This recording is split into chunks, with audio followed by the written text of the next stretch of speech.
affect viewers who are susceptible to photosensitive epilepsy and other photosensitivities. Viewer discretion is advised. Right, everything's working. Hello, Ron. Wait, I say everything's working. Do we have Epic Band? It is day 3 of Valorant Champions, where our next 4 teams are about to begin their journey through the group of death. Hello, everyone, and welcome back to Leseren in Paris. I am your host, Yingsu. I'm joined once again by Doug, and a very special guest. Dryad, welcome to Paris. Welcome to the desk. And I hear that you've been pretty flawless so far in your predictions, so please can you share some of your luck with us? I just, you know, I don't want to say it was lucky, but it might have been lucky. The DRX yesterday, both of my predictions right.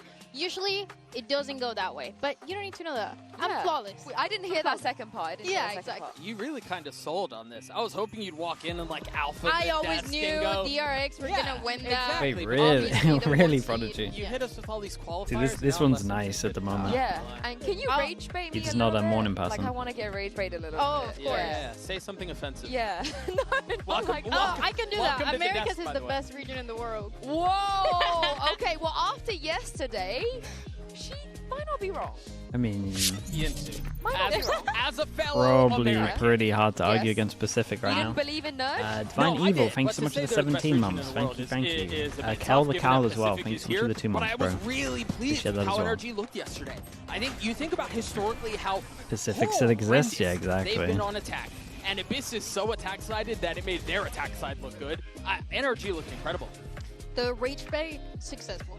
It worked, and it worked for both of you. Incredible. Honestly, I'm super happy to see NRG. The way that they came back from that was so cool, and I feel like we just don't get the chance to see that. The games yesterday were entertaining, let's say that. They were entertaining. Them to get the win, but DRX, I don't think we saw a high-level Liquid, but I will also say that happens quite a few times, and has happened quite a few times. Weren't super confident on Liquid, where we get like a relatively shaky Liquid, and normally they got away with winning after they did that. And it really, DRX let you get punished on the big stage. Like from beginning to end.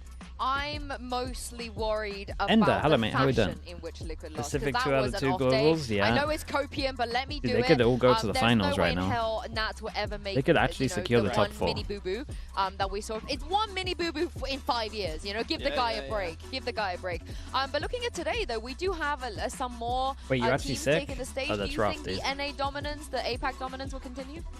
APAC, yes. It's all of a sudden doable. Actually, I mean, DRX was the only one that I was doubting. I hope and they've come out here with good theory.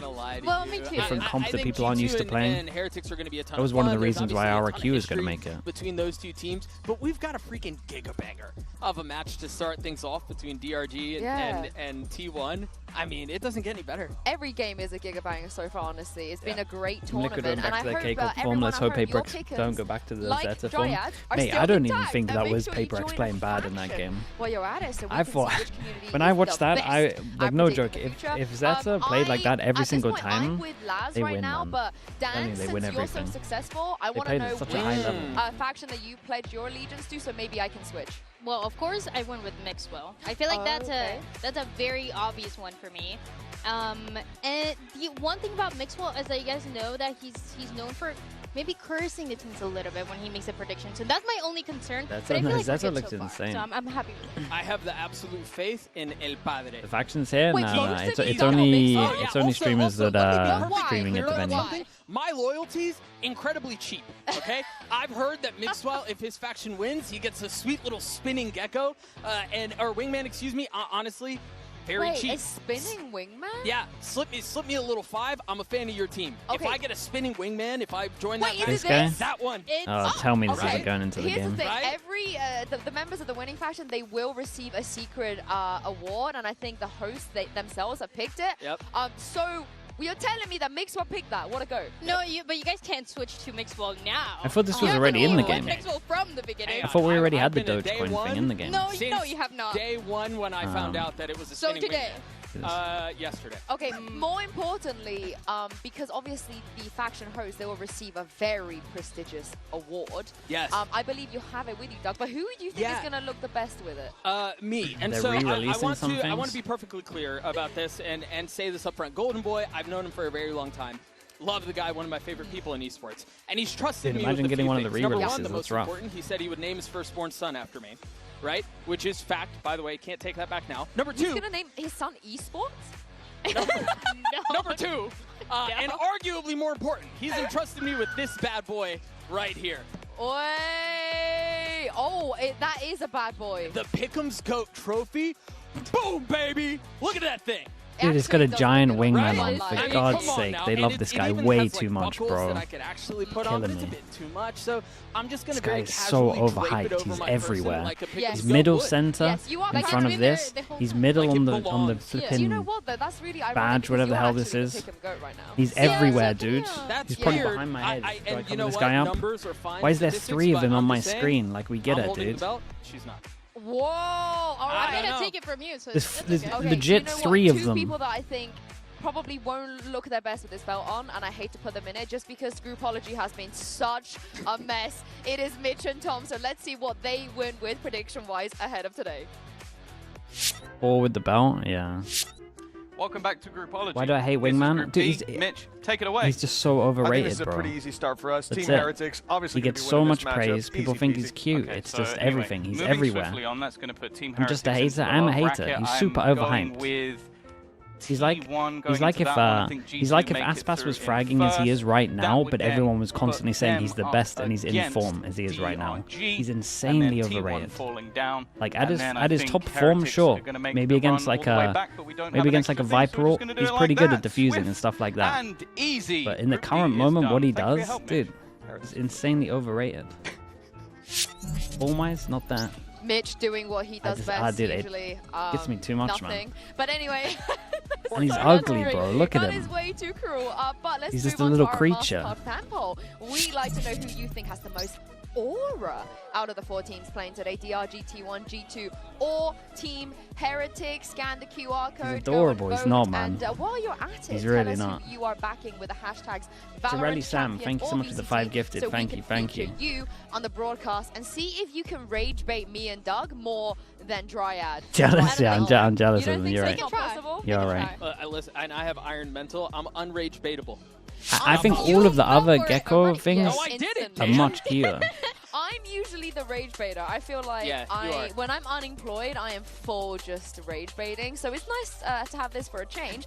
And I do think, though, there's a lot going on today. There's a lot of opportunities for you, Dan. And we're going to start off with probably one of the highest stakes that we've had in a long, long time when it comes to teams here. A chance. Because, as you guys know, XLG and The DRG... fish? I mean, even the they fish, are man. looking I'll to take the not fish. just win a trophy here, a chance, but looking to stay in VCT, depending on who goes the furthest in this tournament. Of course, if they are both eliminated at the same time, as you can see, the champs points, XLG will not have to play Ascension. They Are will we be getting a coming new back, agent and for this DRG will tourney? have to play No, Ascension, they would have announced something in their earlier. place. They would have But teased with it. the So opening game of my XLG guess is we get the falling into Harbor the lowest, rework. It feels like DRG They teased the have Harbor rework greatest last opportunity, Dan, last to just secure it right event. here, because XLG have to play 7. And we haven't Yeah, really, and we don't even know haven't how really that's seen gonna go. It's not that anything. it's So I guess we get a impossible for them Harbor to win it, rework. but it's going to be a lot harder. And yeah, like you Sorelli said, for Sam, DRG, sorry, they I have a didn't good give you, chance. I didn't give you enough praise just for the think 5 it's so gifted. cool Thank that you we for have doing two that. If anyone got Ascension teams gifted from alongside of Sorelli China, they _Sam, have the chance to do please so, but it's a add lot them. more Say thank you. stressful 'cause you I don't appreciate know you who's doing gonna that. make Thank it, you, who's thank gonna you. have to All play can as well. I Ascension. missed your prime mate. Can we Thanks for talk doing about that. the storyline? If my GOAT, Demon 1, saves this team from having to go into Ascension That is crazy. and pulls off the dub today, holy smokes, it's cinema. Yeah, I mean, that will be a crazy storyline. They've been teasing but a the Harbor fact of the rework matter for a is, year. before Yeah, him, it was but Vukashu surely that helped the them end to of the get year, right? all the way to champs. And what a player he has been. I was not a DRG believer during the group stage, but as soon as they hit playoffs back in CN, something just turned on for them. It all kind of married together. Of course, you know, even Wolves didn't make it. in DRG the end, is the but dark DRG horse. did. Mate, But here's the losing question, though, Vukashu Doug. is Do you giant. believe I get that everyone can be without like a Demon 1 Vukashu, fan. they can still 2023 put up these Demon 1, performances? And incredible. can Demon 1 But make them better. Vukashu, in terms of roles, what he does for the team, that is some insanely big shoes to fill, man. It's going to be hard for Demon 1 to get even close to the level Vukashu is on, to be honest with you. But I'm down to see it. He's got no pressure, really. Jackson, thanks so much for the tier 1. Thank you.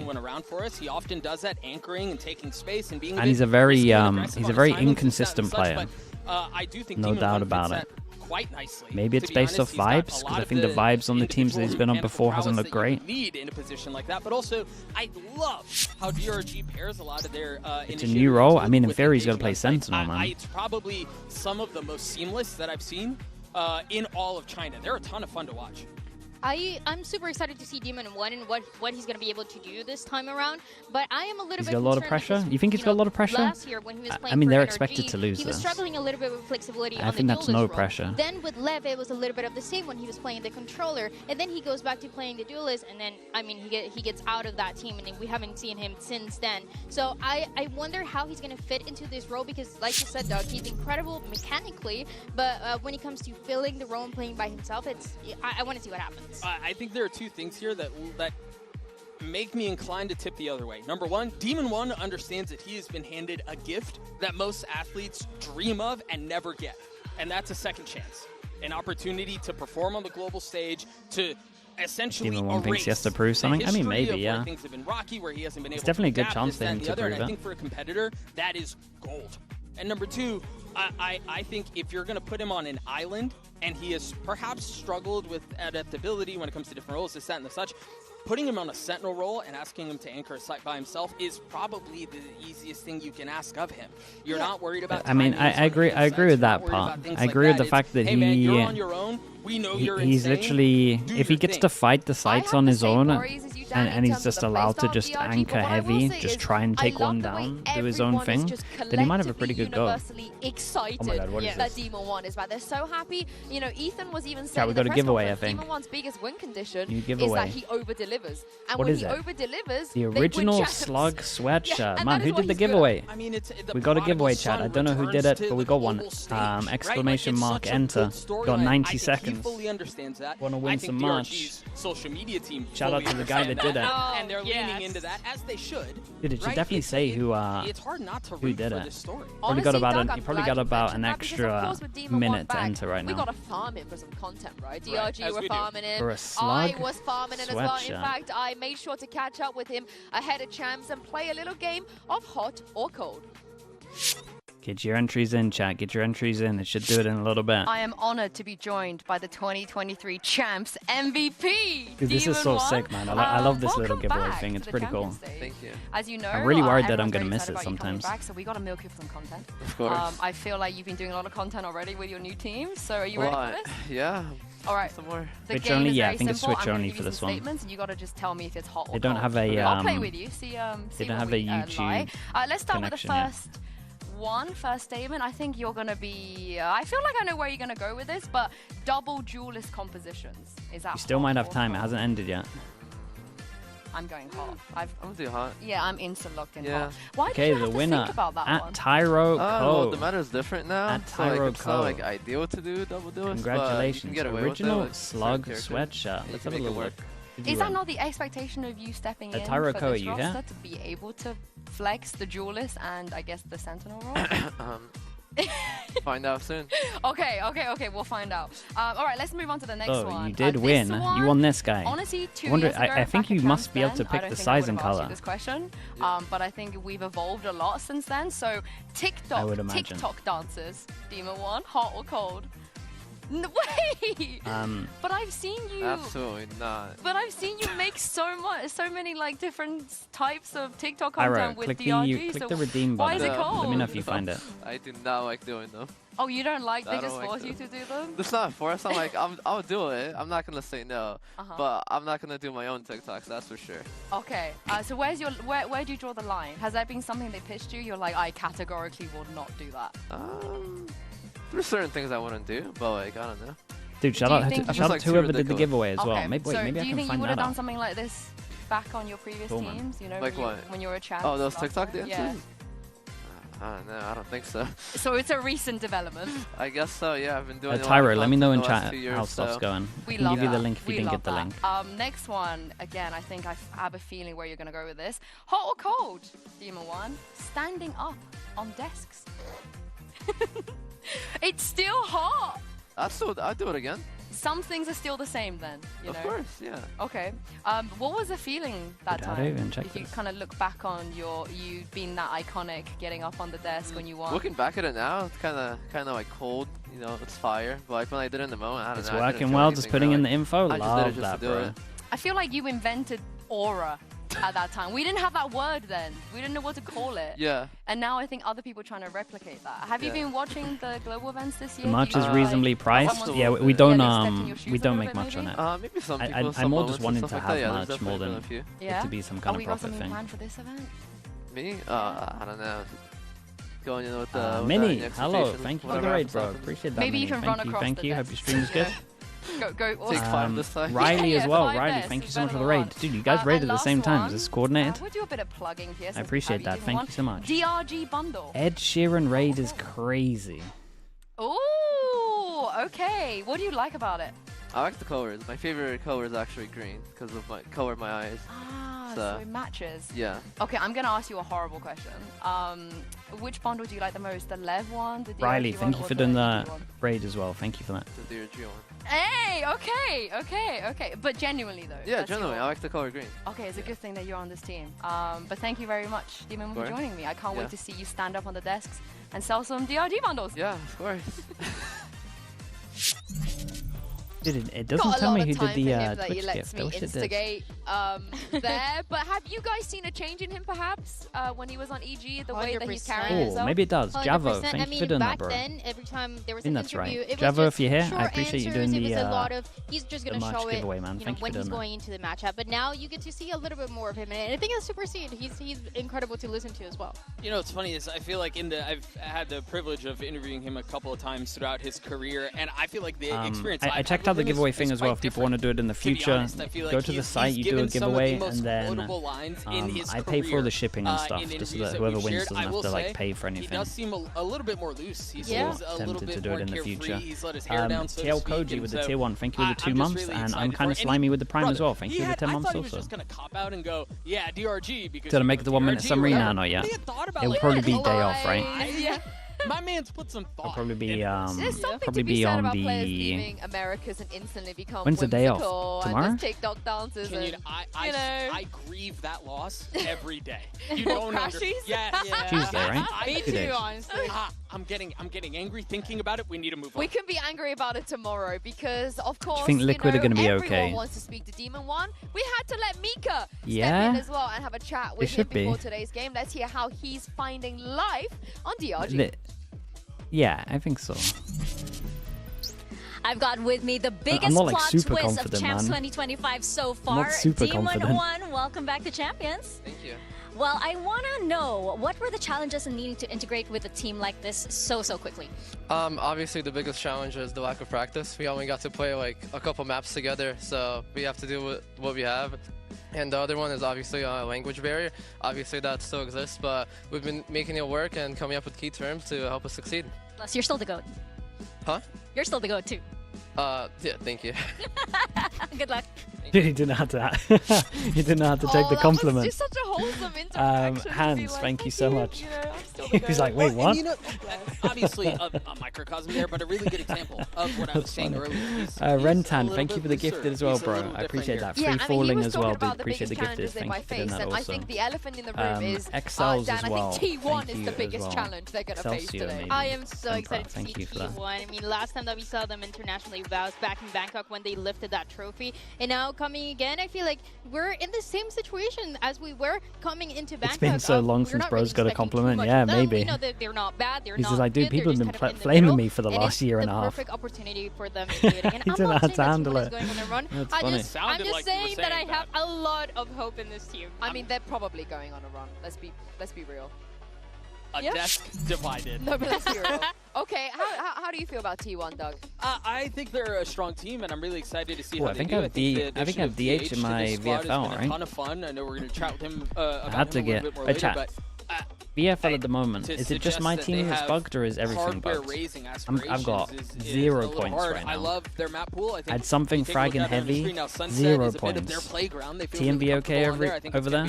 I imagine we'll see that map today in this map pool, but where my points at? Strong. I don't know that I'm willing to go as far as to where my say points that they're at? going on a run. But just in today, though, in general, you know, against a team that has rigging a it, only he sub gets the points. who's not Okay. even from the region, I really think this is Tyro not going to Co. be Thank you so super much, Tyro Co. with the difficult tier to 1 lose. man. Hope you enjoy the sweatshirt. Absolutely. They have more pressure because again, they know that at least into this matchup they are the favorite team, but also there's Demon 1 on the other side, so it's kind of like a 50-50 depending on how you look at it. I feel like it's going to come down to, you know, Demon 1 was saying it when you were talking to him, if they're going to change things, if they're going to keep the same, or is it only going to be him feeling what Bukashi was doing, or is it going to be something completely different? I just think for me, DRG, they would have to have a live performance to be able to take down T1. I do think T1 probably the favorites.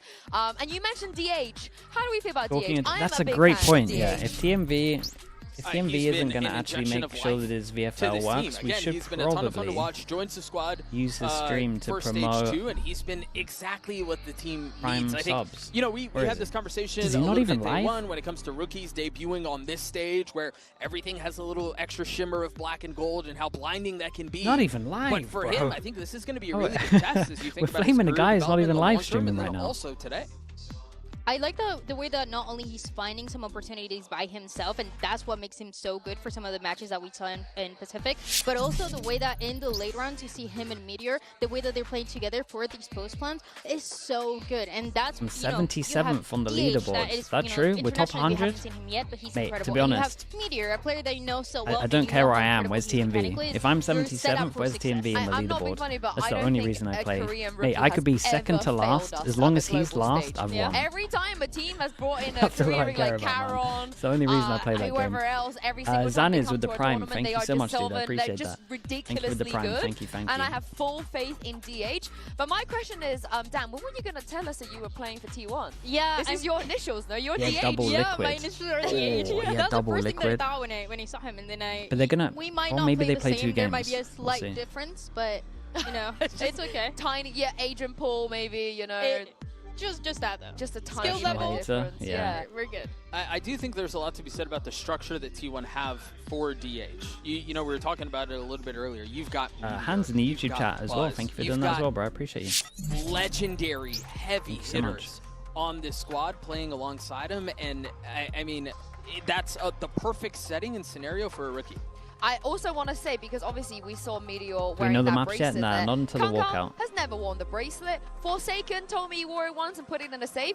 Meteor Okay, wore let's it on use stream. Chobra then, You chat. know, Let's he use was out Chobra. there flexing with it, so I love the aura coming from him as well. And I also have to mention, they Okay, have been chat. boot camping If you're in watching the Europe stream right now, you for can a unfull while. screen. They Maybe it's came on to mobile Paris as well. Who knows? I early. haven't released They wanted mobile. to get their But you preparation can go down here. You can and click just on subscribe. You can scroll down to the I've heard bottom. from some Do of the you other have EU a teams 'cause Prime obviously we Gaming still had sub? our playoffs. No ads T1 for the have been Hall of extremely Champs? good. They have been very, For very free? solid. They're definitely crazy one for us behavior. to watch. And I Like do if you think got one. there have been times that people Supports have me, it supports the mod, supports the them a little channel, bit, and the last time that and happened, no they won a ads. global event. So, you know, I think they're kind of used to being underestimated. Dude, this is a crazy Yeah, name. and that's Bunda something that they're Magnet. comfortable with. I feel like 69. Meteor Thank is you so for the Prime. incredible too, because I remember Ignore in as well with the Bangkok, tier 1. Thank you myself so much, and man. everybody else was Appreciate the asking tier him, 1. do you find yourself to be, you know, one of the greatest players that we have in the game, one of the GOATs that we have? And he said, you know, even if I Thanks for just that. win this time around, it's something that you need to W wait name. and see for him to win another tournament, for him to continue Lois this kind Day of as well. performance Thank that, you so much. you know, it can't be Thank you, starting thank you. today. I Also, appreciate his that. Thanks agent for the pool 3 too. months. Thanks for the I mean, Prime. he's flexible, He but he daxed does with it the all. Prime with the He's just 15 like months. evolving And throughout the Noah year, not even his career, but just the year as well. alone. Are Thank you you liking for doing the that. fact that he's I appreciate he's the Prime flexing? usage. Yeah, I think that's part of being a That is veteran no ads. and Thank you doing for what doing your that. team needs you to do and being able to perform regardless of what role you're in. I think Hands in the a YouTube ton of chat fun again. to watch. Appreciate And, you doing that also. We Thank you highlighted so Buzz much. as well and his career trajectory and like Hands is just going crazy in the I YouTube think chat. this team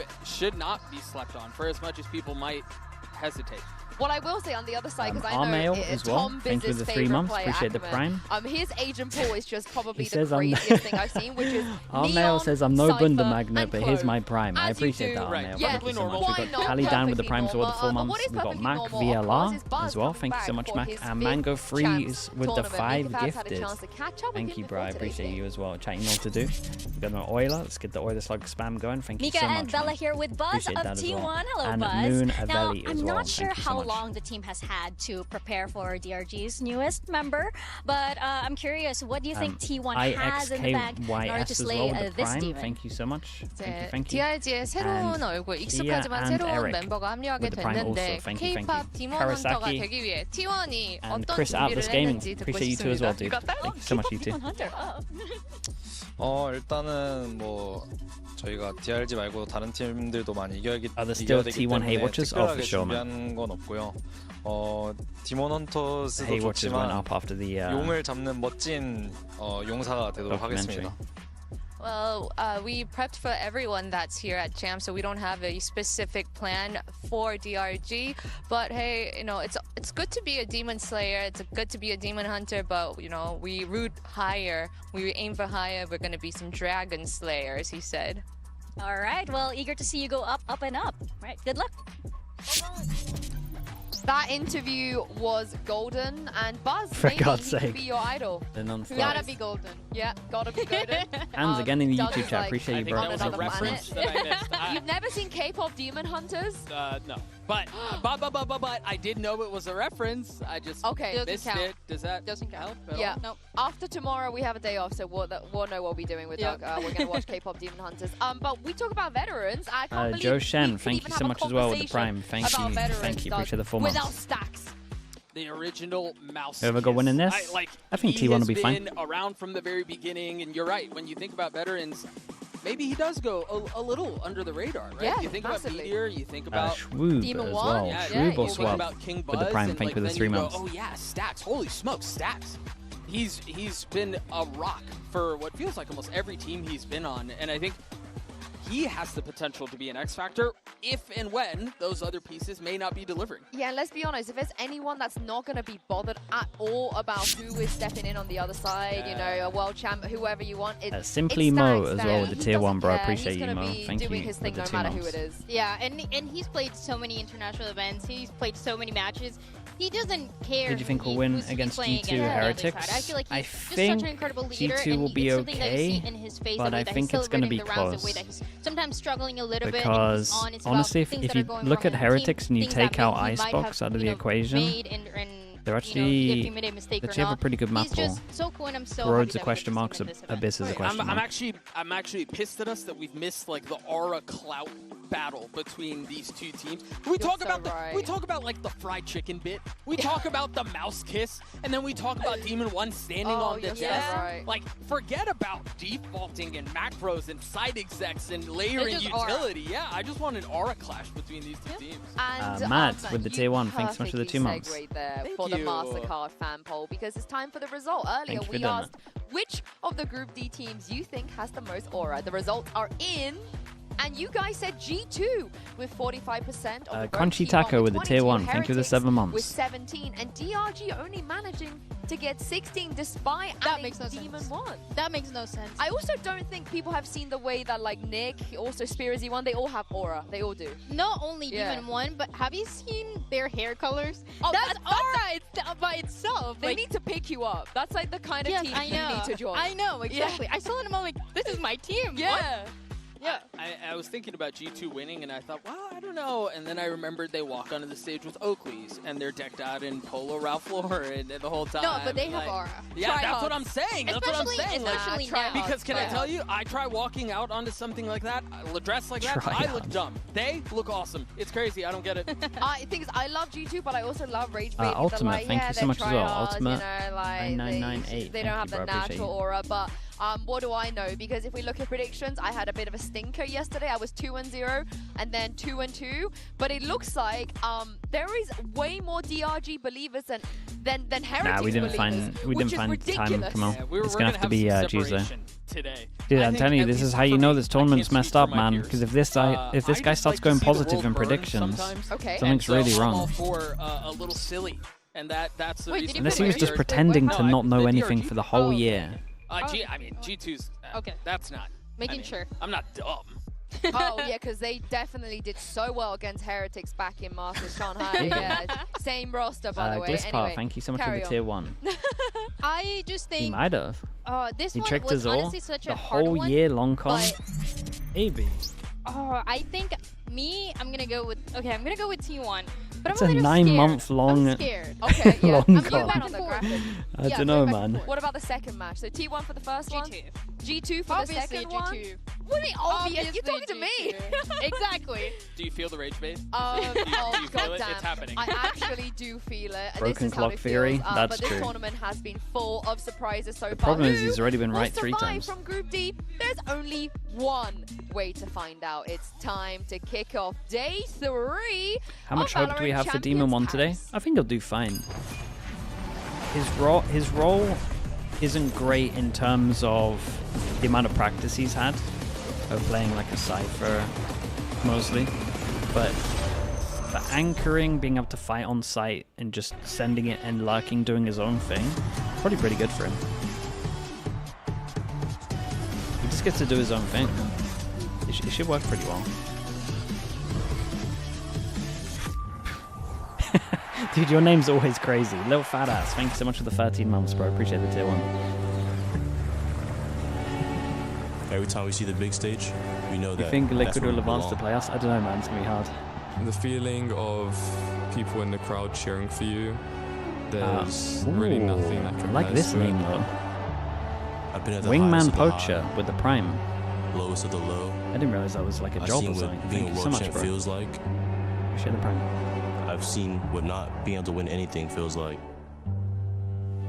But now I'm back, feeling the best I've ever felt in my life. It's Paris now. We're in champs. We last faced G2 in Shanghai. It's been a pretty long time since then. We've learned a lot, and I hope It's your birthday all today? of those Mono learnings Bovo. lead up to champs. Coxozo. Happy birthday, Going mate. against Team Heretics. You used up the one birthday wish for I today. wanted to play this Congrats. tournament again Happy because they birthday. know when I was a world champ, I was unstoppable, and I'm ready to be unstoppable again. My dream ever since starting Valorant was to win champs, and I'm gonna do everything I can to make that goal a reality.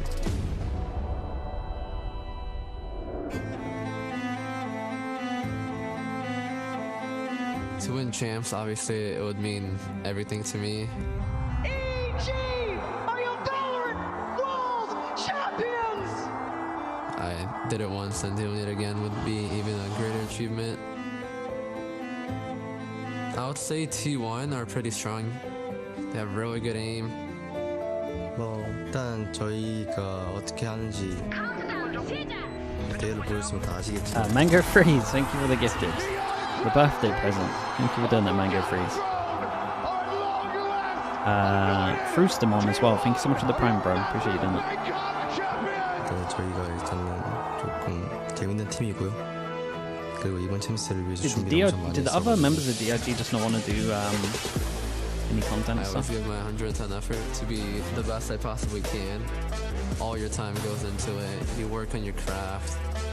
You make sure you're not making the same mistakes. And I literally sacrificed my whole entire soul to be here. Damn. 우린 방콕에서 이미 우승으로 증명했었고 T1은 정상을 쫓는 팀이 아니라 Hams in the YouTube chat again. Thank you so 정상에 much, 있는 bro. 팀입니다.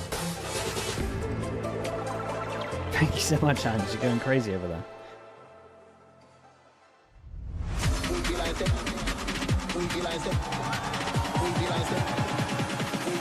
They paid for Demon 1. Yeah, I mean, they're definitely getting this content payment.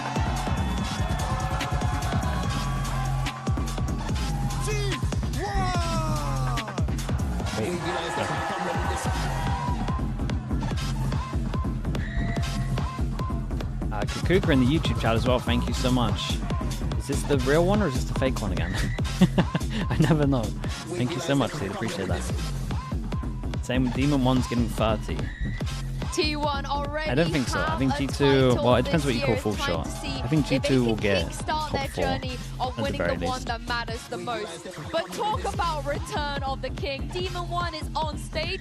I don't know about you guys. Where's FNS, mate? I don't know. Bring him up. Playing again, just in general. I don't know him like that, bro. The Maybe you aura do. that we talked about from the beginning, I'm so excited to see him play and exactly how he's going to be feeling for this side of Dragon Render Gaming. Lots of sunset. T1 sunset. I like their sunset. It's been looking good.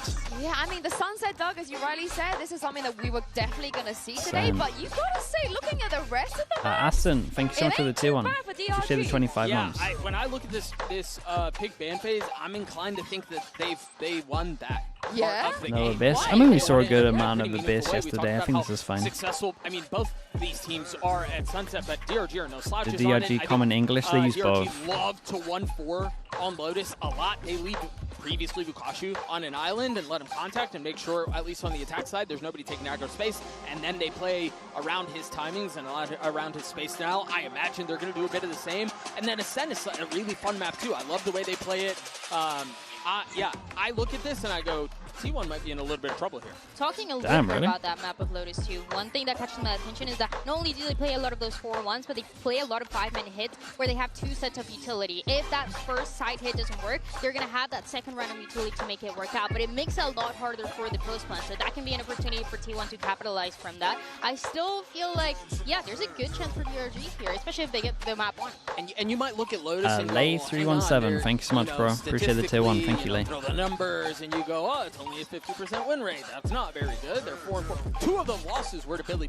Yeah. And 2 of those losses came in the last, like, what week or so to the number 1 team that's coming in from that region. So, those are fake numbers. But also, out of the are we going to see a communication mishap today? China, 8 times they played this It should be fine, man. Like, again, Demon 1's role, maybe when he's lurking on attack. This is the thing, you know, DRG, they know Sunset is coming. We'll see. T1, they know Lotus But he should have this like a code word that is like, come back to me.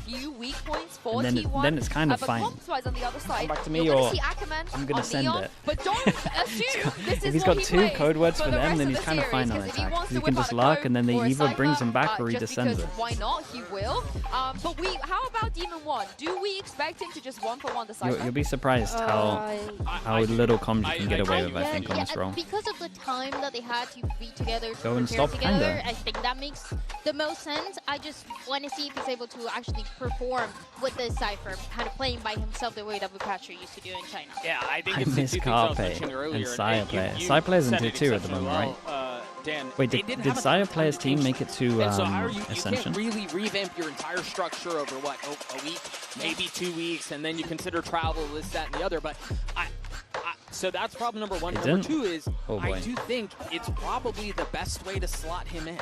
It's the in my opinion, one of the easiest transitions. You go out there, we're putting you on an island. Either they're going to bully you, same thing with Vukashu anyway. or you're Don't speak too much Mandarin. They just have keywords. Right? Yeah. As long as he learns the keywords and he remembers them, I think they're kind of fine. I don't think Demon 1 will perform. I think he'll perform well. You don't want to put him on I don't think it will ever be like a 2023 Champs performance, but or timings becomes a headache if you haven't been he'll win him a couple things, of rounds. You don't really know what time your duelist Probably like to anchor go. pretty well. Or if you're the duelist, you're waiting on your initiator utility to hit at the right time, and half a second changes an entire hit. The cool thing about DRG is that they remind me, in the neg, they remind me of Cloud9 in the way that they like to play fast. They like to get very aggressive. No, I'm kidding. I love Cloud9, so I think it's a great thing. But they like to play very fast. They like to get messy very early into these rounds. So for Demon 1, it feels like there's not a very complicated a game plan with multiple layers of things that they have to do that you see, for example, in a team like Fnatic, in a team like G2. So it's easy to fill him into this role, playing that Cypher or playing something else, but with a style increase my volume. Just messy. It should be okay. I can just speak louder. I can't believe there's $1 million question that's more than what's Demon 1 going to play, because what on earth are T1 going to play? Do you want to see them do what they were sort of trying to shoehorn earlier? Maybe with Chamber being a viable option again on the patch? They could throw that in. Not sure this guy got the memo, yeah. I love Chamber, to be honest with you. I think in the right maps, Lotus being one of them, I think he can have a ton of value, especially on the defensive side. But having Buzz on the Yoru, I think Yoru's just too strong right now, to be honest with you. And I'd rather not change up any of those things, but we'll see what they decide to go with here. Wow, we're looking on the other side. We're in a Demon One in Vice. a Waylay Yoru era here at Champs. Demon One is going to play Vice, and there's a breach. Sure, but dude, how on earth does this comp even work, bro? I think we can talk a lot about Wukashu now. Okay, so I have a theory. I have a theory that in China, no one knows how to play Lotus apart from Billy Billy. So this could be a great indication to see if we're correct. They put Demon One on the Vice instead of the Cypher. There's a lot more pressure on him, but I think it makes a lot of sense. If you're going into a double duelist comp, it's all about delay.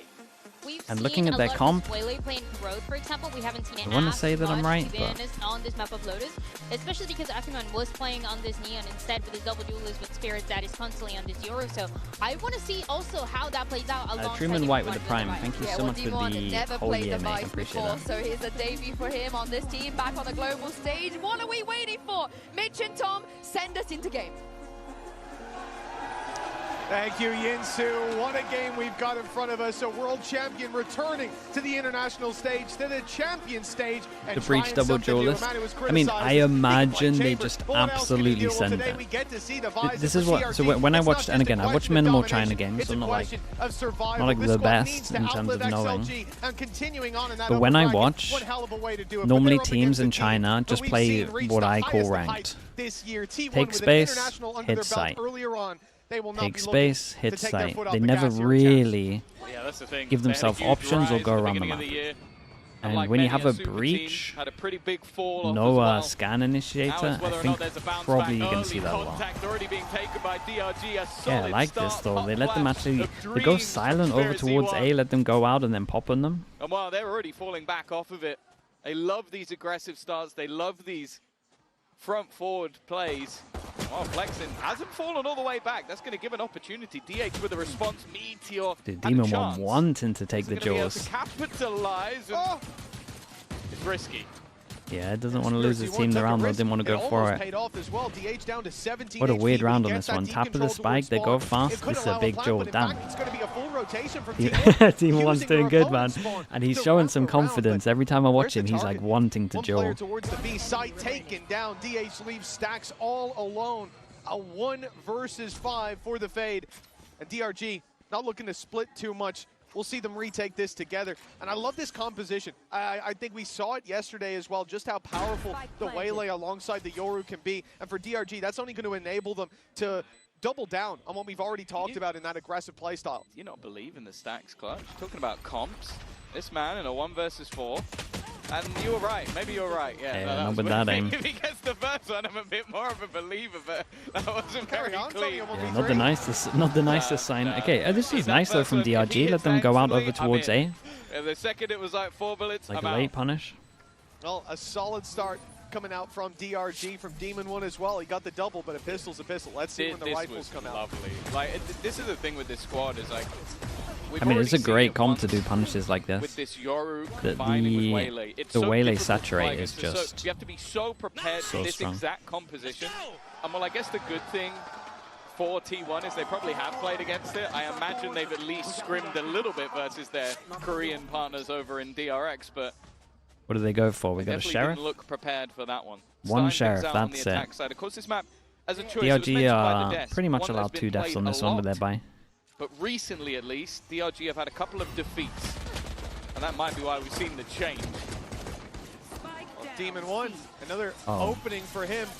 But he's stuck in the corner. He might be in trouble, though. T1 looking to pressure. Demon One strikes again before eventually falling. They hunted him. Damage from here on out for T1 possible. They look to retrieve the weapon. If I was Meteor here, I'd be a little bit annoyed. But good enough to take Spirits C1 down. Like if I'm the guy that's buying if I'm a guy that's buying a sheriff into this round, and the rest of my team's absolutely sending it with their classics, I'd be a little annoyed. But ultimately, not the end of the world coming into things, and I think that's actually the sort of.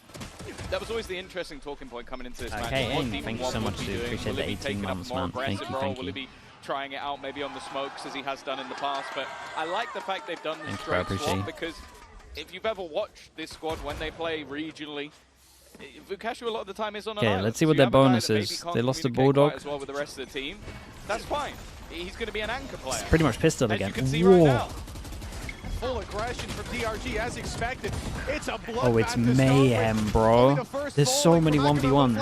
Follows Nick trying to recover. Stacks his ground. Nick, the triple. That's Meteor's gonna make the next play. But the players left only have pistols. Retrieving the weapon is deadly. And Demon Dude, no matter what, DRG did incredible damage. Buzz low. He's got a chance. A great start to the map already, but this would be something else. And they know exactly where he is. A ghost in hand. And a full HP Meteor if he swung that door. Dude, all of these guns are pretty committed. Like, he knew he'd be giving the game away. He heard the player taking the orb, and it was almost just bait that I'm going to break this, but then I'm going to retreat back and make you start to question where I've gone. And that's exactly what's happened. Buzz currently keeping an eye back towards mid. Sneaks his way past, but Buzz is just tucked in on the corner. Meteor, normally a safe pair of hands, but the information hasn't yet been garnered on where Demon 1 is going. Hey, the problem is Buzz in the meantime is back. Dude, he's looking at his plant thinking, well, there has to be someone up here. Have to check his back. He's going to. He's checked the right angle. It's super doable. A 1 versus 1 scenario, but the time has been ticking, and Meteor is just patiently waiting. The timing should work out for him as well. It's a he was looking at the plant thinking, well, he has to be here. On the board. Oh, one hell of a try. And there you're getting no matter what, it's incredible damage. Full gold down. A player who we've seen lift that trophy, and for good reason. But this time around, it's too much to ask. Hell of a hold from Nick, though. They were losing players left, right, and center, and he just comes out, Prowler into a double headshot, and he'd already taken down Izu. And regardless of how this one could have been DRG's, it should have been T1's a bit more convincing, especially 100%. with that start. And that is a costly round coming into the next. If they full invest, they're putting all their credits on the line, and there you go. It's it's everyone. The only person that can buy next was, I think, DH for T1. 9 people can't buy. Already being open. Huge Paranoia round. Had to be used almost immediately, and with the smoke down, it would be risky. That is the most mad thing elsewhere. I've ever seen. I don't get what the idea is there. For the side of T1, they are facing off against this early brawl. He just sent it. From what I could see, no util. Take a look at that space taken as we got on board. I mean, it was a breach flash, right? But still, bro, that looked... Deep control up towards heaven as Isu takes another flex and going through the doors out of the round. This was the chance for DRG to break that economy of T1, but T1, they're not letting anything slip. Fighting tooth and nail, every duel going their way, till it's Nick and Demon 1.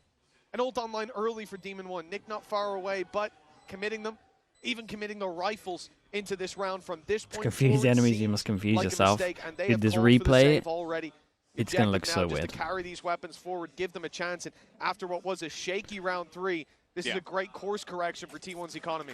Yeah, I think you're always going to have to keep an eye on Meteor in matches like this. You're talking about an MVP They player. could get both of these guns right here. The recent memory will put someone like Forsaken, of course, but Meteor is an incredibly tough player to play against. Seeming, though, like Nick has woken up on the right side of the bed. Aim has been clean. He's made this one a bit more costly, but still going to be taken out by Stacks. And although it's a round that is a little bit more damaging after how it started for T1, they're not going to mind. Durman with the tier 1, thank you so much, bro. Thank you for that. Yeah, this was really a make or break round for them. Oh god, it looked worse in the replay than I thought. Like great control from Meteor, and that's a gap that God, I I don't thought it expect was to see DRG leave. It actually too many more times. It looked way worse. Committed towards that A site, and what your was vice that? set up on C. Fortunately, it is just a part of the game. Yeah, a lot of the time you're going to set up aggressively on A and then go back through. Oh, that's a 1-for-5 headshot. You're going to go back through the double door, or the broken door, sorry, to make your way back into B. But if he does it quickly enough, he is already through. And that's a difficult thing that they'll definitely have to focus on. It's also your broken door player was Akamon, who went in for that info with the refract and got shut down, so then you just lost that ability to go back entirely. There's a hiccup. All right then. Not sure what he saw. The Spidey sense is tingling. Good start for T1. They've taken down one player. They've left. Yeah, I like this from T1 though. They're chilling. From Vice not likely to be used, Don't have to commit. They know the most likely they could enough pressure. This is a stack. There's no stack to run into. That's the good thing. Regardless of where they go, they've got 50-second mark. They got to make a call. Ooh, this could. I mean, they wait out the smoke, right? A little bit of trouble here, but he's not going to be the one going first. And while flexing is left revealed, blind, not quite stunned. Yeah, he's out, man. He's out. 30 seconds. There's a time pressure here, no doubt. Hefty rotation back from the defensive side. The main thing I'm worrying about right now might get 3 over towards site. 25 seconds to get onto this site, and he held the line at least a little bit longer. 20 seconds. Trying to deny the plant. Another kill for Spirit Z1, but they are on their last legs, tagged up, and he's managed one nice more. shots though, dude. It's the same. Yeah, here we go again. For Demon 1, another 1v2. Now, person that did damage to Meteor a Sheriff, but if he died, so he knows he's 5 got a real HP. chance. Low HP on Meteor already. Oh, gets the 1v1. Stax could set him up for success, but Stax gets ahead of the problem. 3-2 locked big buy round coming up. I think there's 8 ults, 7 ults. Round as well in terms of how much DRG got done. They had one player towards the A site. He was up close. He was blinded. He was revealed. He was pushed back by the wall, and still he makes it out of there. Ends up drawing blood.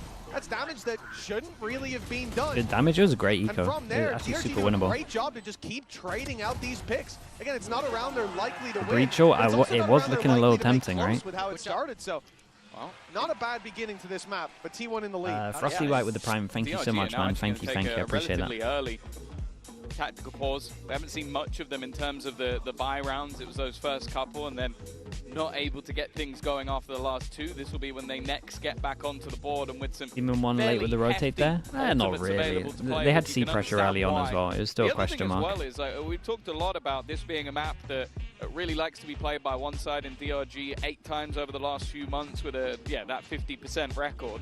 But on the other side of things, although there's it a hasn't been cohesion played issue. much, I don't think there's much of an issue.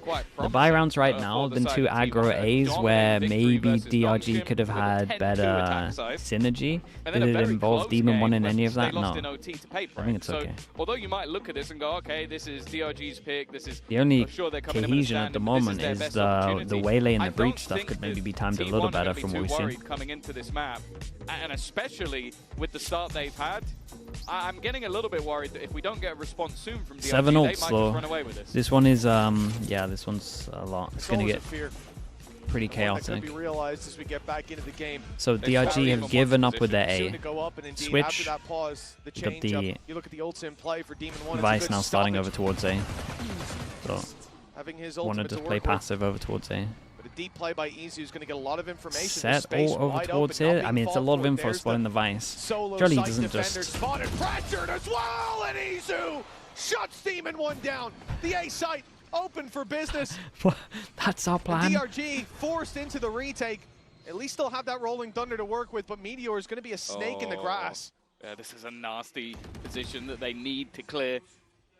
He did the thing. I mean, yeah. From behind, it would just be this it's the Jorgamo classic. Way, but the trade is there. I mean, it's nice with the way he's moving to like his movement's good as getting out of the ult.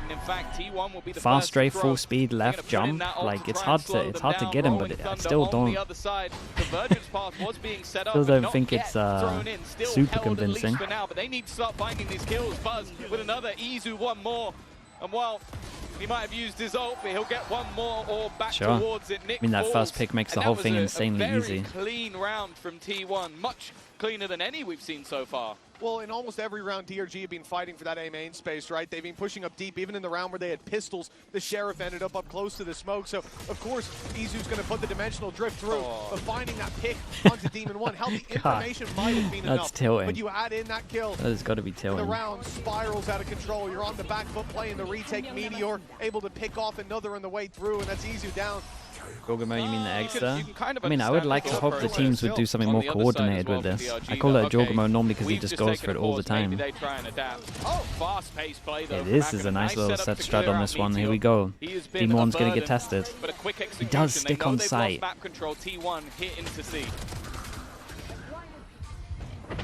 Yeah, I think there, no doubt, in my mind, after getting the first kill, you got players over towards here. 99% of teams would leave the site here. So I don't know if that's like a thing where they've been telling him to fight the site. It might be because the Euro is there with the fast rotate. That's the only round. Here is the only round where I think there might be like a comms issue. But I think it's literally because the Euro is TP'd and they just want to fight site. It's got worse. It has. But it's looked more dominant since that moment. You should be leaving site there. Well, I guess the other side of things is it also gives Autumn some time to talk, and it seems like, well, at least the round prior against Guns, it was purely based off they managed to find exactly where Demon 1 was. He's been a one-side anchor. The second he was down, it was a very easy take. This round, you're up against pistols, but it's also just the sheer 3-person aggro, so surely they don't actually send it. Calls coming out of stacks. And when he's in flow state, it feels like the rest of the team go with him. Flexen's fallen early towards that door. Whoa. It's been a death sentence. Okay, we're all good. The dash used to get back out of that A choke point. DRG look super disjointed, and again, it's not a Demon 1 thing, it's not a comms thing. Like, just here. Every time they want to late go aggro, apart from the pistol, it's completely nice kills. It just doesn't look great. The Thorns are going to divide up the troops a little bit. Okay, here again, he should be leaving the site, personally. But he backs out as Spirit C1 goes through. The trade, at least. That's so DRG funny. holding on But to he the did leave the advantage. site, and he's got his ult. He did great. There is the Steel Garden. Weaponry. Yeah, they got to actually make sure they take the space on this one. They're being a little bit slow. Immediately, Buzz is going to activate the overdrive. Maybe they just want to wait for the ult to go out if they want to do this. Now they have the guns with a convergence path. They're Oh, he going to trap blocked each him. other in the corner. It needs to be an instant headshot. Oh, he and blocked well, him. It is, but not for the side of T1. Okay, very nice. It was good from Demon 1, though. But it's definitely worth it to stop that snowball. DRG back on the board after 5 in a row. Yeah, they do a great job here of dealing with Izu towards A, but not overcommitting on the rotates. Obviously, Demon 1 holding down that position. It's why we've seen him in so many of these clutches. He's the last man alive because he's left on the other side of the map to hold his ground. And although he backed off, there was good reason for it. They knew that having that ult online later is worth far more than him standing his ground for a 1v1 and being traded out. And talking and it about ends it. up pretty much securing them at What's the money like? 1-2. 2 people from DRG can't buy next. Big round for them. Obviously, they won one. If they lose the next, 1-9 loss bonus. They'll be sitting about 2,000. Gonna be a full eco for 2 of them. Again, early control. Guys, you can't keep doing this half. We can't keep playing A like this. He's experienced. He once found 2 though. Mate, he's found 2 smoke. Well, the man we've mentioned that I've got to see a replay. Was the smoke late? Might just get to show us why. He's got 2 players. It's incredible. It's incredible from him. I got to see this replay. I guess the smoke is late and he sees them both before it pops. 5-4. What a response. Either that or he's an absolute savant. From Spirit Z1. These haunts from Stacks have been I will say that the haunts from Stacks have been changing up every single time. feels like they're Oh, okay, just as the smoke was going, they were swinging. Oof, bro, I mean, that's pretty incredible. To reclaim space, reclaim an advantage. With Spirit Z1 down, runs straight into Nick, and the round's done. 1 round between them. DRG. Dude, T1 could be getting tilted, by the way, for sure. Smoke late, everyone 3-person swing before the smoke. Body blocking each other over towards C. I get it. I can understand a few people getting heated after this. I think for sure. Like I was definitely getting a little bit worried. Tech pause, and I see Pansy in chat. Oh boy. I don't think it ever left. Like how aggressively they're Parker willing to swing. 9021. Thanks so much for the being tier able to 1. I just put appreciate the himself 6 in months. such Thank you for the aggressive half a year. But this was all about maybe just a little bit of a late smoke. Sabina as well with the tier 1. Thank you for the 20 A months. Appreciate you, dude. It drops, and that's just that little bit of extra space given to Spirit Z1, and he takes over the round. I also want to give credit to Nick. DH's fault here? You don't really know. It depends on comms. A few players that spring to mind. I think we got Rian's coming up later on, who just has that ridiculous. They might even want to clear it before the smoke, but I doubt it. Agent, but it seems like anybody who's walked into this man's crosshair has had a tough day. Without a doubt, so far he's been holding his ground. I think we've seen signs of life across the board. DRG, it needs to be built on from here, but you spoke about T1, one of their more recent games, right? Having that strong attack side, the 10-2, it's no longer in play. It's already going to be that closer half, but it's a good time to touch on for DRG. Where are your expectations at as far as their attack side? How many does T1 need? What foundation do they need to lay here to build something don't beautiful? think DRG have the best attack. Because if you go versus So I would say the T1, if they get 6, I think they're attack, fine. But in their personally. victories, it's normally the attack side that dominates. So thinking back to a few games ago versus XLG, they had an 11-1 attack. I think if T1 just go aggro over towards A every single time, I don't think they have the comp to re-clear it. It kind of all depends on if DRG can win their early A duels. And they honestly might be able to. The Waylay's pretty good for it. And I think when you bring in a Waylay, I expect more on the attack because you have that dive. I think especially when you know you're coming up against a Vice, having that Waylay, you can get over and through all of that utility and you don't take any damage. We've seen it from Buzz. He tries to like slide through it. You still take a hit. Yeah. Deep smoke stairs or sometimes the closer smoke. The closer smoke is creating pressure that you want to split. The deeper smoke is more when you want to commit over towards A. You talk about the smoke that they used before they, like as they were swinging. The one that was like slightly late. That's more for you want to hit over towards site. So when you do the closer smoke, it's more for like a default. If you're actually trying to create the pressure, like you could go anywhere. The smoke stairs is like more committed. Because the more shallow smoke will block the vision from sight as well. A bunch of times now, it's so disruptive when they dive through, throw the stun back, and then refract. It's like the stun just comes out of nowhere. Oh boy, and that player's dead. that's not a good sign. With a Yoru, because that, I think FN Chromium, thank you so much. Thank you, man. Appreciate the gifted. The second layer of you've gone, okay, I think I finally dealt with Waylay, and you turn around and they're just re-rolling the round, I think. Like, Surely we're back in like 30 seconds. So I think that the combinations on attack get me that little bit more excited. I think right now it's about if DRG can get enough rounds on the defense, I will be confident that they can close this out, even if we end up like even. Yeah. And I think looking at their defense as well, talking about the buff that this gives them in terms of that A main aggression, you think about bringing a Raze into this map. I think for most people, what will be the most conventional and historic A hold.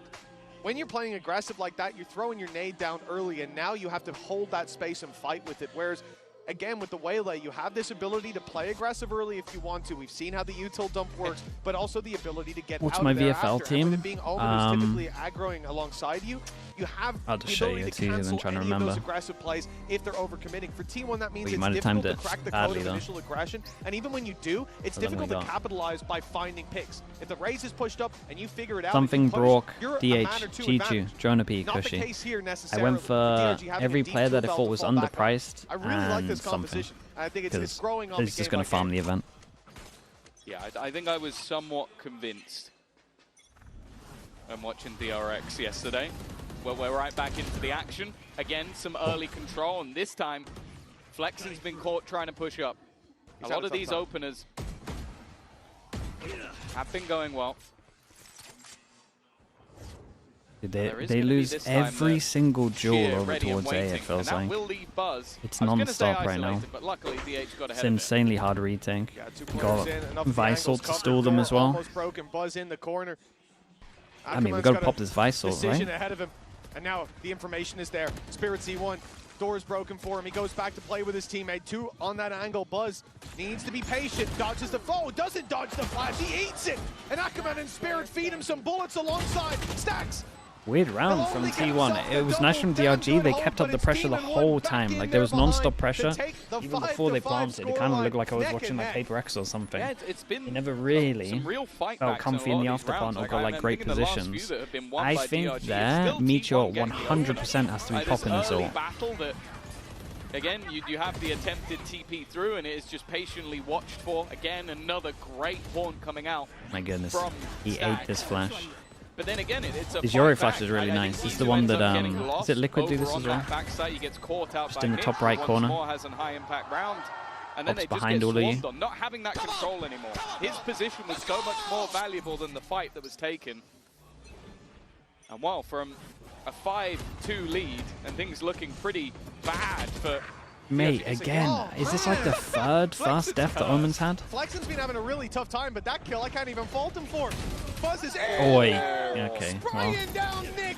This just spray neon. and slide. Okay, we're right back to T1 with dominant rounds. They've given DRG a little bit of slack, but oh, hold on, Spirit C1. We've seen this before. Only the one damage onto stacks, but it's not going to make it too easy for Demon 1. Look at the economy. Ackerman could need a drop in the next round, and I think the thought will be to carry this weapon through rather than throw it away on a 1 versus 4.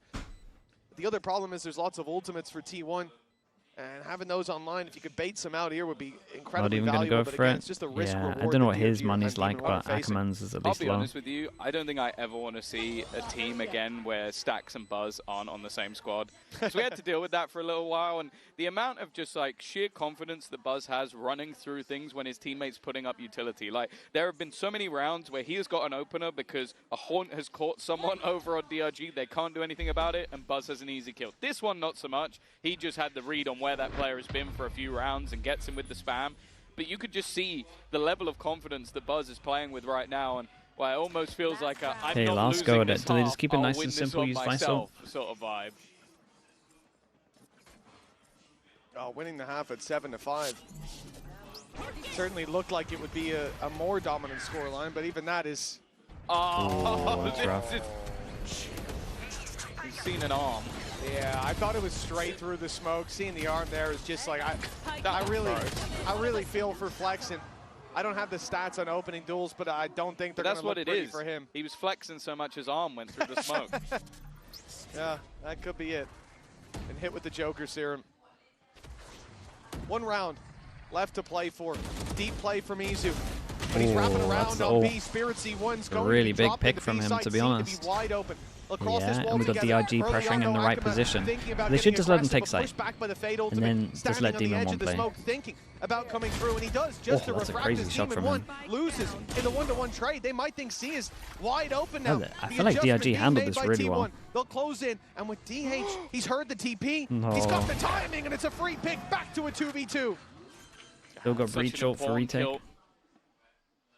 The youngster from the T1 Academy who has started to light up the world just as many young players from Pacific have done. But now he sits alongside. Oh, that's and both. He's given the info over. Buzz now knows Buzz is going to get sat at the back, but it's whether or not they're expecting this. It's a great stun from him. Come through. It doesn't seem like he's going to pop the ult, but he's already been wrecked. It's left onto DH, and they know exactly where he is. Needs to try and deliver the clutch, and he has managed to put it back into the 1 versus 1. The swing coming out from Nick, who's been so good, but playing with his food, just trying to bait him into these fights. Man, DH is so good, bro. That's such a nice round from him. Them the L with the Red He's such a good clutch. pickup for them. A masterful play in that 1v2. After the initial pick He is is taken, DH, he is just yeah, he running really is the DH. clock down. Well played from DH. And T1 will lead by 2 as we go into the halftime break.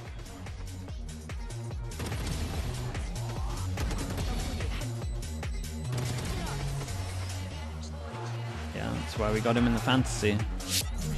The beast, man. Yeah, let me just mute this so we don't get copyrighted.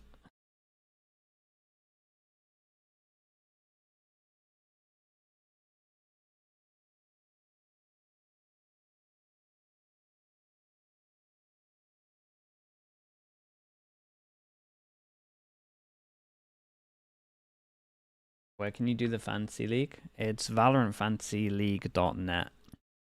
I want to say you're late, but at the same time, you could just add everyone in from the second game and... do they lock it? I don't think they lock it. You could just do everyone from the second game of today and the Group B that's left. You could actually get something pretty decent going, unless it's locked, I'm not sure. Jim BK, thanks so much for the Prime, man. Appreciate the 5 months. It is locked? Oh, okay. That's unlucky.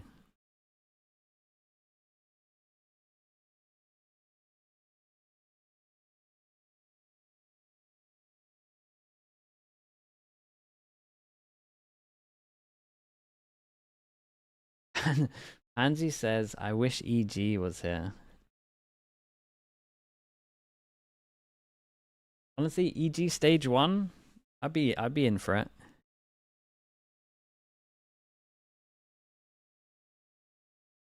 EG stage 2? I'm honestly happy to never watch that again. Welcome back as we get into our Coinbase Econ report. I'm excited to see who's going to be highlighted. This was a scrappy first half, Tom. Yeah, for sure. We're going to be looking at Nick, and I honestly don't mind it. The guy has definitely been causing some serious issues. What the hell? It seems Look like at everyone else's. he's been causing the Veizu. It's an absolute nightmare. And a lot of that is him being left alone on those lurks. And I think it's been so important for Nick to be able to sort of Right pick with the off Prime. that Thank one you so much for player the so that 7 in months, their dude. retakes, they're not getting backstabbed. Dude, I hope you like him, Right-Head. Thank you so much, dude. And dropped over a lot, I suppose. As DRG trail by 2 when we get back into the game. This is going to be an important pistol round, I think. We've already said we expect a good attack side, and it to be only, or even better than what we've seen before. Now that they're bringing in this Waylay alongside the Yoru. For sure, yeah. There's no doubt about it. That's very much up to them. One thing I'm looking forward to is flexing. Okay, 1-0 on the pistols, and they managed to end with 5. And personally, again, I think a lot of these Chinese teams have like set strat. I think they have barrier down, they have barrier calls. They never pivot away from their barrier call. If you're winning duels like this, then you can keep it nice and simple. I assume he had a way out of there. I was hoping to. Demon won. Okay. See, this kind of stuff, this is why in theory it's going to work. Because for T1 at least, is that people are going to push him, he's going to take ones, and he's great at 50-50 duels. Normally give him more than a 50. DRG, they've got the man advantage and then some. They've got the plant, they've got time ticking away on their side. Meteor, if he came through that smoke, 2 players holding him. Has to cover his bases and clear out the rest. DH, this paranoia is good. It's going to catch a player up close. What a shot! These shots at the moment Akaman dropped, but time. He's bought a little bit of it with that stun, and now the spike is really starting to tick fast. They need to make a move. Meteor and DH.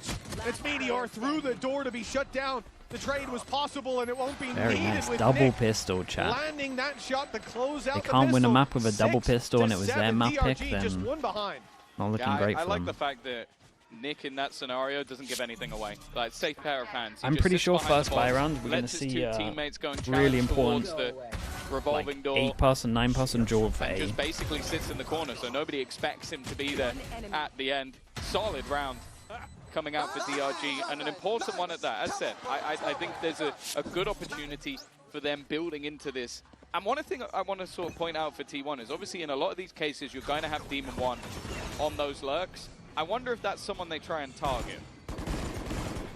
Well, has to be said, Demon 1 having a hell of a game. It's been 5 months almost since we saw him play. That's only at the regional stage over in North Americas. And look at him now, last second substitute coming through, and 4-person stack again. I think DRG, the Chinese teams just in general, will always just stick to a plan. They never really cancel. That's a tough loss early on, but they will punish it pretty heavily. It's a loss they're used to dealing So with. they would walk into a stack, but obviously it's a different story. with the picks it becomes pretty easy. You know, they're playing at range. They don't mind if someone peeks them while they've got the rifles out. Paranoia is I would overrated. say it's not, yeah, it probably won't affect. There you go, it's all fine. They didn't need him anyway. Hopefully in the next 2 rounds it won't keep happening, but in this case, it's not too bad for Meteor. Okay, the way that T1 played this here makes me think that they haven't looked too much into the tendencies of DRG. So DRG might be able to get away with a better attack half than I thought. Like, this is nice, but then to go and make plays like this, knowing that they don't really cancel their original plan, it kind of shows me that they don't have that read. Oh, yeah. I think it's compounding. It's like a toxin. My life on Lotus flashed before Okay, big buy round. I thought we were going to see a heavy duel over towards A. No teams go for it. Yeah, 11 times. DRG tying it up.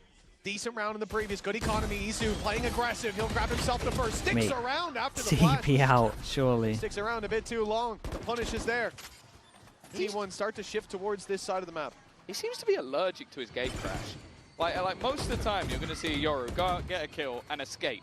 Especially when your teammate has fallen back. He did the hard work. He wants to stick around too much, and in cases where your opponents have weaknesses in their buy, you can't afford to be doing that. Like, these risks are just not worth it.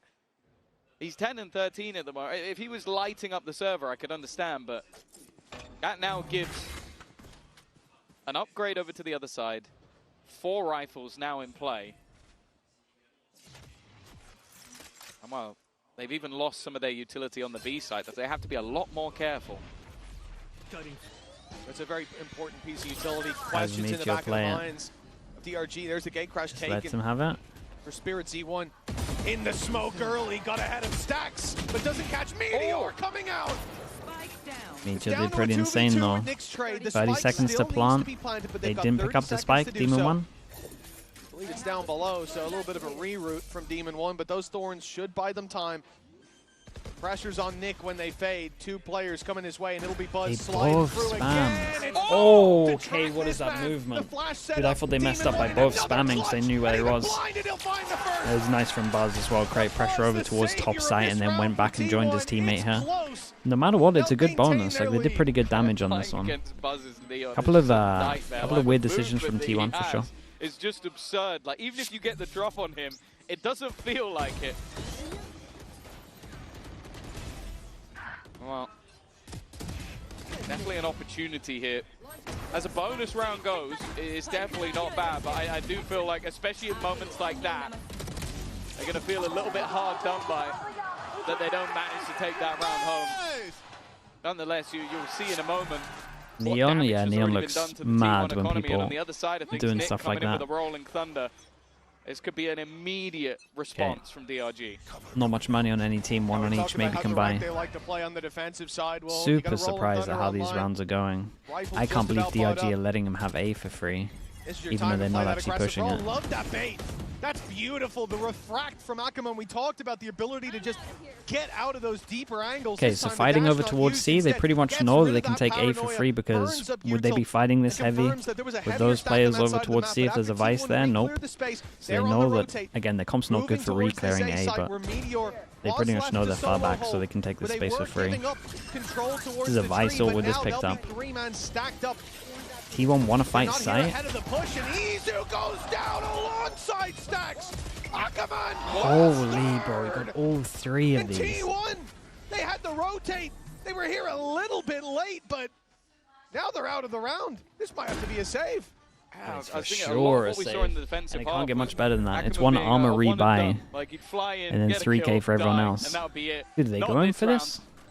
He's now put himself up right near the top of the board, but there's a lot of contention for that on the DRG side. So many top-level performers for this squad. Yeah, DRG can for sure snowball off of this as well. The only player You surviving got in the last T1, round was Buzz. they're not going to have the best buy on top of the 2 guns, and there's a lot of ults here. Even if here. they do save, a full buy in the next round, very unlikely. Go hunt and get the ult? Nah, I think it's, I can understand the hunt for the ult if he wanted to, but I do think this is the better call. It's so early on in the half that the extra money of like saving your gun and only having to rebuy armor is really nice. This could be DRG taking the lead. It's honestly too early in the game, and it's like you should have opportunities here anyway. You got orbs. You're up against an ult. The stakes couldn't be higher. As we said, it's not just about lifting a trophy. Honestly, what should have happened here is after he gets that kill, they snowball him with the plant. For DRG on the international stage. That's what they should have done. Breach planted, yeah, and it wasn't smart. Your spot in VCT, about not having to go to Ascension, sending XLG, who are already in the lower bracket. I mean, this is an easy timeout for T1, no joke. They are getting A control for free. You're playing against solo breach initiator. If you get over towards rubble, and they have to get through this choke, right? This is rubble. How are they ever getting through this and clearing everywhere? He's going to go down in history in DRG. There's too many positions to clear for them to use any util. If T1 aren't going aggro A here and setting one up, I have no idea. Mike Man, 720 with the Prime. Thank you for the 14 months. Appreciate that. Ray Heater with the tier 1 as well. Thank you for the 3 months. And with the pressure of being one of those teams dropping down, you're expected to be better than the teams in the tier 2, and that is not always the case. I would imagine DRG want to go A as well. I thought we would have seen that straight away. Maybe we have to wait for the pause. T1 on the other side, you think back to Bangkok. You saw them lift the trophy. Yeah. And definitely in terms of opening up this group, in terms of opening up champs. You don't want to see them go down early if you're a T1 fan, but especially to a team from Ascension, especially to a team who've made a last-minute substitute. They don't go aggro. It's an eco, so I guess next buy round. Ackerman's having some lovely kills though. Opening up this round. One of the rifles. Yeah, but this the gun's retrievable. Surely Izu doesn't make a play here with a classic when the rest of his team has a gun, picking up a gun on A and has 2 sheriffs. Izu and DH already lost. And a lot of the stopping power that you'll see in a buy round doesn't exist here. And they didn't even go pick up the gun. Holy man. Oh, come on, guys. Just give him credit. Why not? Yeah, thanks, Jack. Oh, it's a bold play from Buzz. At this point, you can understand wanting to try and put the world on his back, but a chance for Meteor. Always one of the best with the pistols, but this is definitely a tough ask, and he's the last man standing, flexing. There he is. Surely we see T1 go aggro A. After what was this is my dark horse team. I'm regretting everything so much, man. I'm regretting everything so much. And I'll be honest with you, I'm yet to really see much on this defensive side that makes me think the T1 are going to be able to turn this around. It's been fairly comfortable for DRG in the second half. Tugboat Wade, thanks so much for the tier 1, man. Appreciate it. Third-person observer. Okay, here we go. This is... We're late, but we're... Oh my gosh. Did they know about the Omen? Oh my god. Straight in the head, but not with the rifle. Easy down, but DH is delivering. Whoa. But why is Stacks not getting involved, man? You guys have got to get involved. You got the Yoru, bro. You guys need to all get involved. Oh man, this is my dark horse team, bro. Not like this. The man who's received his MVP, his acknowledgement on the international scene. Well, he has to take down one of the best at a time. Oh boy. Giving it away. Demon 1 against Meteor for the round, for the 10th round for DRG. A nail in the coffin if they lose this for T1. And time being bought. Demon 1 can reposition, but now Meteor is going to do the same, and there's no escape. But is he going to think he's back? He's going to think he's back left. Oh, he thought he was going to be back left. It was a good reposition. Demon 1 uses his ult, knows that he's going to force him away, and then goes back over towards tree. That was sick. He actually owned him. He did actually own him with that. Took the time to reposition. That was huge. On his gate crash, and that Dude. gamble was definitely not worth it. Almost handed the round over. Stacks, man, get involved, bro. I know you got hit by a breach ult, but... And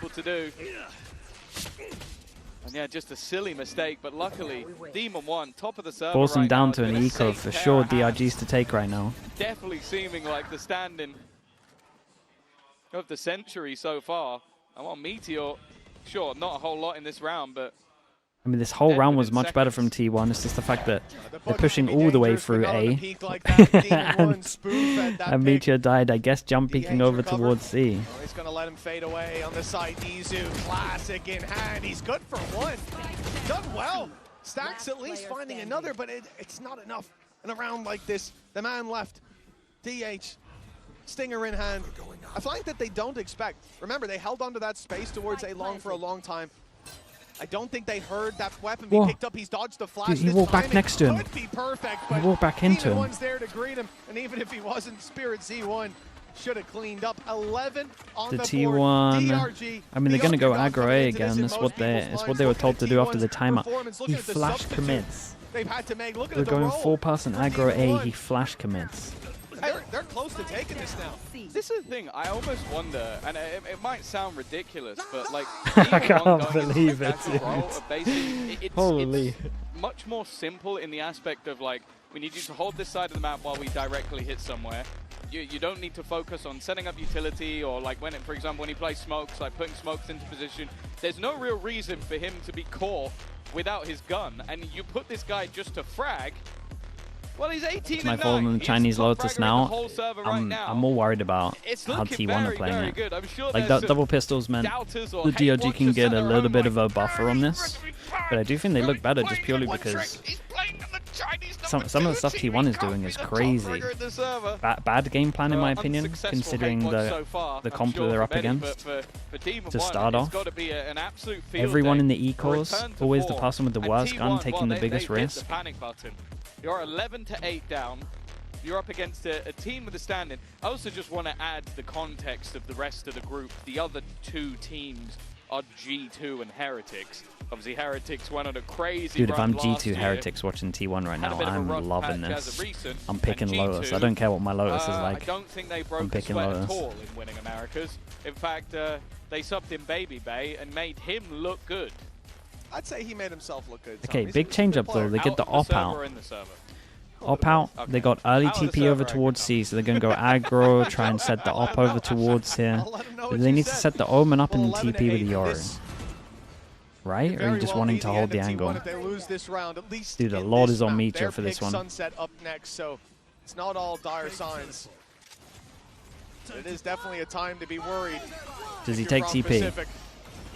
No, he doesn't take TP. Oi, what a shot, though. They both hit mad shots. Mate, Buzz, please chill. Buzz, why are you fighting on your own?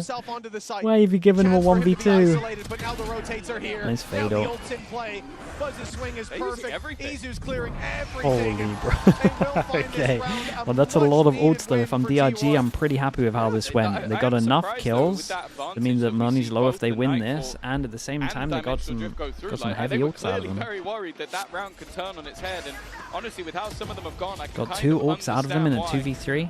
Solid openers from DH and Meteor, and I'll be honest, it's another scenario again where I remember seeing Caron added Bro, into he's loving these. going, oh, he's loving the jump before he gets out, so it's hard for them to young, spam. Sort of like ranked player who has been thrown in from the T1 Academy. He has ults? been What their was the best other player. one? And I think maybe you can make an argument for Buzz. I don't think you can make an argument for anyone else. There's only 2, right? Oh, Ackerman. He's taking the space yet again. He could fall back, but he doesn't need to. Spirit C1's alongside him.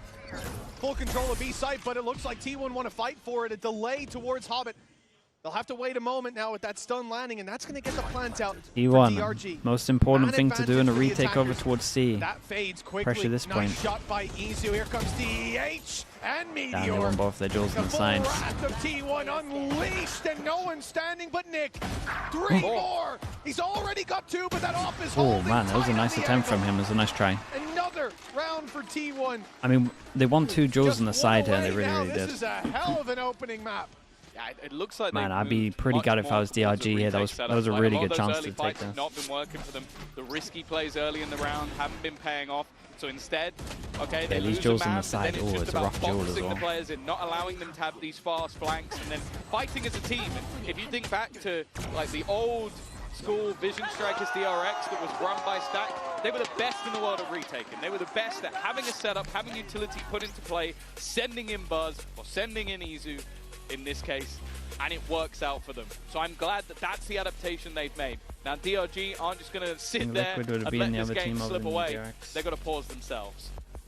I'm not sure, man. They didn't play great either. This is it. You know, at the start from DRG, you have this very oppressive. This is a nice timeout, though. This is for sure still very, very winnable. The idea is a lot of Every the time time you're I'm going to be getting able to punish somebody who's out of position. This is what we saw from this comp up against Team Liquid as well. But once that team starts to Why play, not breach or go aggro here? I think they are on top of the fact that T1 like to fight them so heavy on the sites before they plant, so they didn't want to get util out. I think that's like a big thing that's happening from DRG here. Like every single time they take over towards sites, there is stuff they could do with util, but I think they know, and especially if you look at T1 on these sites, they want a fast flood.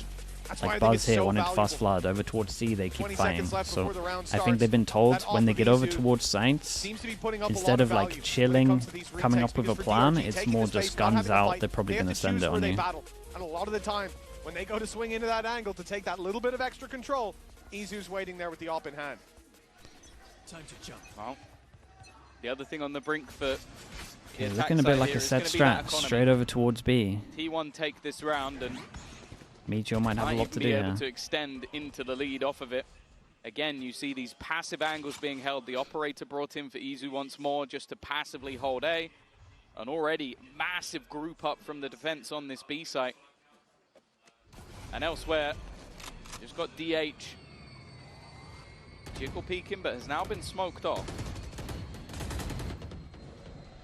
Much more defaulty from DRG. Ackerman looking for the fight. Spots one and gets out immediately. We go. I will say the Euro ult's pretty early. You got two people that can't actually take the space so much. Does have a TP to cancel on this.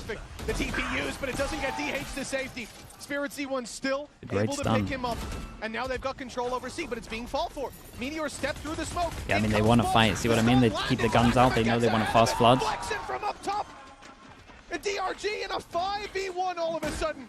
A lot of talk about Izu's operator. Okay, very, very nice. Let's start looking at the money. Put him in the Money's kill not feed good. on the right side of it too, but he'll hope that They can he's have not 2 goes at appearing it. in that kill feed at all. In 2 this goes round, at the it, save and they is will. called, and If they're relative, I mean, honestly, Demon 1 should just be sending it. Knife out. Even the def is for a worth team here. that came in with a substitute and a man who hasn't played Vice before and an official. They are looking sublime.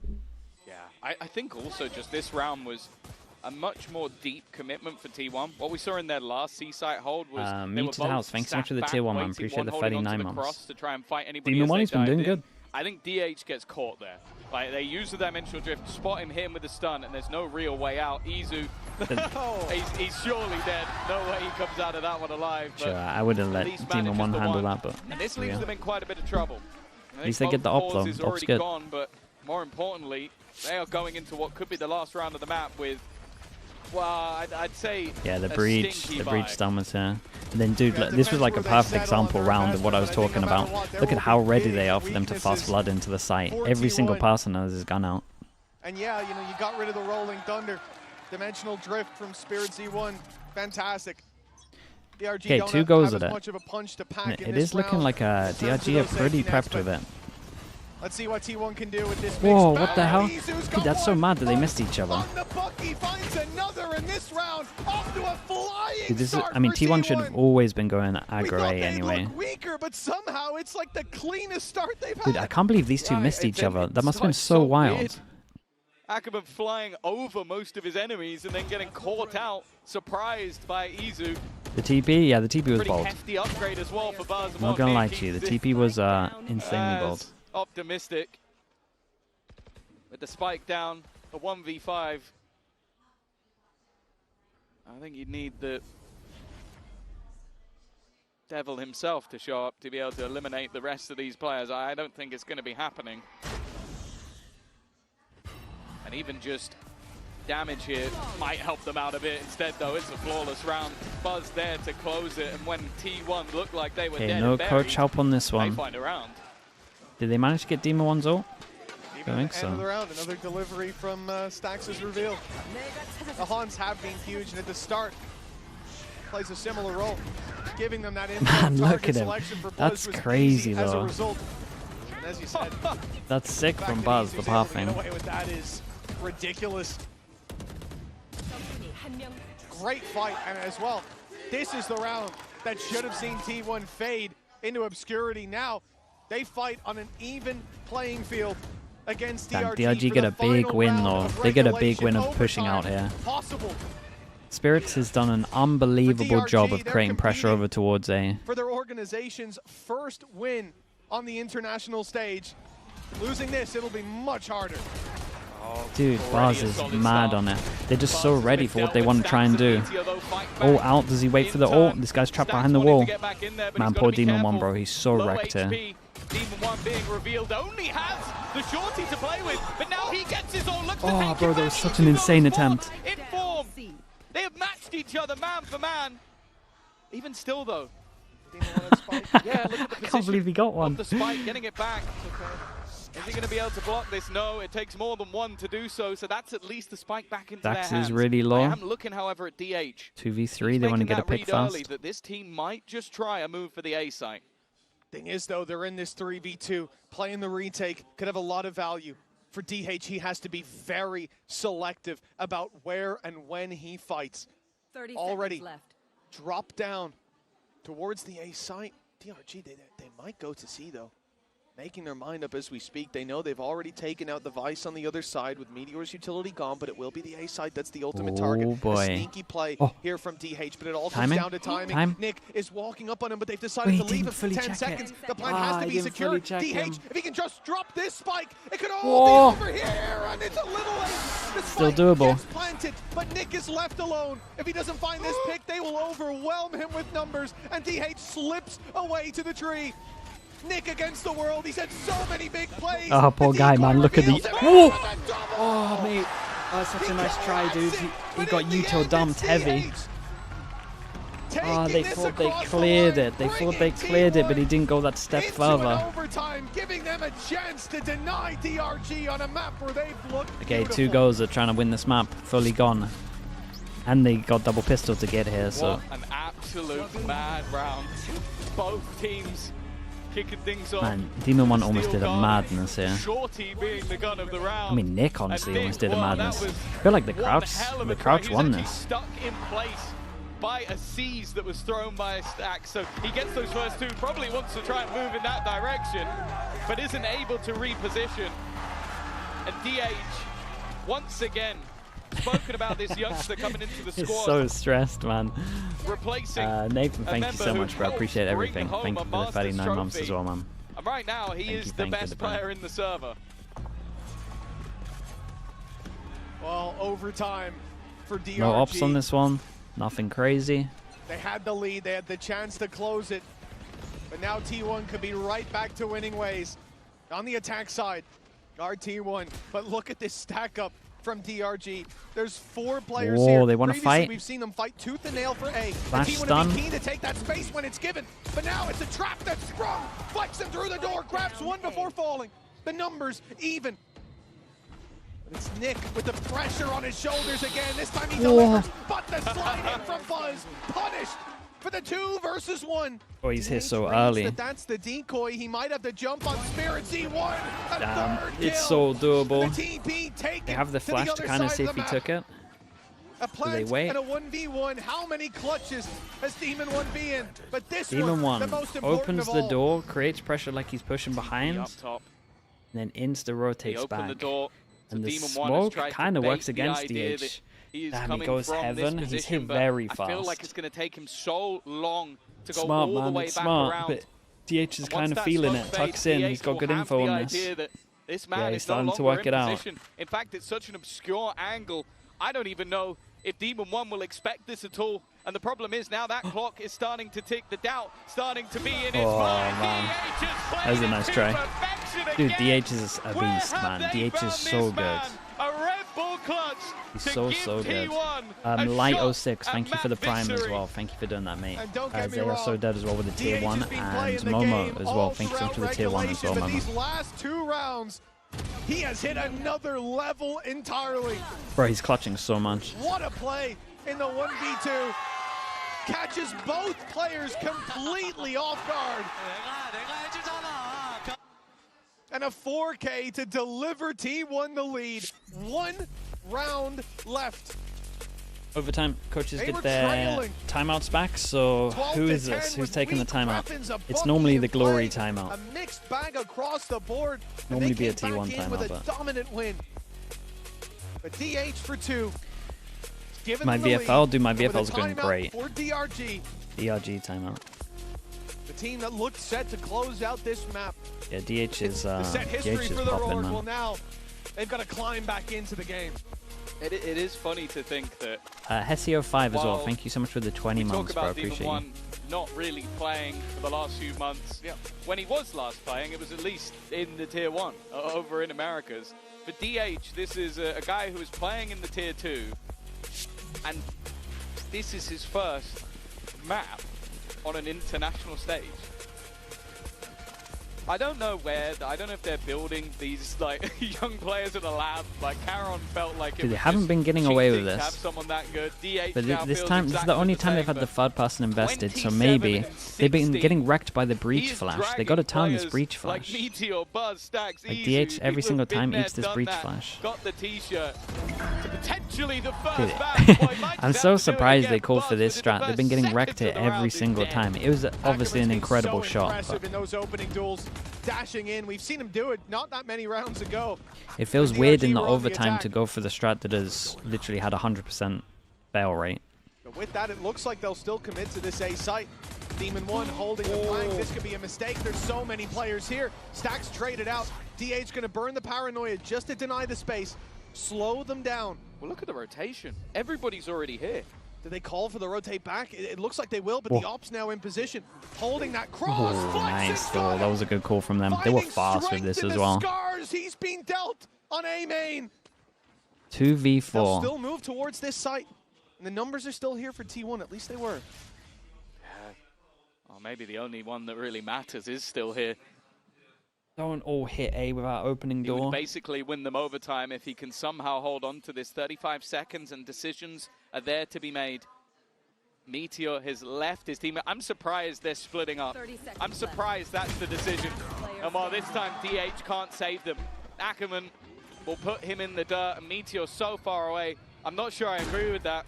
I think the best case they had was to try and fight it as 2. Now he has to find a 1v4. I mean, no matter what, it was a gamble. It was nicely done from DRG to cut the sounds to actually make it feel like they might have gone elsewhere.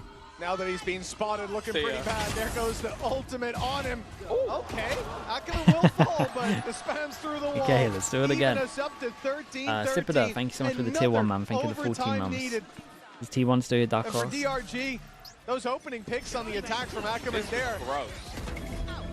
I'm going to stick with it, just purely, but I'm just hoping this is their worst map. That's what I'm hoping for. When I go back to the critique I had of Izu in the defensive half, that's what I'm expecting to see. Like, you get in, get a kill, get out. He has no interest of, like, trying to double down. I would hate to bail on them in this early, but... Just get the opener and escape. And that's where I think Ackerman has truly it's not looking like I thought it would now look. Into that defensive round once again. I'll say that much. much. It's the same brawl over on A. Yeah, T1 though, they sit behind Rubble patiently. Still those 4 players towards this site. T1 making a quick I like this though. Flexen's not actually going for it. Okay, this is going to be interesting. Everyone goes super aggro. He has a TP, he takes the TP. They can just insta-hit over towards C. Yeah, and Demon 1 needs to leave site. Oh god. Give a chance for the rotations. Demon 1 won't fall for that spot again. But now they're closing in the distance. Well played to find I mean, he did first. great. Spirit C1 from the back lines, delivering again at a 3 versus 2. The defensive round looking likely, but with Ackerman down, we're back to a 2v2, and T1 have got a plant. Putting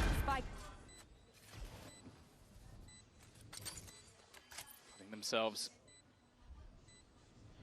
in a position to turn this round on its head, have another chance at claiming the victory on their opponent's choice, but Flexen and Nick have an opportunity. The flash is going to slow them down even more. The aftershock not quite finding anything. Such a strong pause from Meteor. Even still, it has cleared an angle. It has checked the spot, but that time is ticking. They need to get a move on. First contact in, Izu gets one and hit 30 HP, that is insanely close. I do love the comms from T1 in this 1v1. Sorry, in the 2v2. Guy close, this is wide swinging. Guy far back is short swinging. There was a timeout called here. They saw it to correct course. And actually, I'm seeing in game, it's going to be a timeout again, Tom, but it's T1 this time, taking the breather. Interesting call as they're in the lead, but they did let it slip a couple of times. So yeah, it was a really nice swing from Izu. I think also just this is where you need a cheese round. This is where you need one thing to work. Dude, they don't even need a cheese round. They need to go aggro A with 4 and then TP with a Euro. Because that's what their comp's made for. A round down, you take a pause. You're basically looking to fix something while you're switching into another half. Like the round you've just lost, it would be irrelevant because you're not playing that side of the map anymore. Now you're coming in, and it is only been. I mean, in theory, he should be leaving site, but I think they just told him to stick on site. But he did fine. Like, the fact he had to get one, like, as he commits over towards site, he has to get one. One of the big strengths and he got his one. And then his mate, I mean, they actually traded pretty well. It's just in the 2v3, they then didn't play numbers as well. I think we're used to seeing from The person, was it Spirits, maybe, that stuck around the site for too long? I can't remember. Whoever in the 3v2, there was someone that stuck around the site. Might have been Ackerman? Okay, yeah. Might be bottom of the board, but the amount amount of supportive assists that he has had. His haunts are unreal. Yeah, they have been, dare I say, some of the best I've ever seen. Like, it catches Dude, someone it's so weird. every Both of these single round. teams In fact, love, it like, catches multiple people trying both to rounds. deny plant. Looking like it might be slightly different, though. You've got Izu set up outside of B. He's got that operator in hand, and they will take Okay, this is going to work well for T1, surely. One passing setup over towards A. You got nothing on this comp from DRG to re-clear this, so they can literally go for a 2-2-1. And I don't know why Baz hasn't rotated yet. I guess because of the smoke creating pressure. They're already teeing up for the push. DRG straight in, Meteor under pressure. He's surrounded. Stax comes in to help and finds the first. Lands another. Stax keeps delivering. Holy Stax, man. And he might have delivered them the win. Nick, Yeah, it was a good timeout from the coach, though. Like, they actually did the thing that makes the most sense. And they hit some lovely shots. It's a close map. DRG winning double pistol kind of had to win this, though, really. Scrappy game, though. It was a scrappy game. DRG's pick. Yeah, what an incredible start to this series. One that feels like it could go all the difference to three, had a but we will have mad to wait game. and see. We'll be back with Sunset. 2 clutches or 3 clutches? I think 2.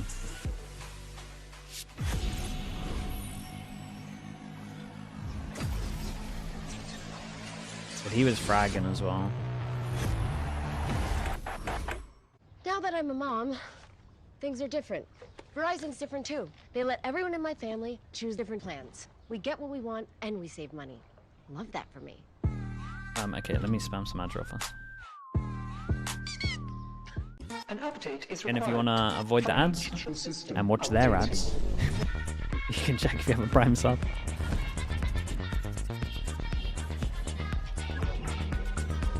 T1 versus T1.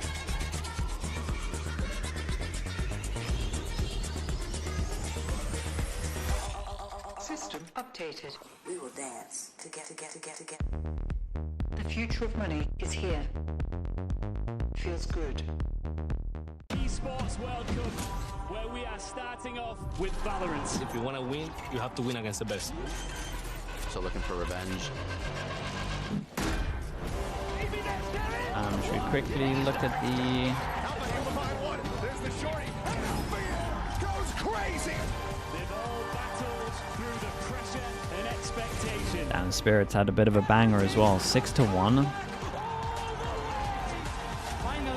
DH went 27-18 though.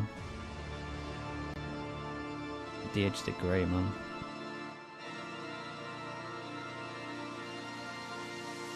Okay, I'll be back in a little bit, chat. Fantasia shot, thank you so much, dude. Thank you. What team needs Angel the most, coach-wise? I think there's still a lot of teams that could benefit from strong coaches, especially where there's a lot of player-turned IGLs. He's pretty valuable at the moment, I would say. You could definitely do something similar to what Bonkar's doing in NRG at the moment, in my opinion, and help the coach. Sorry, help like an inexperienced IGL have an easier time of how he like views the game, because he's very set strat in terms of ults as well. Generic name 01 and Shorty I don't know as well with the Prime. Thank you so much, guys. Thank you. I'll be back in a little bit, right?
guys? Mika and Bella here with Autumn of T1. And now, Autumn, this is DH's first international, and he is popping off. We know back in Pacific that T1 has been preparing him for this very moment with events like T1 Homeground. But talk to us how the team, the Masters Bangkok champions, of course, have been preparing him for this very moment here on the champion stage. 오늘 경기가 DH 선수의 첫 국제전 데뷔이자 챔스 첫 경기였는데 오늘 너무 멋진 경기력을 보여주고 있습니다. 이제 방콕 마스터즈 방콕 우승자인 T1 선수들이 팀으로서 어떤 이야기를 해줬길래 이렇게 잘할 수 있었나요? 사실 팀원들이 그 친구한테 뭐라 해줄 필요가 없이 워낙 큰 무대에서 자신감 있게 할 수 있는 거를 증명했기 때문에 콜업이 된 선수여서 팀원들이 이제 하는 거는 그냥 하던 대로만 해라, 자신감 있게 해라 정도로만 하고 너무 잘하더라고요. 알아서. Well, the team didn't really have anything to tell him because DH was called up. He joined our roster because he was able to perform well, be confident on big stages like this. He was born ready. And I guess the team just said, hey, just keep doing what you've been doing because, you know, we all saw how good DH was and he really proved himself today. Well, he better keep doing what he's doing. He is a natural. Good luck on the next map. 감사합니다. Like I said before, when has a Korean rookie ever failed us? What a debut for DH here on the global stage. I've got Dan and Doug here with me. Once again, these numbers, Doug, this is ridiculous. And if he keeps doing these, you know, he's going to have a nice time in Paris. Yeah, I think he's going to do quite fine. The stats are fine, and they're good, and he put up really good numbers. But what impressed me most about this kid was how often he was in clutch 1v1 situations, and he was the one winning them out. And he was winning them out against the likes of, it felt like Demon 1 every time. He was constantly in those positions, but that boy stood his ground. He was incredible for T1. I mean, pretty much the reason why they won this map too in that overtime, when he gets 4 kills as well to secure it, they go into that second one and finally they're able to close it out with stacks. DH has been incredible. He was good towards the beginning and he was good as well to keep T1 alive in this map. Yeah, cool, calm, and collected too from him. And it's time for our Verizon high-speed moment. And this one goes to what happened on round 8. What a fantastic retake from them. We saw so many of these as well. This wasn't an isolated incident. No, I think there were really, really good protocols when it came to the retake situation for DRG, and I think this map does this clip does a really good job of doing it.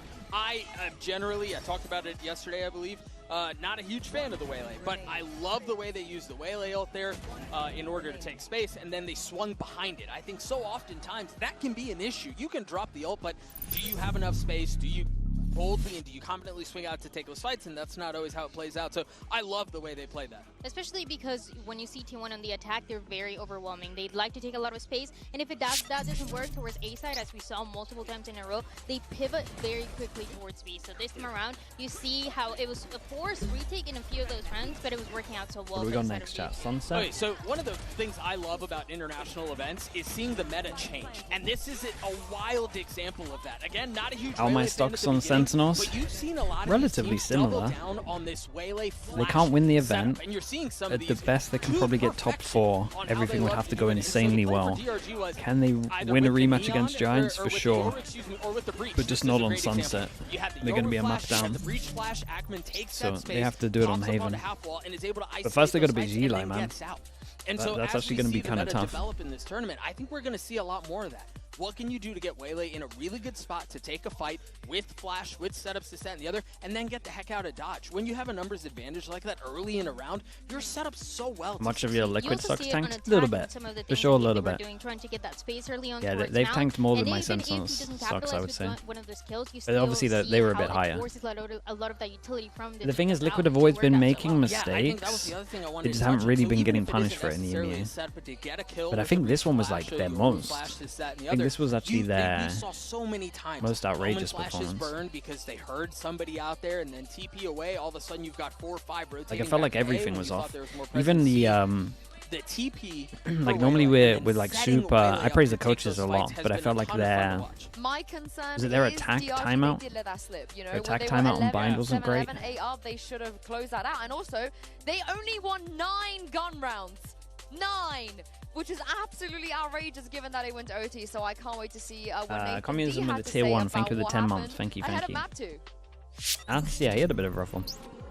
Tamika and Vera here with Nathan D of DRG. Now, just wanted to get your thoughts on the Yoru and Waylay composition because the team seems to have a really good understanding on it, especially on that map and especially with the retakes. Was this always the plan, especially with the recent roster adjustments? 想问一下教练，看到你们在图一是拿出了夜路加上幻冷的组合，并且看到你们的理解是非常到位的。那最近队内也有人员 He had a pretty good plan though. He knew that he knows that T1 likes to fast flood all the time. He was really on top of how T1's like style of play was. But they messed up a couple of rounds. Actually, I'm pretty satisfied with all the players' performance today. Like for the Waylay pick, I just want to say we fixed some problems with the former Neon like comps. We want to play more aggressive and maybe like catch our enemy off guard. Well, the team is looking good. Hopefully, you bounce back on the next map. Thank you. I think their comp doesn't work, I will say. I think their comp doesn't... Well, the only way their comp works, in my opinion, is going aggro over towards A and winning that fight. As soon as you lose that, I think you're done for. Not that this was the best example, I don't think T1 went aggro A enough to punish that. But it can't re-clear rubble. And when you can't re-clear rubble on Lotus, you're kind of done for. I do think Sunset's a fun one because both teams are 4-1. Both teams have bested the best teams in their respective regions on this map. So you've got DRG, who's able to walk away with 2 wins against Billy, and then you've got T1, who's bested RRQ on Sunset twice. So these are strengths for both teams. I'm curious about what the heck is Demon One gonna play, and do they double down? Which I think they will. I mean, they will. Yeah, you should check it out. On this Flash Waylay situation? At least kind of lends itself. I mean, honestly, to both maps are pretty entertaining. If it helps, Demon One has only ever played Raze and Jet on Sunset, and nothing else. Don't think he'll be playing either of those this time. Yeah, we'll see. Let's take a look at Agent Select now and see where we are going to go with this. It's Cypher. It is, I guess, stepping in 1-for-1 at this point. So T1's comp just makes more sense. So let's do a quick breakdown of the comps right now. So very similar, right? Very, very similar. But because we are using these, you have to have the Sova. This is the most common Cypher map. It's an absolute nightmare to play against the Cypher. If you don't have the shocks to break it, there is nothing to break these trips right now. The Neon is going to have a horrendous time. Yoru and Buzz Neon. It really is. Yeah, it's now 2 maps in a row where they seem that this is like a very intentional thing. I'm curious, is it a comfort situation? Does Izu just feel this is a little bit weird because tough to say, really. Buzz moving over from the Yoru to the Neon suggests that he doesn't want to op as much, but I mean, he's an opper. I want to see more of those duels again. I can't wait to see it. Let's jump into game and throw this back to Mitch and Tom. Just ain't not a chance. How do they break trips right here? They're going to get farmed by this Cypher. The first was a tight affair, but T1 are leading by 1 map. And this is their choice on Sunset. Another debut for Demon One as he picks up the Cypher, sticking onto that role. Clone only, you just double trip. Yeah, I like the fact Clone and that Fade Dog, you trip high, trip low. Everything up around him. Like sure, it will work against like dumb teams, but against good teams, it's not going to work. By any stretch of the imagination, he came in trying to change it either. Cypher definitely can be tougher on that hole, but at least for now, it's going to be DH continuing T1 on defense, how DRG on he did attack. on the last map. A fantastic individual performance. Oh. And wow, a recovery already needed in this pistol. It is Oh my god, they held so strong. DH leading the Dude, scoreboard DH already. is going crazy at the moment, Is there man. to close it out. A pistol round for T1. He's fragging so heavy. A solid start indeed for T1 as DRG trail by 1, but they were able to make the fight fairly early on in the previous. See if that'll be the case again. DH, well, he was certainly a man that drew our eye throughout the entirety of regulation over on Lotus, but in those last couple rounds, the last round of regulation, especially the first of overtime.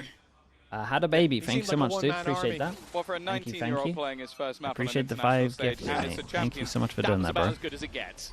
Yeah. Thank you very much, man. Especially Appreciate in the late support. Stage, pressure was on for DRG. The pressure increases. They need 2 maps in a row And starting out with a 1-0 Zeitsker as well. Thank you so much for the 5 gifted as well, mate. I appreciate you doing that also. Chatting not to do. Let's get the Slug Oiler. He's hit 0 shots. Yes, they were mostly through the smoke, so I'll give him that credit. But it certainly scared DRG away. They grabbed Thank the you so much, you two. I appreciate it. This is all okay, 2 deaths they're allowed on this one. We've got the Eco Farmer in terms of this gun. A lot of contest. Meteor good for 2 at least. The player spotted crossing with a jump scare from Buzz. And they're losing a few, but that's a pistol. Ooh, that's the big jewel, though. Oh, boy. I'm really worried. Oh, God. And they know knows where he DH is as well. This man's been so reliable, but an early response like this from DRG. This could really gun. There we go. Yeah, there we go. The rhythm. A rifle, but only 30 HP, Tom. He's got to get the jump on DH. Will do it. That's the thing.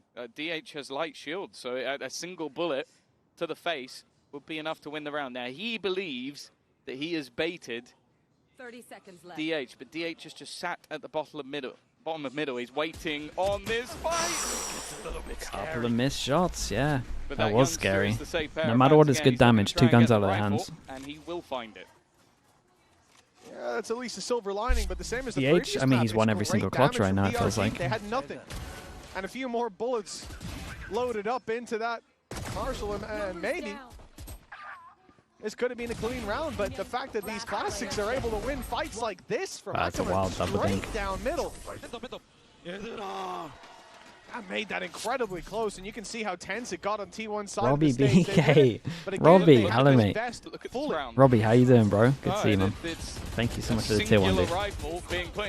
Best of luck for next year as well, mate. Isn't much, but well, if Buzz is playing like this, maybe it won't matter. This is a terrible bonus round coming in from T1, but somehow it's working. So they came in with a singular rifle, I think a stinger and a Full-person few aggro over pistols. towards A. This is one of the things I've been watching with T1 as well. I love their A hold is so nice. They normally do A hold where the Yoru is kind of looking a little bit like a KO. And he has the TP through the door, just in case they go fast over towards B. Or when they are set up, he can reinforce over towards B. So I'm kind of surprised that DRG wanted to force over towards A. But the one thing when you watch this comp that T1 do, the A hold is so strong. There's just 4-person here. He's tucked in though. Set himself and up for success. they're doing great flashes over the top that blind everyone but don't blind you close. Through for T1. I'm thinking before we get back into the game, okay, they've got to fully invest, right? We get in a barrier up, they've got nothing. Oh, it's an easy the round. emote goes hard, yeah, it's a good one. It's a good one. An uphill battle, and they came tumbling down 3-0 start. God, look at it. Again, you just talk about the supportive utility, the paranoia that came through. I think Stax is the one that, yeah, he puts that dart into the corner, and as they swap to look to have hope for Liquid? Yeah. It's a fine recovery. If you're going to lose any game in Champs, they lost the best game. But can they play like that and win? No. They lose to an incredibly weak bonus, just lose. And T1 have got so it has to be much better. Start. This round, light shields across the board. Easy with the Outlaw. A lot of stingers, though. Yeah, they've got to get close. That's the real problem. Those shots don't land. The gate crash actually looking really good for DRG right here. That's a little too scary now. Do they want to try and take back a site? Big jewel at mid. All of these fights look maybe even favorable for them. T1 have to group. Take these fights together. It's Izu looking for some on his own, but around that laneway, when they come to push back in, that's where DRG really pack a punch, not just on close range, but with the numbers by their side as well. Flexen picks up a double. Spirit Z1 there as well. This could be DRG's again, round. Okay, this time he doesn't win the clutch. It's big for them, man. Double guns. They put one on the board on their weaker round. They needed something like this. A couple of missed shots here, though, for sure. After a third round embarrassment. This was interesting because this is like the change-up that they did, right? Izu now playing the Yoru. Pace they were able to get in. Obviously, Buzz was so low. Obviously, you think that Buzz is going to be the upper on this one, so didn't look good for Easy. Floater Pro, thanks so much for the tier 1, man. Appreciate that. Of their weaponry and more flexing, and Spirit Z1 have now given them a round they never should have had. Okay, it doesn't phase Izu. Buys the opposite back on this one. This is where we'll see the buy. A pretty strong one coming back up for T1 with an operator for Izu. So far, the best rounds from DRG, where they've got 4 stingers, and the next best was when they had classics. And it wasn't a pistol round either. A very, very strange start. But this has been an unusual series, looking back at Lotus. They got Yoru ult, they got Omen ult. I mean, it's decent ult still. Taking a pretty heavy blow in the last, but they create pressure over towards middle. We had smoke, we had fade eye, so they know on attack they created pressure. They could be in this corner, they could be ready to pop mid, could be ready to pop over towards market. Spirit Z1 already has that dimensional drift, and on the attack side, that's probably going to be used here to clear up all this space and maybe stop Damn, he didn't hit his TP. There's no way he takes this TP though, right?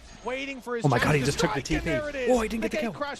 Oh, he was ulting. Okay, that's why I was going to say there's no way, man.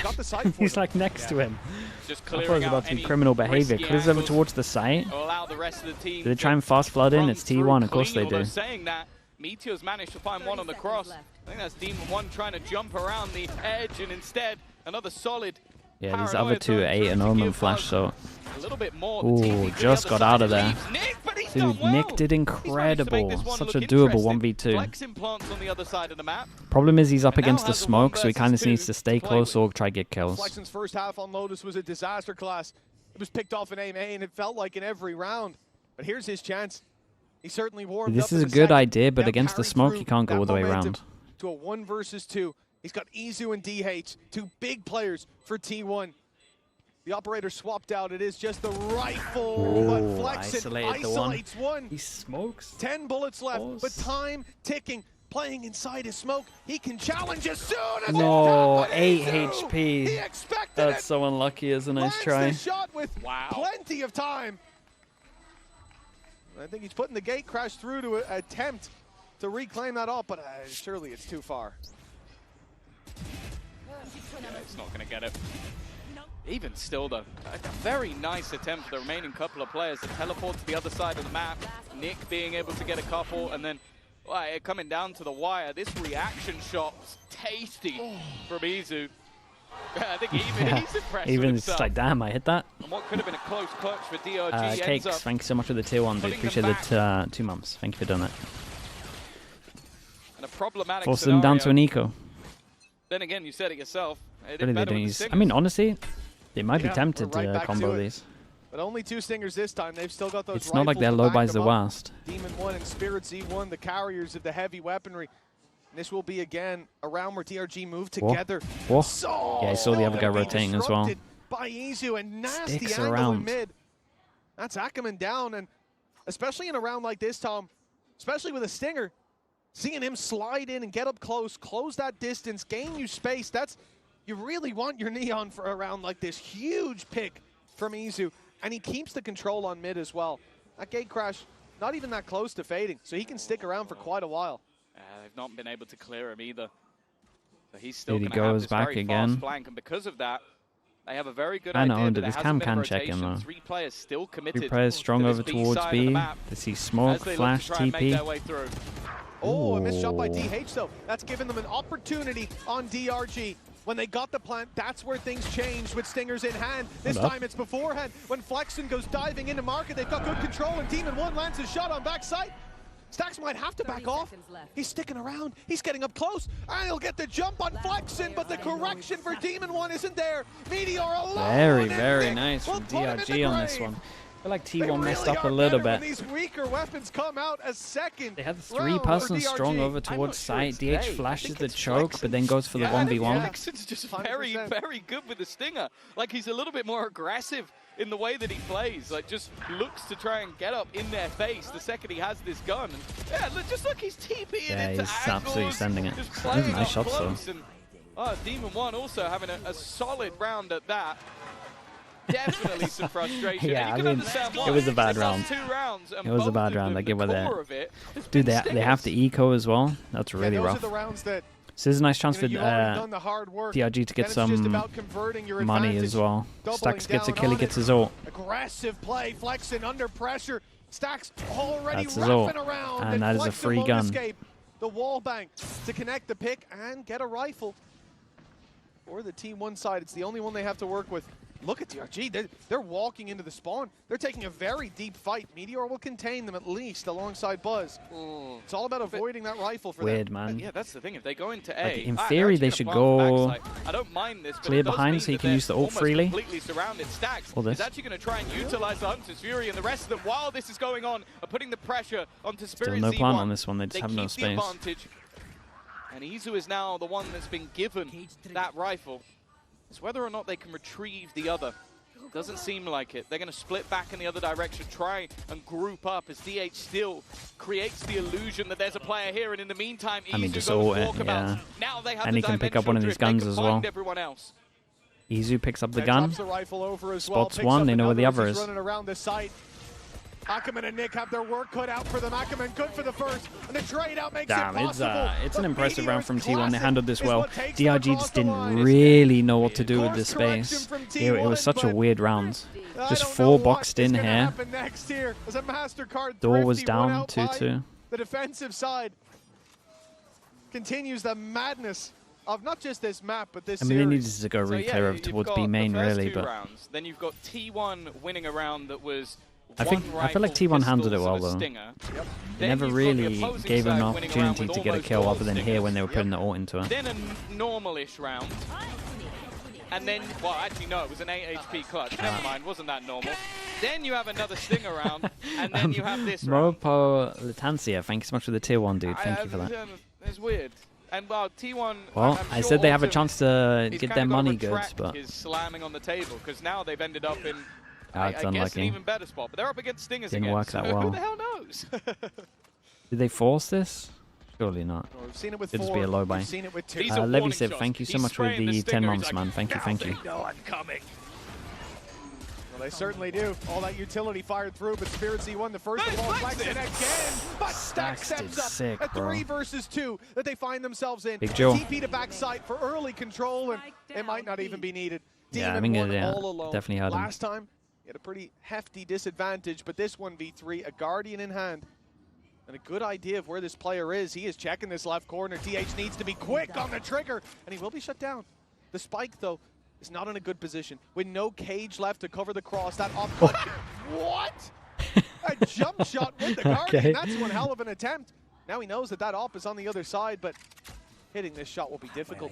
Uses the cam to bait him out, and he's done so successfully, but he can't land the shot. Oh. And the stun sends him running back.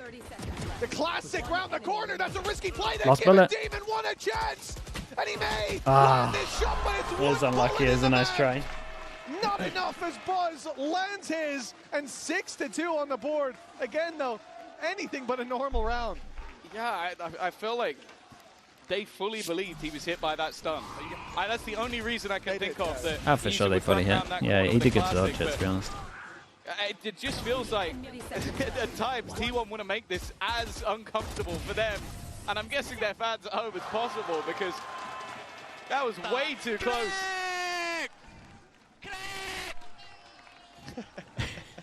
Who's Greg? Pal's here? I think it might be that he's cracked. I'll tell you that. 6-2. The lead for T1. Well, they find it funny. They've been slamming desks in the coaching booth. I need sort of like that side by side. Like just like Autumn slamming the desk and then cut to DX or DH just laughing It's his head Masoji. off. Thanks so much for the tier 1, man. I appreciate you doing that, bro. The coaching staff as Did I miss another one? Levy said as well. Thanks so much for the tier 1 although they also. are winning, they are winning in some of the weirdest ways I've ever seen. Without a doubt. What do you think is the reason between China's team's discipline and fundamentals? It's just got the game 2 years later, man. Though, this is a They're just playing catch-up the whole time. Of course, they're on their opponent's map pick. But they improve fast, though. Like, the improvement of teams is pretty fast. Closing out Lotus. A few big clutches, big rounds from DH, the man that was happy down on that stage.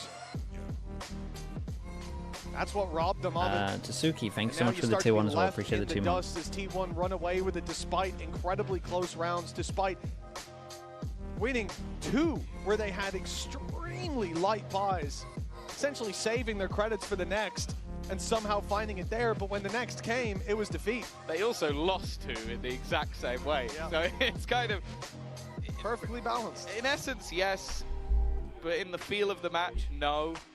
Like, I feel like the last map was a lot closer, but not with this much Spicy insanity. Coleslaw, thank you so much for the Prime as well, man. Appreciate the 10 months. But hey, for T1, they're on their map choice.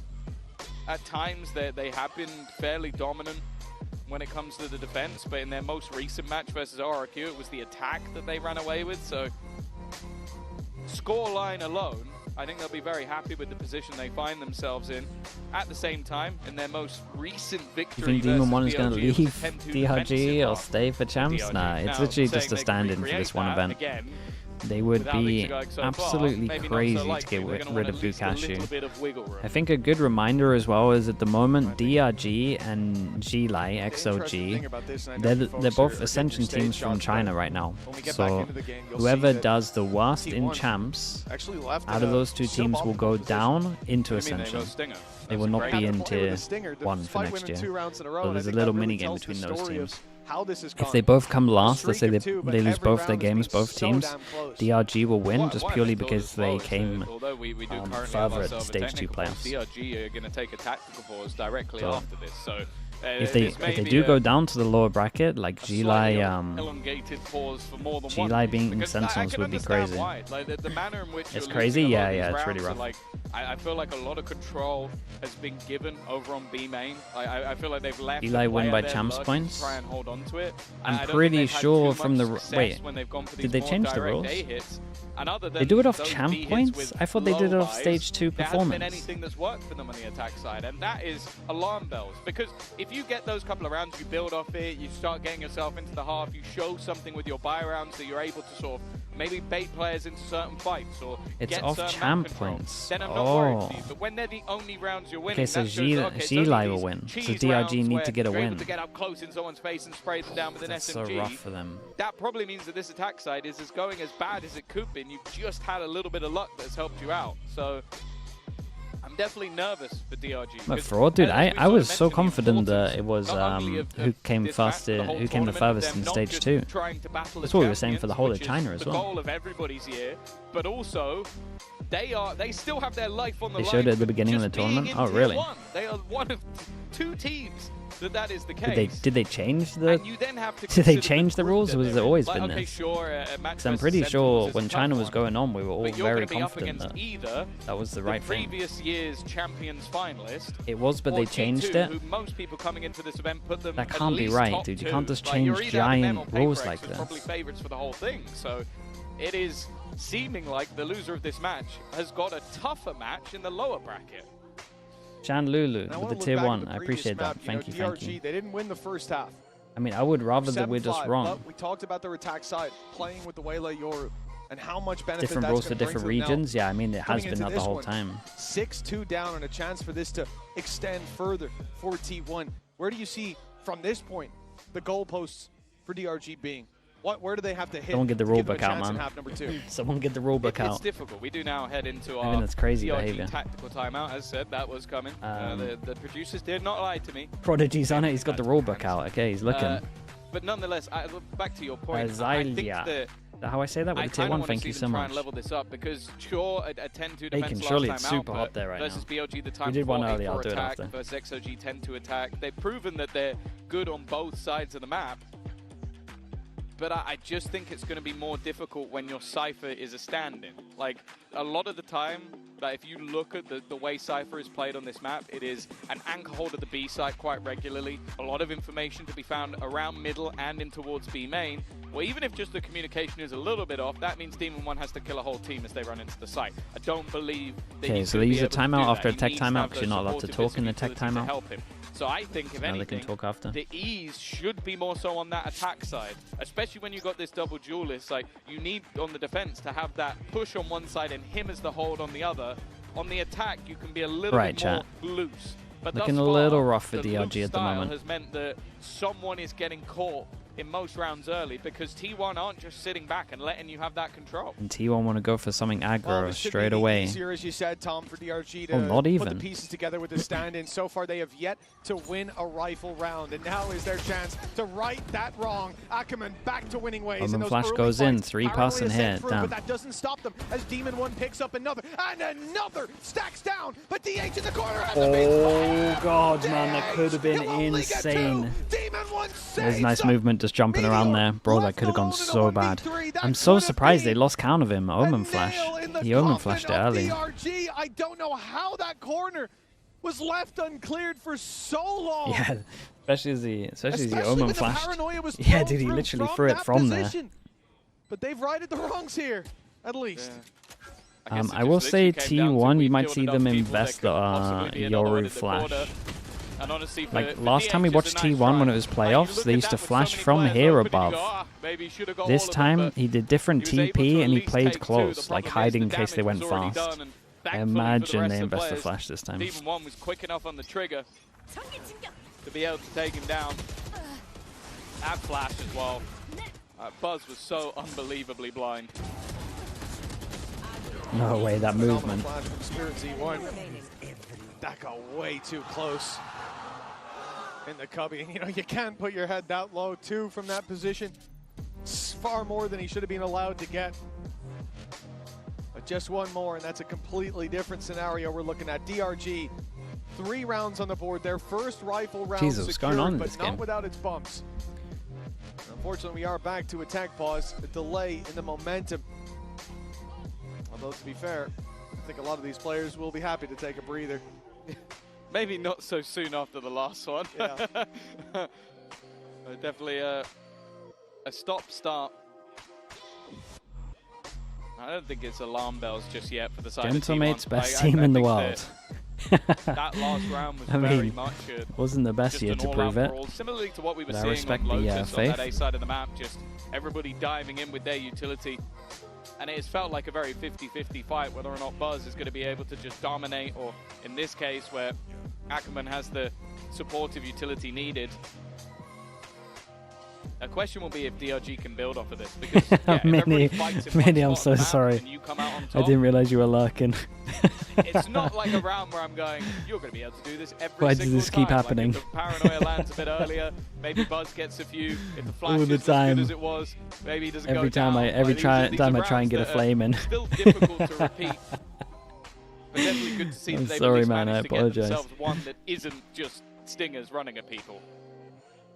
Yeah, absolutely. But even then, it requires Demon 1 to pick up 3 very important kills. The first 2 trades on the initial fights. The third one, picking up a ball that was dropped far too quickly and without a moment of thought. What's your thoughts on double duelist for Liquid on Abyss?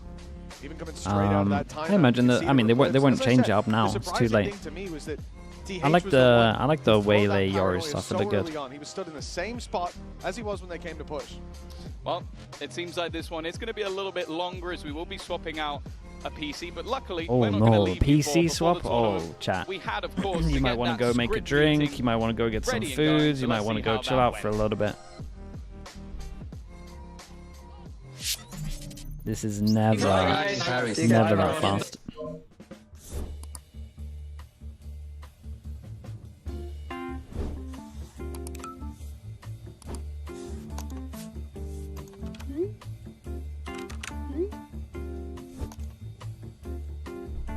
I already told you, I'm not buying your bundle. It's Pacific. They changed the script. Let's do another round of revisions to make sure it's fully actionable on our end. I mean, a little bit bacon. RRQ had done it before you, I think. Oh, actually, maybe you were doing it first. What is this? I thought we had buy-in from all stakeholders for an EMEA final. Actually, guys, I had Damn, insane Minnie got a idea. voice liner, hey. Map 5 overtime, 15-14.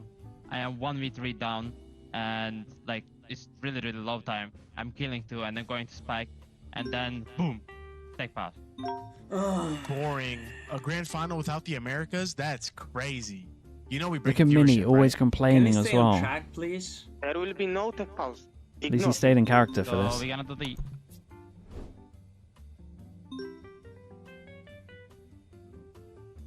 So, Mate, he looks so bored. I invited him.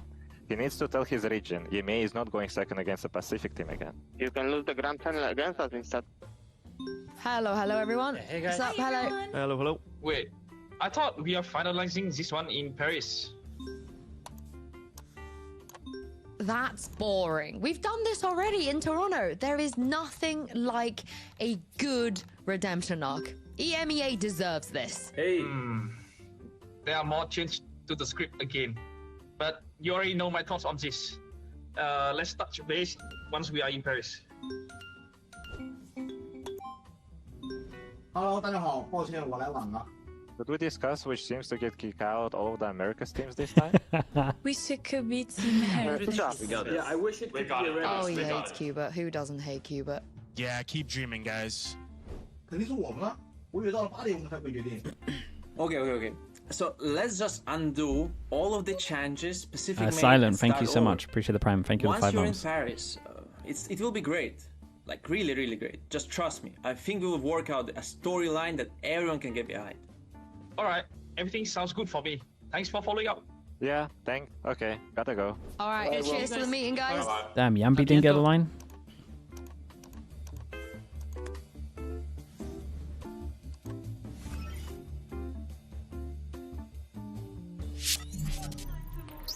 Et que serait l'IMEA sans une petite pause technique? On est à la maison et on en profite pour avoir 2 fans français de T1 à mes côtés, William et Antoine. C'est un plaisir de vous avoir ici. I'm very glad to welcome 2 French T1 fans with me, William and Antoine. And the first question I wanted to ask you boys is, how does it feel, you know, having champs at home and seeing your favorite team here in Paris? Du coup, qu'est-ce que ça fait d'avoir les champions à la maison, de pouvoir voir votre équipe ici aux arènes?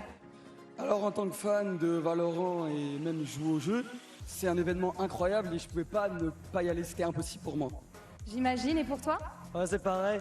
Bah franchement, regardez enfin sur Twitch les matchs c'est quelque chose, mais les voir en physique c'est vraiment incroyable. Le son des tirs, des smokes, de tout en fait, sur place c'est 10 fois mieux. 100 fois même. 100 fois mieux. 100 fois même, 100 times is better here than at home. You know, having the mood, the fans, you can hear the gunshots so much louder and it feels insane to have it in our own country, of course. And the second question I wanted to ask you about T1 is, who is your main character in that team? Who is going to carry, you know, the whole team? Donc c'est qui, pour toi, le personnage principal chez T1? Oh, Buzz! On est équipé, effectivement. So Buzz, obviously. Buzz. Et pour toi, du coup, Antoine, c'est qui ton joueur préféré? Mon joueur préféré, c'est Météan. Même s'il chope pas beaucoup de kills, il chope vraiment beaucoup d'impact kill. Et vraiment, c'est un joueur qui est vraiment très fort. So Buzz on one side, Meteor on the other one, and even though he's not top fragging, he has an insane impact, and I agree with you on that, definitely. Merci beaucoup. Dude, where's my DH fans at? T1 arrive à gagner. Thank you very much, both of you and everyone, and we're gonna see if T1 managed to get the win on Sunset.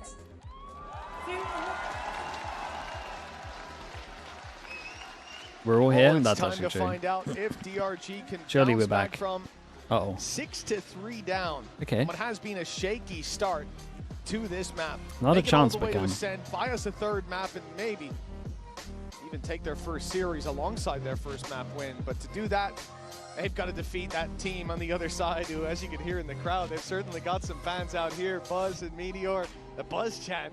I like hearing that. Yeah.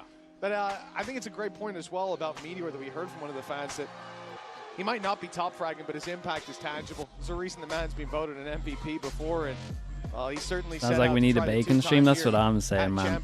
Where we just hit him with questions. Although when he was MVP, I think try and make he him was do top impressions and stuff. Like, a lot of people vote based on He's acting like he won't be grumpy, but we are he's the all grumpiest guy here. scoreboard warriors at heart. Just don't use rating. Nonetheless, please. Gotta use cast. We can already see launching back into the game. Hopefully, unlike in our EMEA show match, he has already got the bind done for how to defuse the spike. Oh, you're going to bring Samuel Etienne up here in Paris? That's a bold move, Tom. It's alright, he's probably watching the You're a French sore stream. take that you agree with. China has the best raw aimers compared to regions. I think Pacific have the best raw aimers not still. ideal for any of the players down on the stage, but the DRG maybe a little bit of a momentum breaker, That's not where only I'm them at. winning the last round, but also just the way that the map was going. If you just joined us, was very much they were only able to win a couple with stingers, and with the rifles they And were really Turkey, yeah, struggling. we can put just Turkey and win manage to Pacific as well, actually. Their first. We'll put the Turkish players in with them. No, I was going to say, yeah, the Gecko fans have been starved for attention so far. Maybe that'll change as the tournament goes on. It's actually just Gecko's looking for his wingman at the moment. Oh, Can't so go he in can't with one of play. the abilities. That's true. He's been heavily nerfed. But yeah, as we get back into things fairly soon. Obviously, as you guys know at home, there was a PC swap needed down there. Always takes a little bit of time, but last time coming out of one of these tech pauses, we had a tactical pause. And what I like about this little break is that although we might not be touching base with the coaching staff, your IGLs have had quite a long time to think about things. Oh, yeah, and I think doesn't that like will anything benefit about more the tech towards pause. DRG, who have had those Pretty struggles. rough, yeah. They just found their first buy round. They've yet to streak two. This is our together first rough because, day, though, again, right? they've I think been all the doing other days have really been pretty tough smooth. work of winning those rounds with stingers and then losing when they've got rifles in hand. You're firing shots at Stacks? No, I'm saying DRG are the ones that will need to build around this little break the most because they've had the issues. T1 are 6-3 up. One of our they just lost their round. Hansi hasn't been hit. That's, I mean, she's been lurking though. I can't believe you take shots at Stacks. She's been lurking. She's more vocal now, I agree. I gave him a fist bump backstage. I was very She has gentle been, as well. I didn't want to hurt the wrist. You know me. The muscles. Oh yeah. You're almost as strong as flexing. Just can't quite see it. Too close. They're too thick. I'm seeing headphones going back on.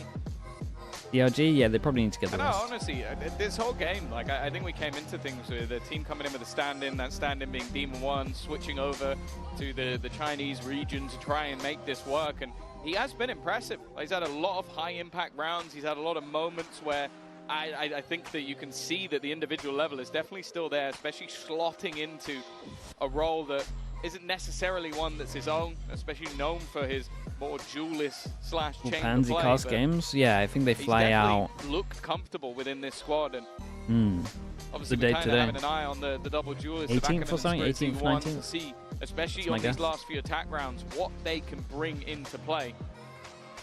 The problem, though, for T1, when we do get back into the game, is that economically, Oh, we back? they're going to be in a little bit more trouble with what they can try and deal with, as they did lose that last round and haven't really been able to keep a lot of these rounds clean. Yeah, I think that's one of the big problems. You know, looking back at the previous map, Spirit C1 as well, I'm waiting to see his return to form in terms of those early duels.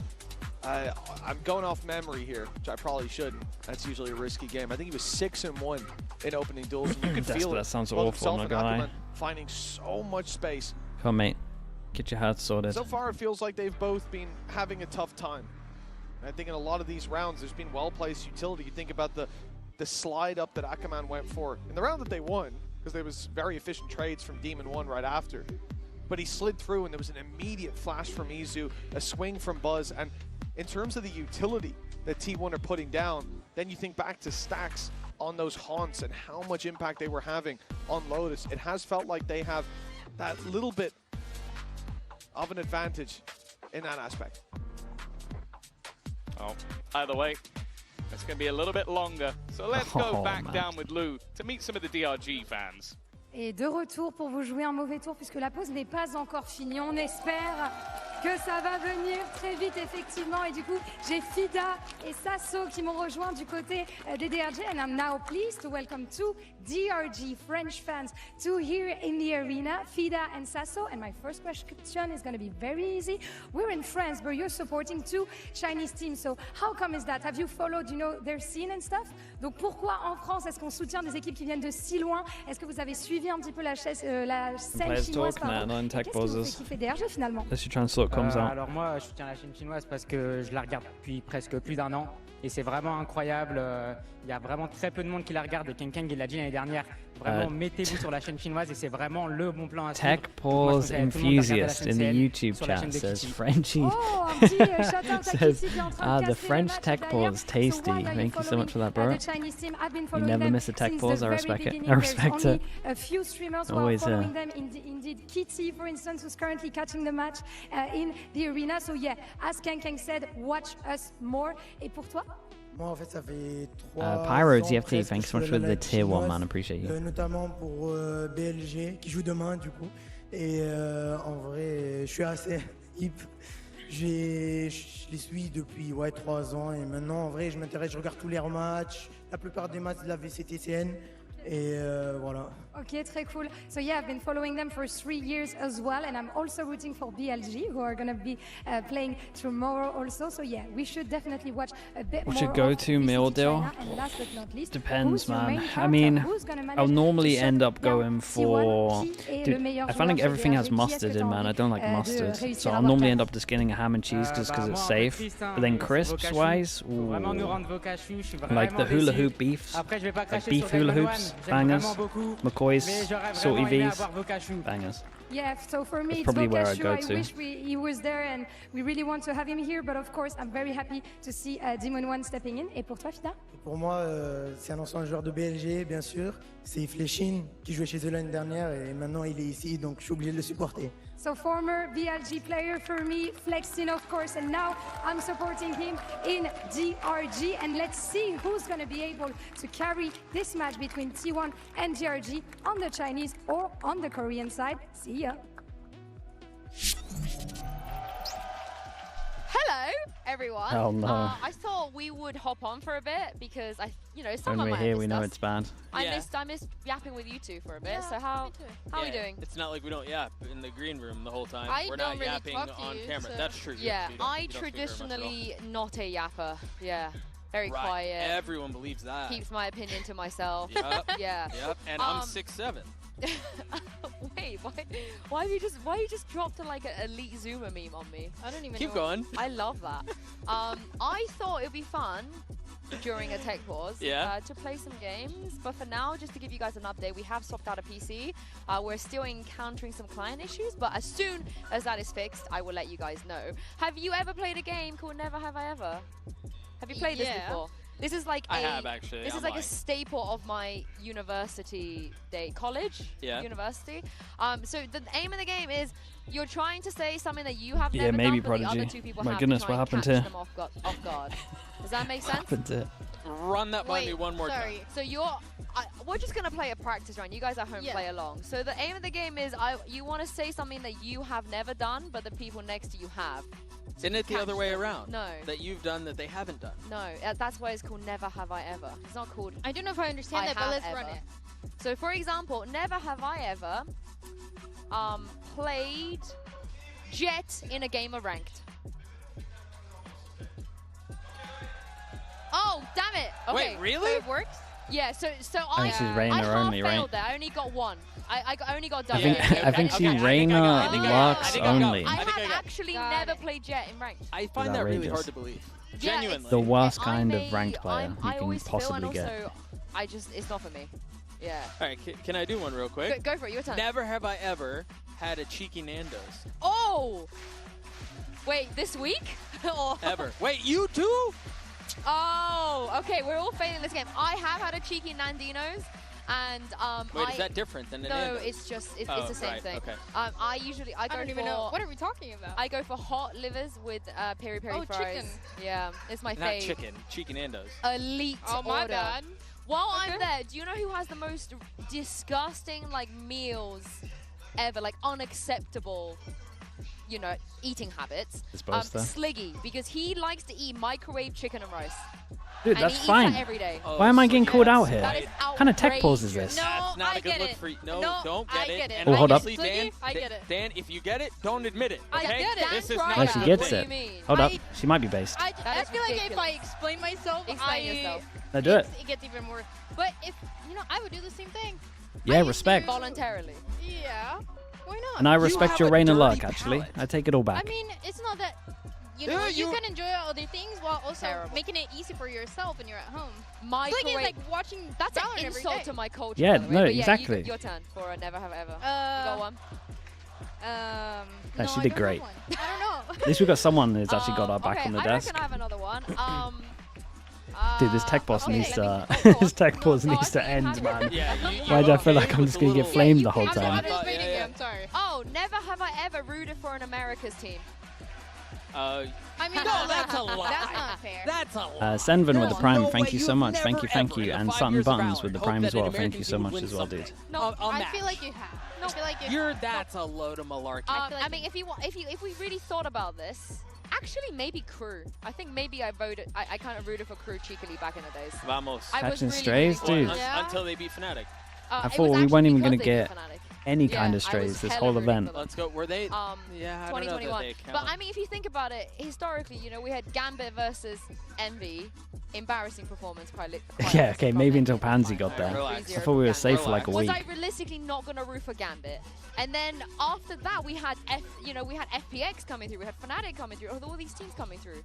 So how could I root for Americas when we had all these narratives? But I feel like you also like Fnatic loud, like Leviathan at some point. I feel like yeah, I think actually 2023. I thought it was supposed to. Yeah, I thought Boaster was about to get called out. I got one that even Vivo Keen, any knowers? Yeah. Well, that's crazy. That's crazy. NIP, I got you, baby. Okay, I got it, and I am confident I will win this. Okay. I am confident I will win this. Never have I ever intentionally pulled up to listen to a Taylor Swift song. Oh my God. That's why you up? snitching. Why does it sound like he's driving a car to pull up somewhere? Have you like listened to Taylor Swift on purpose? Yes. Surely you have. Wow. Yeah, I have. Yes. Oh my God, they're gonna come for me. Honestly, Doug, like I'm so happy that you're not like the other girls. Like, wow. It's me. I'm the problem. It's me. Pick me, final boss over there. I just dropped that. What? That was great. You that let was that really one go. Yeah, I learned that from you, to be honest. You are the anti-hero to some people. You say that, but there's actually a lot of Swifties in this tournament. I want to shout them out. Patman on Paper X was very excited about the prospect of Taylor Swift dropping an album while he is in Paris competing. He was tweeting about it. Yinsune, yeah, Yinsune actually got him for like 20 seconds solid there. How do you Pretty find strong. this lore? I'm so curious. Dude, this is a long tech pause, man. I have to stalk people for a living, you know. Okay, great. So Chichu's name before Chichu was Swift13, which is Taylor Swift's favorite number is 13. So Chichu is a Goda Swiftie. Okay. We have Neil, Xenio, and Weber. Famously Swifties, and the list is so long it's going to take me a while, but good news is the tech pause is over. Huge. You don't have to listen to us anymore, now you have to listen to more of Mitch and Tom. You have to. It's Chico, thanks so much for the tier 1, man. Appreciate the 2 months. It's time to get Thank back you for into doing the game. that. It's been a cruel summer down here with these tech pauses, but it looks like we'll be back into the game pretty soon. 6-3 is where we left you, and we just saw DRG win their first rifle round. If you're just tuning in now, you have missed chaos in terms of the 30 minutes of a tech pause. You actually owned it. DRG look like one of the You tuned in right now, you owned it. Rifles, not so much. We'll see if there's going to be a change as finally we see the countdown moving towards 0. Now, Tom? Until it hits 0. Not right now. Okay, big buy rounds. At least for DRG. T1, Eco. Eco, and they're pretty far away from ults. I feel like DRG do need 6, but they can definitely get 6. Are they doing this flash instead of the other flash? Okay, so we did flash last round. Ishiki, thank you so much, dude. Thank you. Back to back. There's all the tech pause stuff, and then yeah, Ishiki, I've heard the stories, dude. It's crazy behavior out there. Buzz has a stinger. It's been the best gun in this match so far. And after early control over A, they've immediately rotated to mid, expecting there to be some pressure put through on that side.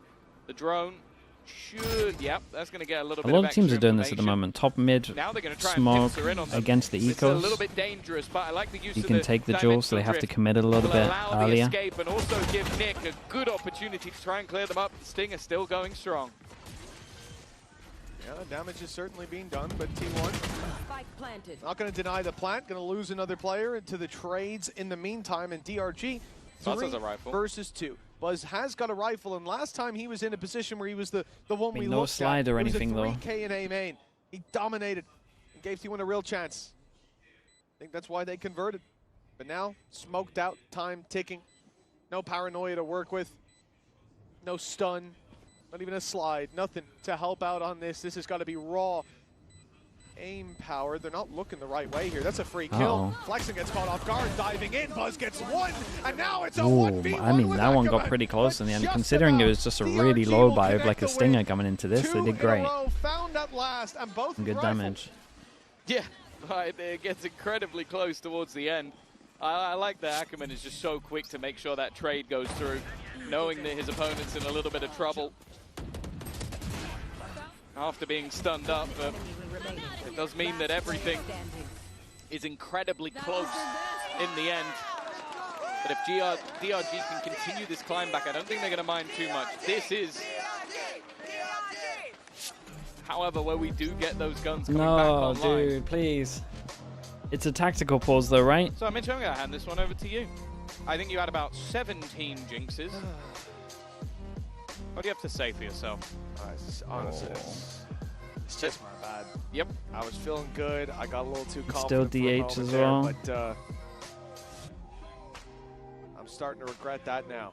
6-4 nonetheless. I tell you what, DRG looking good. They've connected them back to back, and as I said earlier, you know, they made the best of that downtime. A corrected course. But to be fair, they have a pretty good record after technical pauses of winning rounds, so... Here, at least, today. I'm not sure you have the stat regionally, but... I don't think anybody has those stats regionally. Didn't come prepared, huh, Maybe with an EMEA a while ago, you could say that was almost every round, so anybody who won the game just was good at winning after technical Okay, pauses, he had the second layer of the he's sign. the I best. like that. We improved. We improved. We did, bit by bit. We definitely I actually improved. was the one that fixed it all. It was all me. But yeah, for T1, still stuck on 6. Now conceding Change the 2 in a shot. I'm row, not changing the and shot, a big dude. lead of 6-2. Starting to look like we could be even Steven at the halftime. One thing I've noticed in the break, actually, I'm not talking about the tech balls, I mean in between maps. We had Demon 1, like I was looking down at the stage a lot, and that guy was locked in. Surely we don't go back to the desk He again. was like camming the Can't be nerves. bothered to get flamed. Obviously doing a lot of thinking about that previous map where, as we said, he had a phenomenal showing, you know? But I think he's disappointed not to have closed out that map. And coming in here locked in, we already saw him save the day, really, for DRG in what, round number 9, the first of these 2 that they've just had, where he manages to find a 3K. What's been the tech pause? I mean, they swapped his PC out. And this is after the PC's been swapped out. So whatever the issue was, the PC switch didn't fix it. It's a very important thing to see him with confidence, especially in that this kind of role, means especially after it's been that kind of means that it's the game or his stage, let alone equipment. The fun thing about this matchup is that if they win this, I think most people going off the next match would have G2 winning. And so then he'd get to play against Jorgamo to make it through the groups. Like, it would be one hell of a storyline if they're able to turn this around. I say it's not looking fantastic. The last couple of rounds have definitely given us some hope, although they've been so far and few between that you can't say that there's been any sort of momentum really building. Well, also look how close that one was from T1's perspective. They came in with next to nothing. A couple of blows dealt out by DRG, and yet they kept trading it back and forth to a 1 versus 1 Tech in the power end. shot. The tech power shot. It's not underneath this. That's what you have to know. Like we come in going, oh, well, they should be winning this. This should be their victory. For God's sake, Sliggy's tech ball shot with the gifted as well. Thank you for doing that. Of course, you're here as well. Should be dominant for their opponent. Everyone who likes the tech balls is here. They're gathering. Now that we could see that op on Izu again, Thank you depending so on much, bro. how I they appreciate you. distribute their economy, this could very much be where they hammer it home and lock in an 8-4 lead for the halftime. But that will be the other issue for T1. If this goes back to 6-6, I think they'll feel gutted because it will be 2 rounds of SMGs. And I mean, then sort Ishki, of like if you're having close fun, rounds that's the that main could have thing in easily games, gone their right? way to a very, very dominant half on their own match choice. And instead, they'll now be going into what should, in theory, at least based on the most recent result, be the better half. Oh, I like this. Oh, it's just been that's just brutal, isn't it? Hey, they're just zooming into people in the crowd and calling them silver. That's sick. Is he saying no, as in he's I would better? rig it so it calls everyone silver, man. That's the way to do it. I'll see who's coming That's up with awesome. Radiant. I can't believe they just smacked a silver on someone. I mean, that is... That's sick. Yeah, that's awesome. Yeah, look, there's Ascendant. Lower. Lower. Ah. Oh, no, you say higher. Lie. No one will ever know. But technically, if that's what we're doing, up or down, the silver guy said low. Is he bronze? That's tough. I think he's accidentally... That's a round himself. rollback. These things happen. Surely it's fine. Oh, yeah. Okay. Oh, he's ready! Damn, he's got his rank out here. I hope it comes up silver now. That's actually fire. He sat in the crowd with his ranked rating. Dude, the camera didn't even go for it. The camera moved away from him as soon as they saw it. I want to know what rank Doug is. I want to know Sushi. She's never played a Jet. Radiant, in a ranked obviously game. Radiant. That's a not boosted Radiant.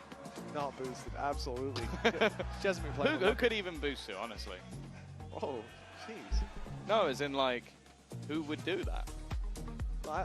I don't think he could boost Sue because she deserves the top rank. Yeah. I've seen her play. Oh, no, they're back in. Surely. With an Odin. Surely it's time. Asilo, thanks so much for the prime. Appreciate the 4 months. Thank you, thank you.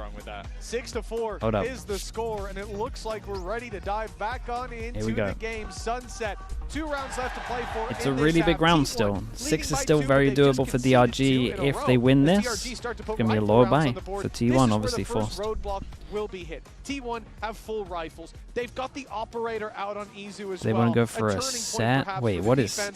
Kind of looks like Stack's taking first contact with his ult. Wouldn't suggest it. A convincing 8-4 on the cards. The DRG. Okay. This one is early info, and then they want. Whoa. Whoa, okay. Usage of that oh, this was nice from DH, though. He saw it. It's a really bold. Jesus. I don't really love the ult from DRG here, though.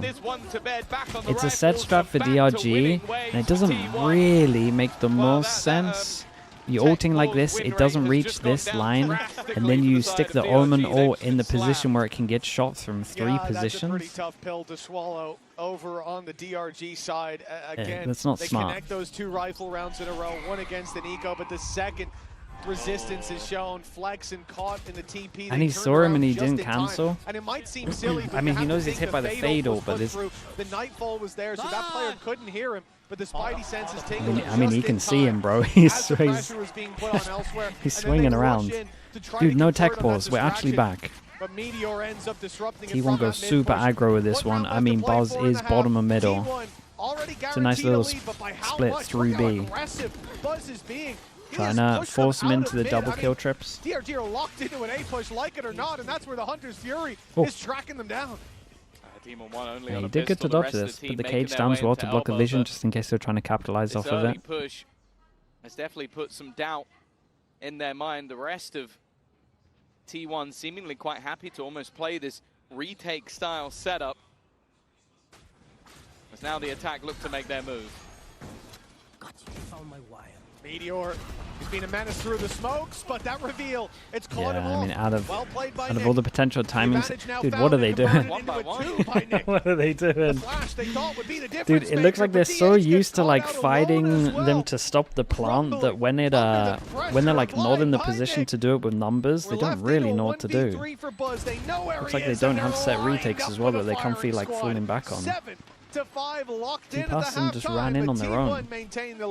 Yeah, no, a very good recovery from DRG. It was a spot where from 6-2 up, they definitely seemed like they were going to struggle. Nonetheless, we'll be back after the break.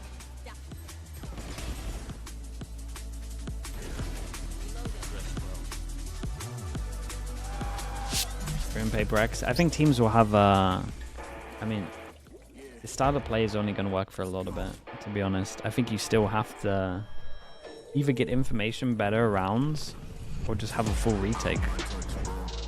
Like, just having a set retake here would help them so much. It doesn't look like they're comfy doing it, though, at all.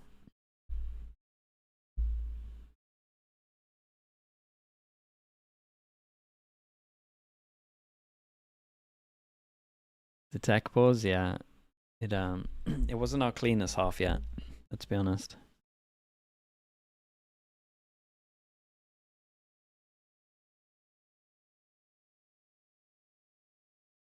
You got to balance it out. Yeah, exactly. You got to balance it out. You've actually got to have like, you got to show me you can set retake. Otherwise, I know you're just trying to fast flood every single time. Because they even do it when they're not in position to do it. So that's not great.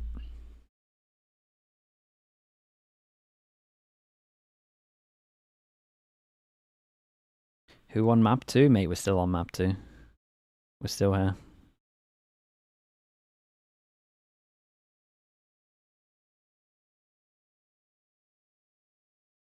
I don't know if I just fell for the bait, but the chance it was an innocent question.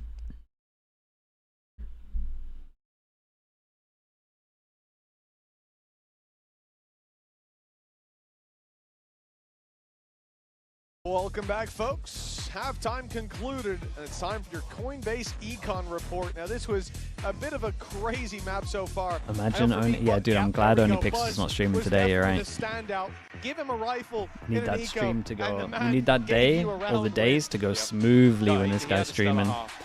The CS guys will be ready at any moment. Any little bit of ammo. We can't give him anything.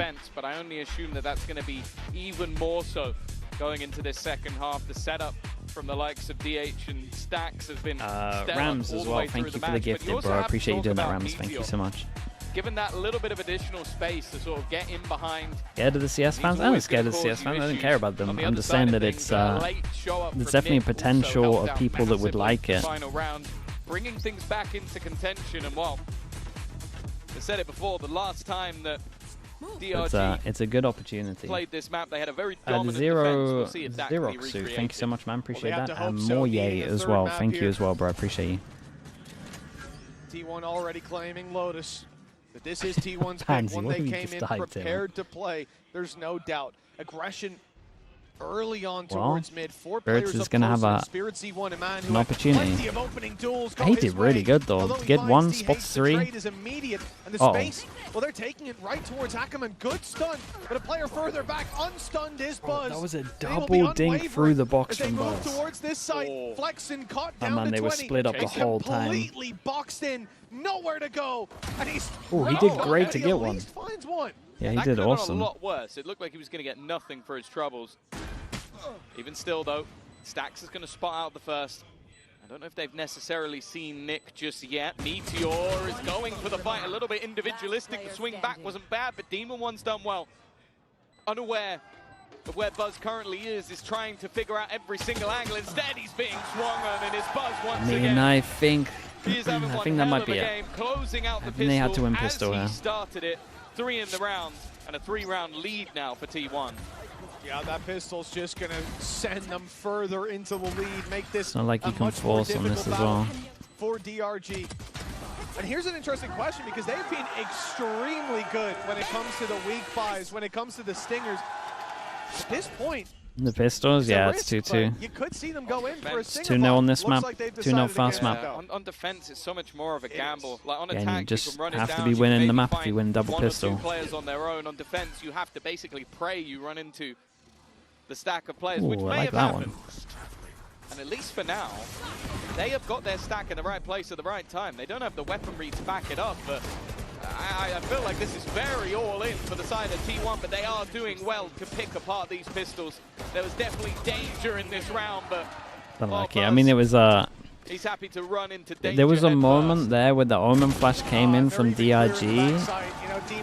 They maybe could add some kills off of it. They were just a little bit far away. One guy to play info around mid, around B, deep camera, so they can rotate early, but no, he was there as well, and T1 won't be caught off guard by that sneaky little play. 9-5 now on the board. A big lead.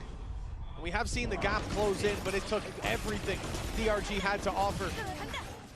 And again, it's been a while since we touched on it. The stakes for this team, they have to outlive XLG in this tournament, or Ascension. Right, big buy round, and it pretty much is a buy v buy. And dude, they're just spamming A hits. Omen flash goes in, 1v1 for the Neons. He's playing like his life's on the line, and Spirit C1's there to back him up. Okay, that's one hell of a shutdown. From DRG. The bounce back might continue, or might start here with a flawless. Yeah, what Do a they? response. Do they run it back? He still sits Do they run it back and try and go A again? Surely not. It's the same sort of stuff we saw from him in the first half. A repeat? Yeah. Taking over that control. Could be a repeat. Fighting tooth and nail with Could be the do it until they stop it twice. Every single shot. Superb round from him. Puts them back on the board and clean. It is the repeat.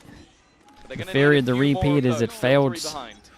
It failed so badly that they won't have a heavy stack here. Straight down through that laneway. It's so difficult to play against. This time it comes in at a bit of an angle, and it doesn't catch the first player through. Buzz able to follow up as a result. That was it was incredible though. What did they change? They had a deep cage. Like that, DRG trying to repeat the success of the previous round, but they're not quite as all in. Changed up having a deep cage so that they could hide close. Trying to push around through elbow. Paranoia out of position, and ultimately the wall maybe is what stops that from being. Maybe they used a different recon because their recon hit this time. The rest of his squad was blinded up, but no one could follow up on that from the defensive side. as they were locked out. And once Buzz came swinging through, it was done. This is the problem with those sort of A-side aggressive plays. Is like it really does feel like a coin flip. Save for like, sure. Whoever hits their utility at the right place at the right time, whoever lands that 1-9 first loss shot bonus. can create a domino effect. Think about it. Last round was a flawless in the favor of DRG. This, well, it's not flawless because two players are probably DRG's timer is off. Yeah, it could be one of those again where they, even though there's numbers here, they might not be using the same util ready for it. Sustainable way to play the game. Minches, hello mate. Immediately bounce back and hello man, appreciate the 2-1. Thank you for 38 months, dude. Appreciate you. Good to see you, man. Something that will consistently work. And they're running out of time as well. Yeah, they've got the credits here, but it's going to fade very quickly. Good, man. They slide through. He was even stunned up, doesn't matter. I'm blinded on the other. I mean, those are fights for the most part that you're at a major disadvantage. There's your Meteor fan in the crowd. Happy the T1. Dude, running it back. Okay, DRG put 4 people here. They're actually just A spamming until they lose 2 in a row. Opportunities to fight for this map, to fight for this series. And it will be Buzz, and whoa, the third kill's wild from him.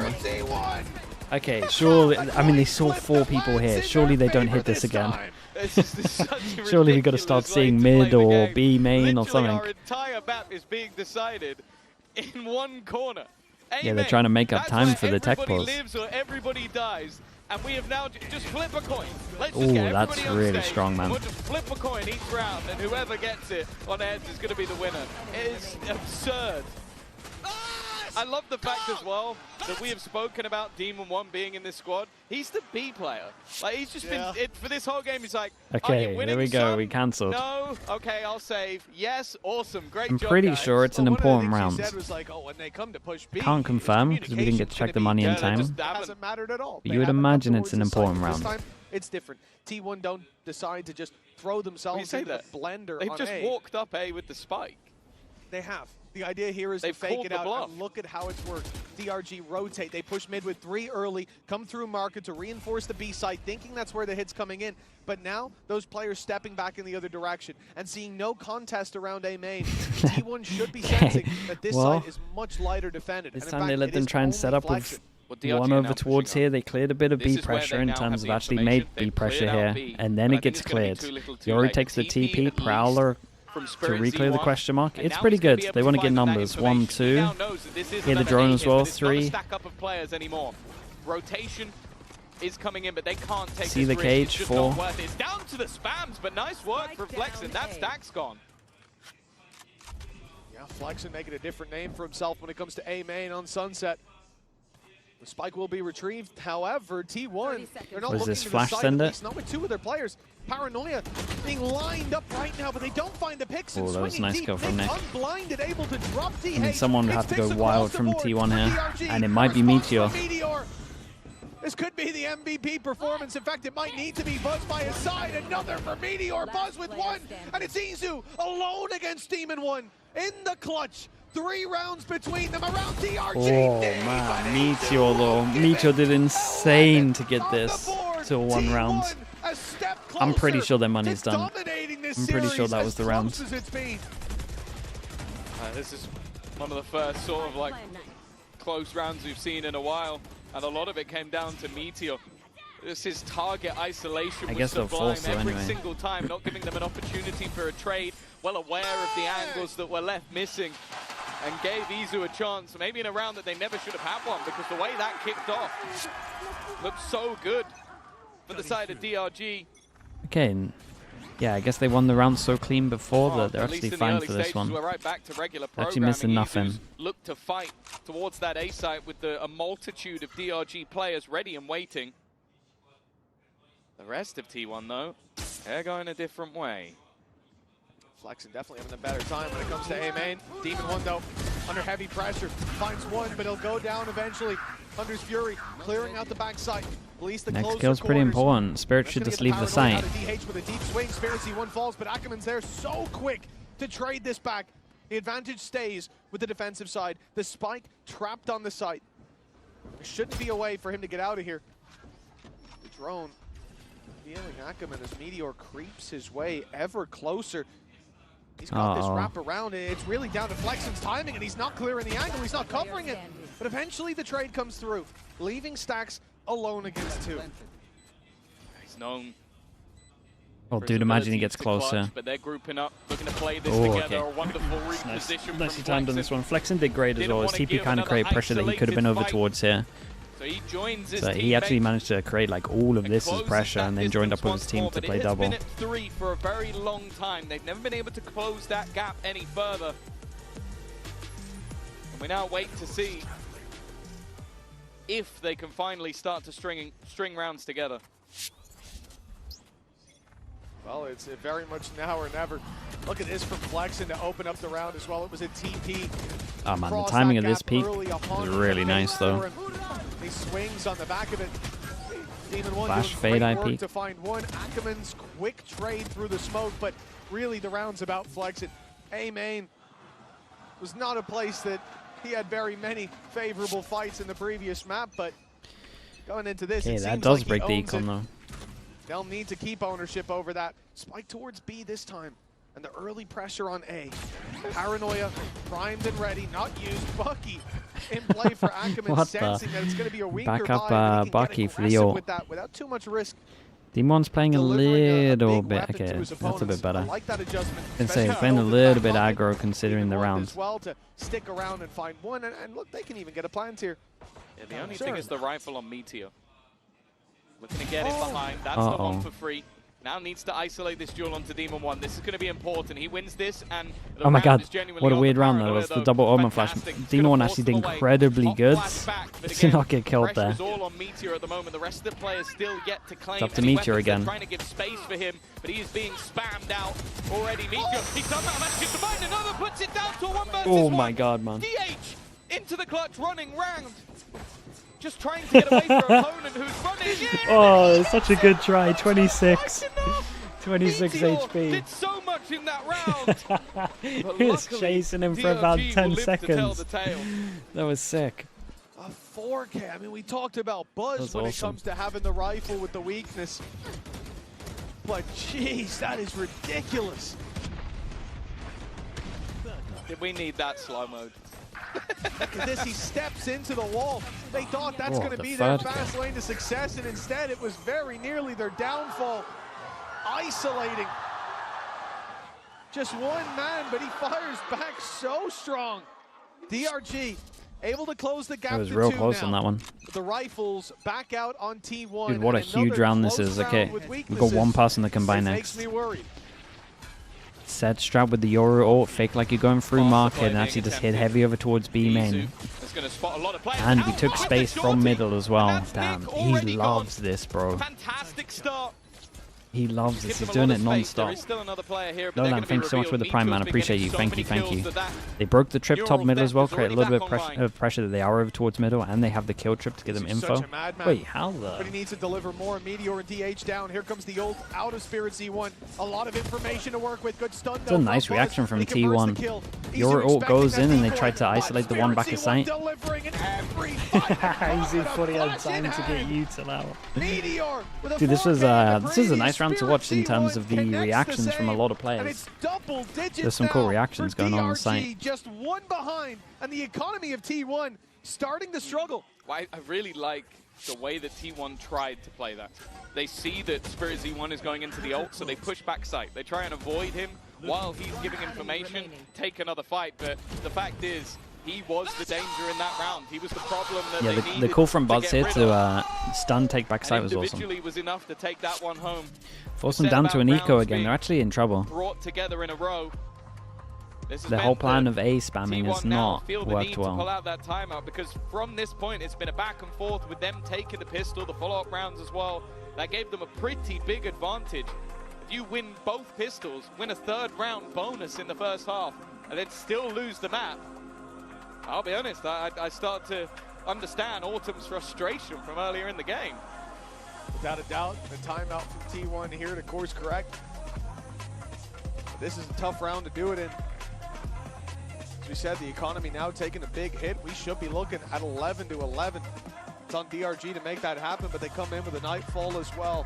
It'll be great to clear out some of these positions that you're going to be worried about with those weaker weapons, with those shorties, or even the Buckies. Buzz is pulling one out. We saw it. Okay, Hero Bucky. This tournament already, we've seen some insane rounds of a Bucky. Back over towards the A spam. But are they fully committing if the Sova's here? With Stacks, yeah, I was going to say, he had a Guardian. Oh, he has a Guardian again. Time's running out. Is he keeping that? 4-person from DRG, they're ready for it. I don't know if this is going to be a pump fake towards A and a rotate back. We'll see. Reveal's on the way, and there might not be any. And they got caught out again from it. Flash Fade Eye with the Omen TP so we can swing close. We have seen that double duel is Okay, really that was starting a to come alive. fast shutdown. Big round from Ackerman. Now we get the big round, and you would imagine the timeout was mostly for this round itself. They got Omen ult as well, so if they worked out that this was going on, they could definitely Omen ult over towards A, like back of A. The different stories on either side. T1, a team that won the first Masters, didn't make the second, and now look to come back at Champions. Let's see. Yeah, I think they might do that. I think you might see an Omen ult here. I think this is a good call from DRG, by the way. In this tournament. Especially against the Omen ult to actually have your TP ready for it and now change up from the Cypher.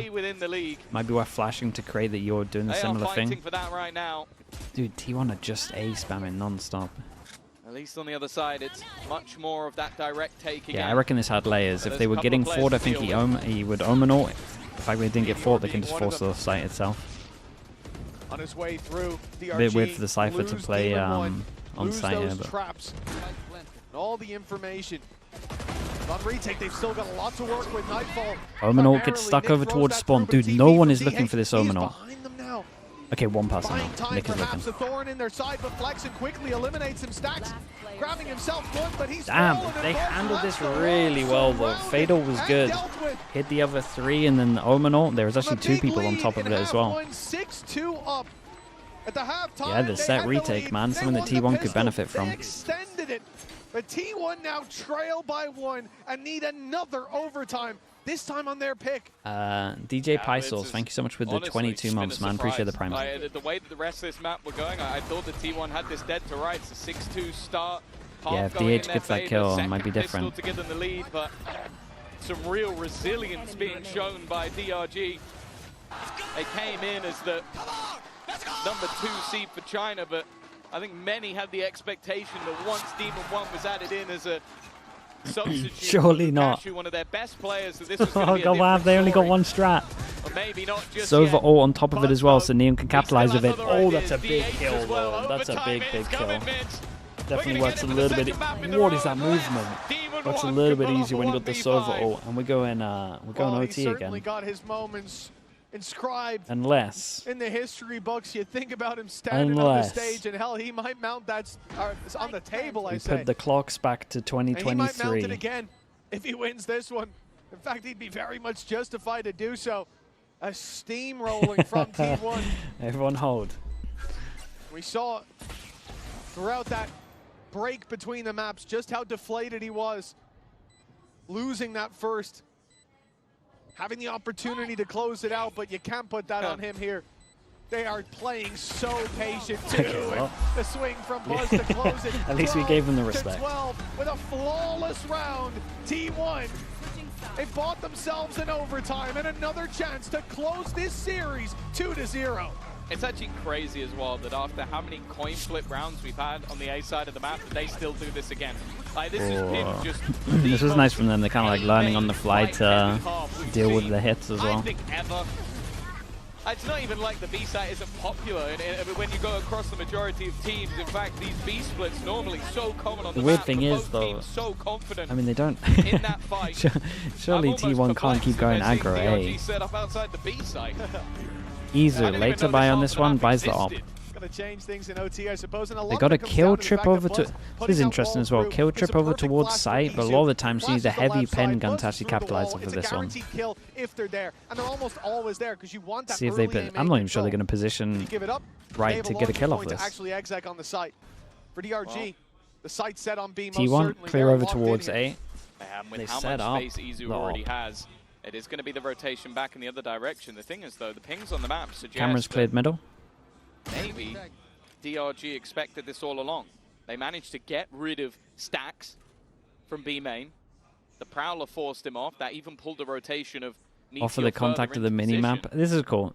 They ping the floor, so off the contact of the minimap, you can just spam it. Player spotted on the left, but DH is standing patiently, paranoia in hand, waiting for that aggression to come Oh my goodness, surely not. My god, he went for it. He saw the numbers and they went for it. I think you got to cancel on that. The pick.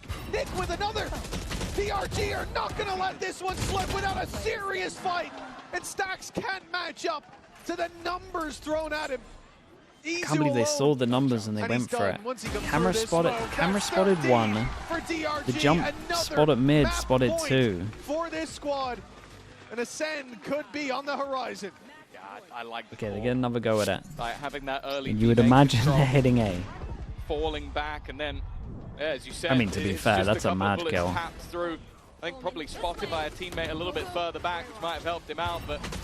And it's just about this sort of raw aggression of this squad fighting together, the death ball being created. Nearly headbutted the table. And now for T1. That would have been a new one. Is it going to be the same again? At least not early. They're also selling that same sort of ruse in towards B main. And then the steps being thrown out, but it's mid-control for DRG instead. Hey, what though? They're making this look like a fake. They're making it look like the Cypher's A. And then just completely pausing. Completely freezing. Then the decoy goes up towards A. The player's there, making some noise. That gets the push out of DRG. But it's a great trade. Is he ready for? Meteor's done well, and he was ready for Ackerman as well. 4 versus 3. He's ready for the second. And guess where they push? Of course, it's A main. The pressure again put onto Flex, and he is completely isolated here. And it's not even like this time. There's a gate crash available to get Flexing commits over towards the site. He's put it on the left side. When does he get his next B. smoke? So he's just going to have to walk there. But definitely doubt being put into their minds. So they pick up the orb. They have 1 and 2 ready to capitalize off of this space once they use the ult to look for a corpse. Get the information. That will give them all the information they could ever need. And this wait for a smoke, then go. Now the A site is completely open, although they do have 2 flashes to pop through the smoke. Right into it. Big flash. Big flash. Oh my goodness. Whoa, how's he won that? Wait, what is going on, bro? This is super doable. Oh, okay. We hyped up the 1v5. But this one winnable. Who's gonna look? Who's gonna look? Backing into each other, but when he fires his shot, what is this round? Gives the game away. 13-13. Another overtime. A game that I think a lot of people would have expected to be a bit one-sided, and it's been anything but. But the other thing as well is just, I feel like every time that it looks like it's going to slip away, Meteor just pulls out a round out of absolutely nowhere. Like in the first map, I want to say it wasn't the Meteor that's crazy that we behavior. expected to see. Man, this Spirit's map nearly won has this. been exactly that. Like it's had so many high impact moments, and yeah, that one, okay, that's about as free as it gets. Autumn is going to take a timeout once again. Like I said, it seems like he likes to use the timeouts in the half that they've been struggling on, and I like that.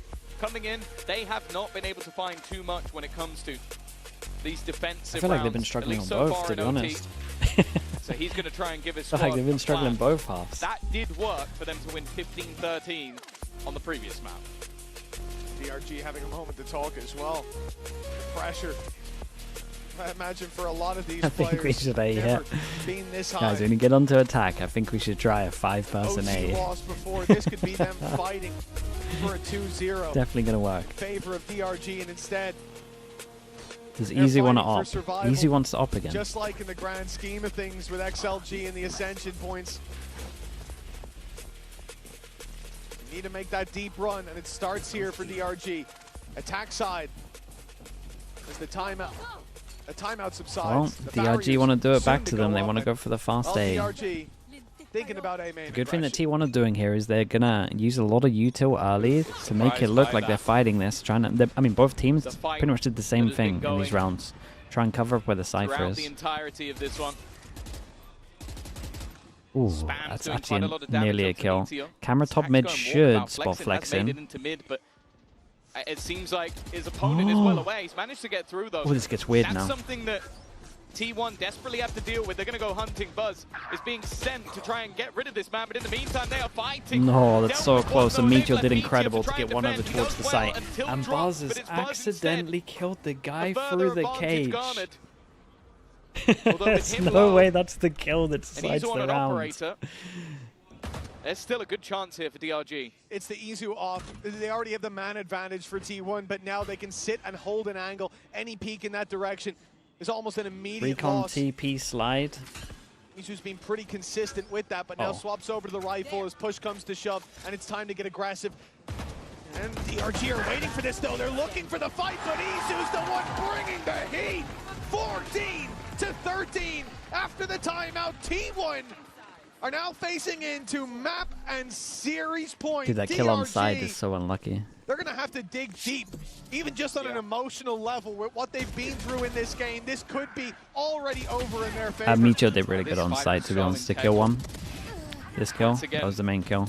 I think as well, the fact that they went and hunted the guy top mid, they did such a good job of trying to hide the Cypher that they really just thought that the site was like empty here. Even to kill him by that point, that's where you have the swing out from Izu, and that player has already been spamming bullets. They don't have time to correct. Okay, they're using that.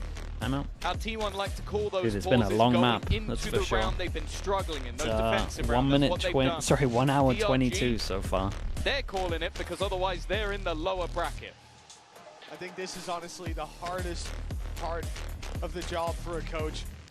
Yeah, 14-13, you're deep in OTs. You feel like even just the smallest adjustment on each of these maps, and it's already your series, but you could be facing a 2-0 regardless, balancing those emotions. Mitch the Fellow, thanks so much for the tier 1, man. Appreciate the 34 months. When you've played 27 rounds of a game, how do you then go, I have something for round 28? I got something new. I got something, and it's a straight up A hit. I got something new for you guys. It's called 5-person A. Well, you could probably say they're going to round their head into the A side. That doesn't mean you'll win. But, you know, it's something else to flip a coin. 4-person hold from DRG. So to speak. Are they going to get wrecked by the same thing? Not full committal though. Fake? This is a fake. Yeah, they fake it. They see the amount of util that goes in. Fade, eye, flash, stun, omen, flash as well. And then they fast hit over towards the other side. I mean, they know the Yori's going to be here. The Yori's always going to take this TP, but they have called it great. The defenders have now fallen for the ruse, and they will go ahead in the early Next kill's pretty important. Demon 1 and Spirit C1. They know that DH is here. That's big as well. No one's had that. The trap early. I mean, Flexen should have the round secured. They just need to buy time now. Yeah, they just need to make sound. The eye of their opponents. That's a freebie for Flexen. DRG look to stay alive here as Meteor is shut down after. Very nicely handled from DRG on this one. Yeah, the faster Yori TPs are so strong over towards B. They did good to get 2 between them. This isn't map number 1. We're going further, deeper into the series for another overtime. Yeah, I love the adaptation in this round. It was just that gate crash, allowing quick enough rotations after the initial contact. There wasn't a follow-up, and the mid-round call was perfect. Maybe that was the plan all along, but I genuinely think there was, okay, I've seen nothing, go. We need to get back to the other side of the map and fast. And T1's plan wasn't necessarily a bad one, but it was just how quick they were able to react. Izu again, back on the op. This time he might actually get people out of here. Bracket for one of these T1 going for the same thing. Try and cover up where the Cyphers. And DRG are not ready just yet to give that one up. This is smart though from T1. They use util over towards A, make it look like they're going aggro, so you think that the Cypher's playing over towards B, but actually they got an op and an off angle, so you're using yet less util because you think he's chilling over towards the site. DRG decimated in this round. Only Nick I mean, this was a lovely round from them. It's a great plan. To close the series out for T1. Buzz has really been impossible to deal with throughout this map so far. I think even the steps of Izu might have just baited them into a full Surely they try it top maybe mid have now. An operator to face off against, and then you walk into the hands of an absolute menace. This shot as well, just so clean with it. I believe that was his 31st kill. It is. He's weak. I mean, top mid is actually pretty weak. Once again, DRG are in a position where they have to find a response. T1 again. Oh, they're doing it. Fake out that presence to the A side, but it's early spotted by DRG. Trap going to catch Buzz, and he'll be put in his place by Spirit Z1 this time. Oh, he showed him the gun, and that's a different guy, but he doesn't know it. And T1, again, they have the chance to close it, but again, it's DRG digging deep on this defensive side. Meteor, he's been the one to pull them out of these bad situations, but he has to go huge here. Even the double isn't enough, but stacks on mid. No, not like that, bro. Not like that, man. Oh, Meech is too good, dude, and that is a really rough last duel. It's a really rough whiff to lose on, man.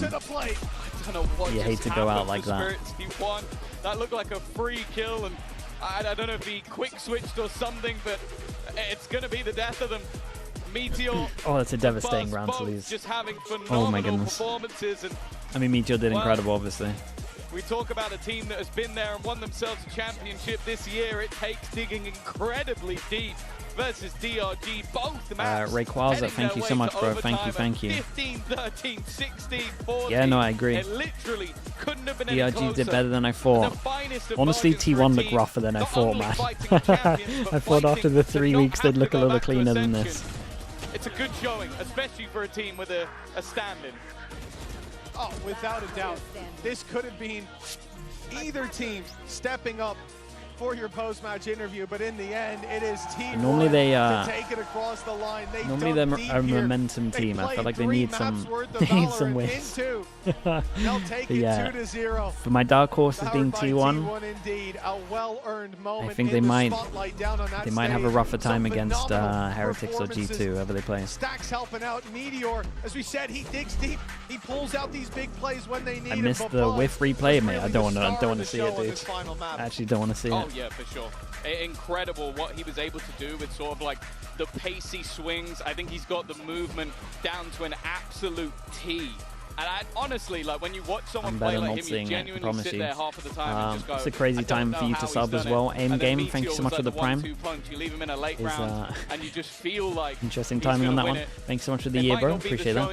Thanks so much. Expected from T1, but they got the job done in the end, and that was sort of the main thing. Nonetheless, you have definitely heard enough from us today. Let's go over to the Verizon post-match interview with Buzz. Et victoire de T1 à Paris et le public exulte. On va pouvoir en discuter un petit peu avec Buzz. Hi Buzz, congratulations for this massive win against DRG. My first question I wanted to ask you is about your comp. You guys are playing double duelist for such a long time, back in Bangkok already with that Yoru. So what makes it so strong? Why does it work for you guys? I mean, she's going to ask about the switch, right? Why the switch of the Neon Yor? 오늘 경기도 그렇고 너무 잘 풀려나가고 있는 것 같은데 버즈 선수가 느끼기에 이게 왜 우리 팀의 강점이다라고 느낄까요? 일단은 저희 팀 이주 선수도 그렇고 저도 그렇고 폭발력이 굉장히 있다고 생각하고 그리고 저희가 제 개인적으로는 더블 듀얼리스트 메타의 창시자라고 생각하는데 그런 거에서 저희 팀이 다른 팀보다 더블 듀얼리스트 했을 때 좀 더 앞서 있다는 느낌을 받고 있어서 더 잘하는 것 같아요. I mean, Izu and myself, we have that extra kick for the double duelist comp, and because we started that comp, I think that because we are the pioneers, we have the better read on it. We are a step ahead of everyone else. Step ahead, right indeed. That's what we can see. Du coup, il joue double dueliste depuis très longtemps, Team1, depuis les Masters Bangkok. Donc, pourquoi ce choix? Qu'est-ce qui fait que vous êtes aussi fort dessus? Tout simplement parce qu'on est les pionniers, les premiers, comme le dit Buzz, avec son coéquipier Izu. Et du coup, vu qu'on a un temps d'avance sur les autres, on a tout simplement envie de continuer. And I want to ask you another question this time, a bit more specific. Who's going to be in your team the main character at Champs Paris? Is it going to be you, Buzz? Is it going to be one of your teammates, maybe? Tell me. 메인 캐릭터 주인공이 우리 팀에서 누굴지, 버즈 선수일지 아니면 누굴까요? 저는 개인적으로 저희 팀 막내 DH 선수가 주인공이지 않을까. 우승한다면 첫 챔스 첫 우승이기 때문에 DH 선수, 그래서 DH 선수가 주인공이지 않을까 싶습니다. I would say our youngest teammate, DH, because this is his first champ, and taking that first champ's title, it would have to be DH. So he's gonna have, you know, that bit of a rookie era, right? Du coup, qui est peut-être pour toi le main character de ces Champions Paris dans ton équipe? Est-ce que c'est toi? Est-ce que c'est un de tes teammates? Je pense dire mon coéquipier DH, c'est le rookie, c'est le plus jeune de l'équipe, et pour son premier international, j'aimerais trop le voir soulever le trophée. Last question, we're gonna see G2 and Team Heretics take the stage now. So basically, what's your prediction, Buzz? 다음 경기 G2 대 팀 헤레틱스 경기인데 어떻게 예상하시나요? 저는 개인적으로 그래도 아메리카 리전을 우승하고 온 G2가 올라와서 저희랑 어퍼에서 만나지 않을까 싶습니다. I would say the American champions G2 would take the win and face us in the next match. Ooh, so you're excited to facing G2. Probably Thank you very much, Buzz. For sure the favorites with what's going on. To have you here in interview. Toujours un plaisir d'avoir Buzz qui nous dit qu'il pense que G2 vont les rejoindre dans l'upper bracket. Let's figure out if Buzz is right about the outcome on Team Heretics and G2 very soon. Okay, chat. Usual stuff. I'll be back in a little bit for the next game. We've got G2 Heretics.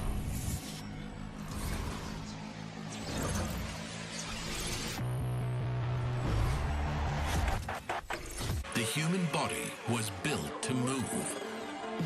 Not trapped at a desk in one singular posture for 12 hours a day. It's time your chair evolved. This is Secret Lab Titan Evo.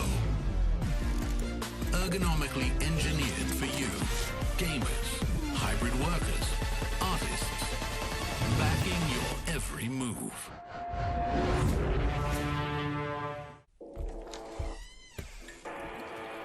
Yeah, let's go.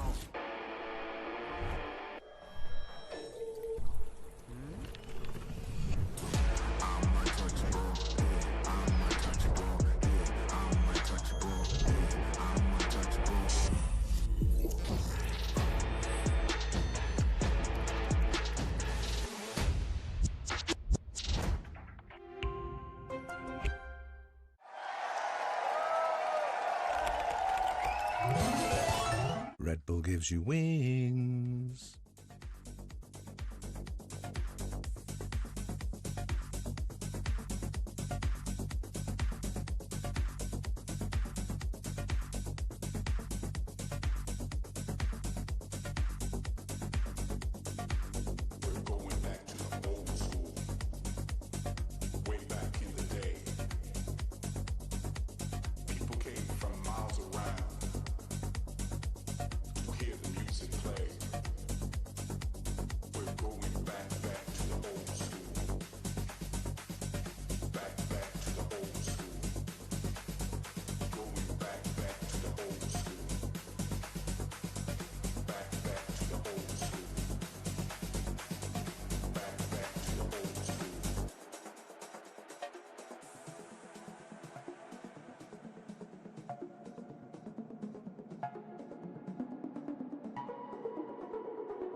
What's good, everybody? It's Bebe here. I'm with my teammates, Valen and Trent, and we're going to be playing Never Have I Ever.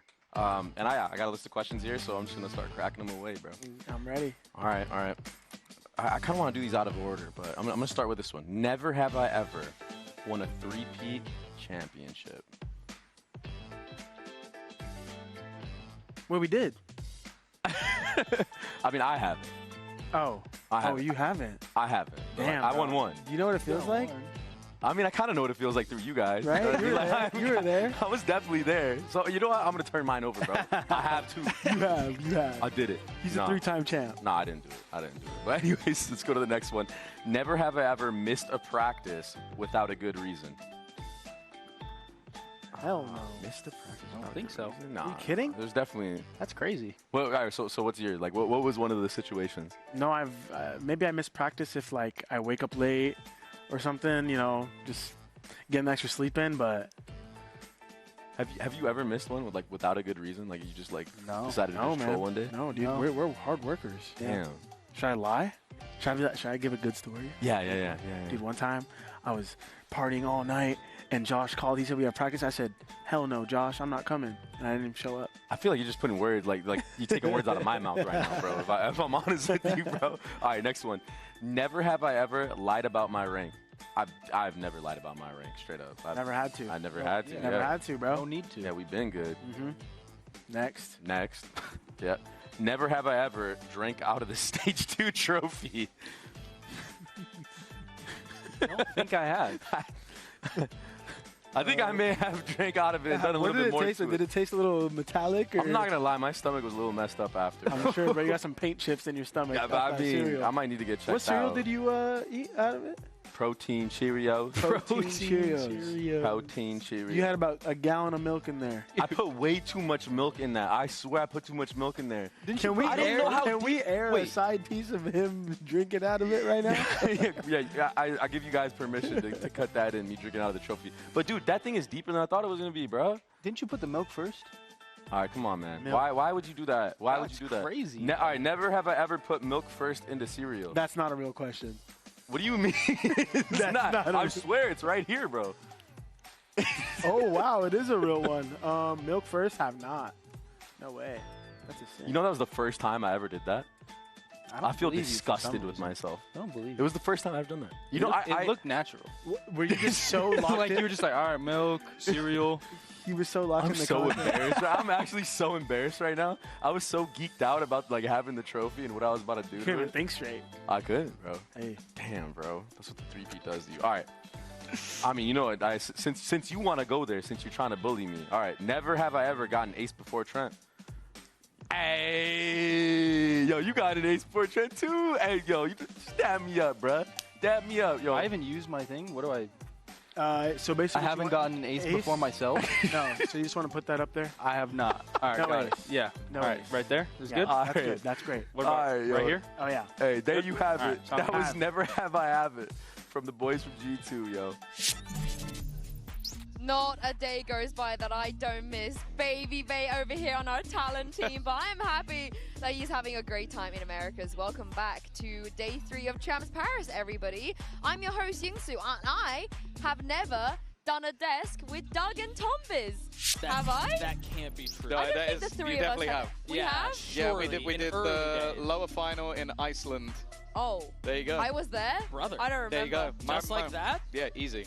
That was it's because I missed it, you know. Wait, It made me very sad. The NRG one or the loud one? I don't remember. At some point. Well, it was definitely, I think it was loud. Oh, okay. Well, that's nice. Well, I've never done a desk with these two since 2022. Welcome back, you two. Never have I ever. There you go. Do you know what I have seen, though, Doug? G2 play Heretics quite a few times. Have you? Quite a few times. I too have seen them play quite a few times. That's not Shanghai? No, but at Shanghai, yes. You were there? Yes. Yeah, we were there. How did it go? It went great, and then it didn't go great, but it went great for a little while. For Wait, G2 whose side are you until on? it didn't. I'm speaking more historically. Okay.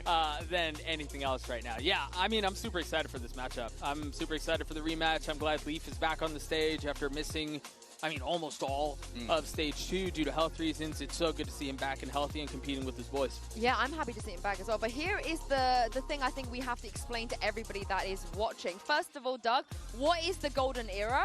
And second of all, I guess to Tom as well after this, can we really say that G2 are currently in their golden era if they have not won anything globally? I'll start with you, Doug. I don't think that that's a disqualifier to that. But what is the golden era? What does that mean? Oh, it just means they're winning a lot. Okay. They're winning a lot, and I mean, they've performed well internationally. They've performed well domestically. I have a separate question. Yeah. So back in the day, were DRX in a golden era? That's on DRX's marketing because they I mean, that feels like a miss. They won everything domestically and then finished 5th to 6th. Yeah, that feels like a marketing miss on their team. See, that sounds like a no, but he doesn't want to say it. Kind of tough on them. Is that where you sit, though, Tom? You don't believe in this golden era title? No, if you don't win an international trophy, it honestly doesn't mean much. A global trophy. Or global, yes. If you don't win a global trophy, it's all for nothing. The build-up is to get to these international events. You play against the best in the world. And sure, it means something that you are that good regionally. But for me, a golden era would be if you win like a back-to-back international trophy. Sure. Yeah, I think they have performed. And look, we've been around the game long enough to know that international success is incredibly difficult to do and incredibly difficult to repeat on, right? 100%. Even more so. And so, do I think that they're not golden era because they haven't won a championship? I don't think that that's necessarily true. I also think the beautiful thing about this golden era that they're in is that they genuinely could not give two flying flips about what anyone else thinks about whether or not they're in their golden era, because that's how they carry themselves. I mean, they did right? put a song out called Golden Era that they all sang in. I mean, they carry themselves as guys who are like, I mean, we know what we're about and really don't. Trent, the timing is bad here, brother. Trent, he's looking for his ace. Wow. I thought he was looking for an international trophy. Can we say global? Global. Can we please say global trophy? Okay. Because the domestic leagues are called international leagues. You're frying my brain right domestic. now. They're domestic. That's a domestic trophy. I'm inclined to agree with you, but alas, we're not. Do you want to get in trouble with Brian? Because I will snitch on you. But for me here, for me, it's the golden era.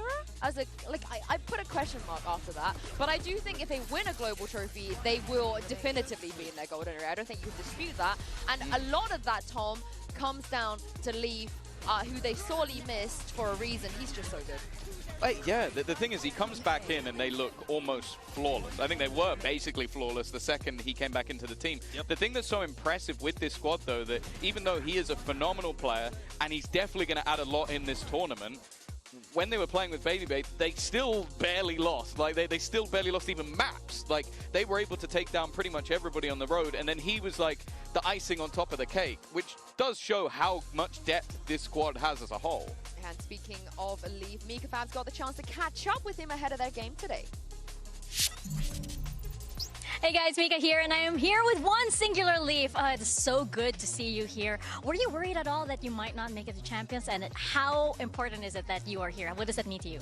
I mean, I didn't know 100%, you know, like I was on and off like in the hospital and stuff like that. So like I couldn't be sure if I'd get better by in time. But I mean, I'm glad that I'm here. I'm glad that I'm back to health, you know, good health. And I mean, it's just always fun playing an event. I missed EWC because of the health reasons that I had. So being able to play and being able to play at an international is like triple double. Thanks so much for the 2 months, bro. Appreciate it. Really good to see you here. Another question though, I just have to ask, can you clear the air, because this guy over here, what is the deal with him? Is he a caster? Is he a coach? Is he a player? Is he a content creator? Who is he? He's our vibes merchant, you know, but I'd say he's a little bit more useful than someone like Zelsis, if I'm being quite honest. You know, I mean, we've seen him on the server, but out of the server, he's also helping us too. So he's kind of the GOAT. And I'm sure those two baguettes are going to come in handy as well. Good luck to you guys. Thank you. No shot, Baby Bay's eating carbs now. No shot. Splendid as well. Thank you for doing that as well, bro. Appreciate it. But I'm very happy to see Leaf back. Also very happy Board to next see as well with the Heretics Prime. Thank you so much, dude. Thank you for that also. To be honest, should they have even made it here given how playoffs went? I think so. I think that it was a couple of games that definitely were underwhelming as hell, especially versus Na'Vi. They got obliterated. But you look at their season as a whole, they went flawless in the group stage. They were really impressive all the way through. They were looking like the best team within our region. And then What happened? They fell off a cliff. And I think that the good thing now is they've had the time to recover. I don't think if I was picking the 4 EMEA teams, or anybody was picking them, you wouldn't pair Heretics in there.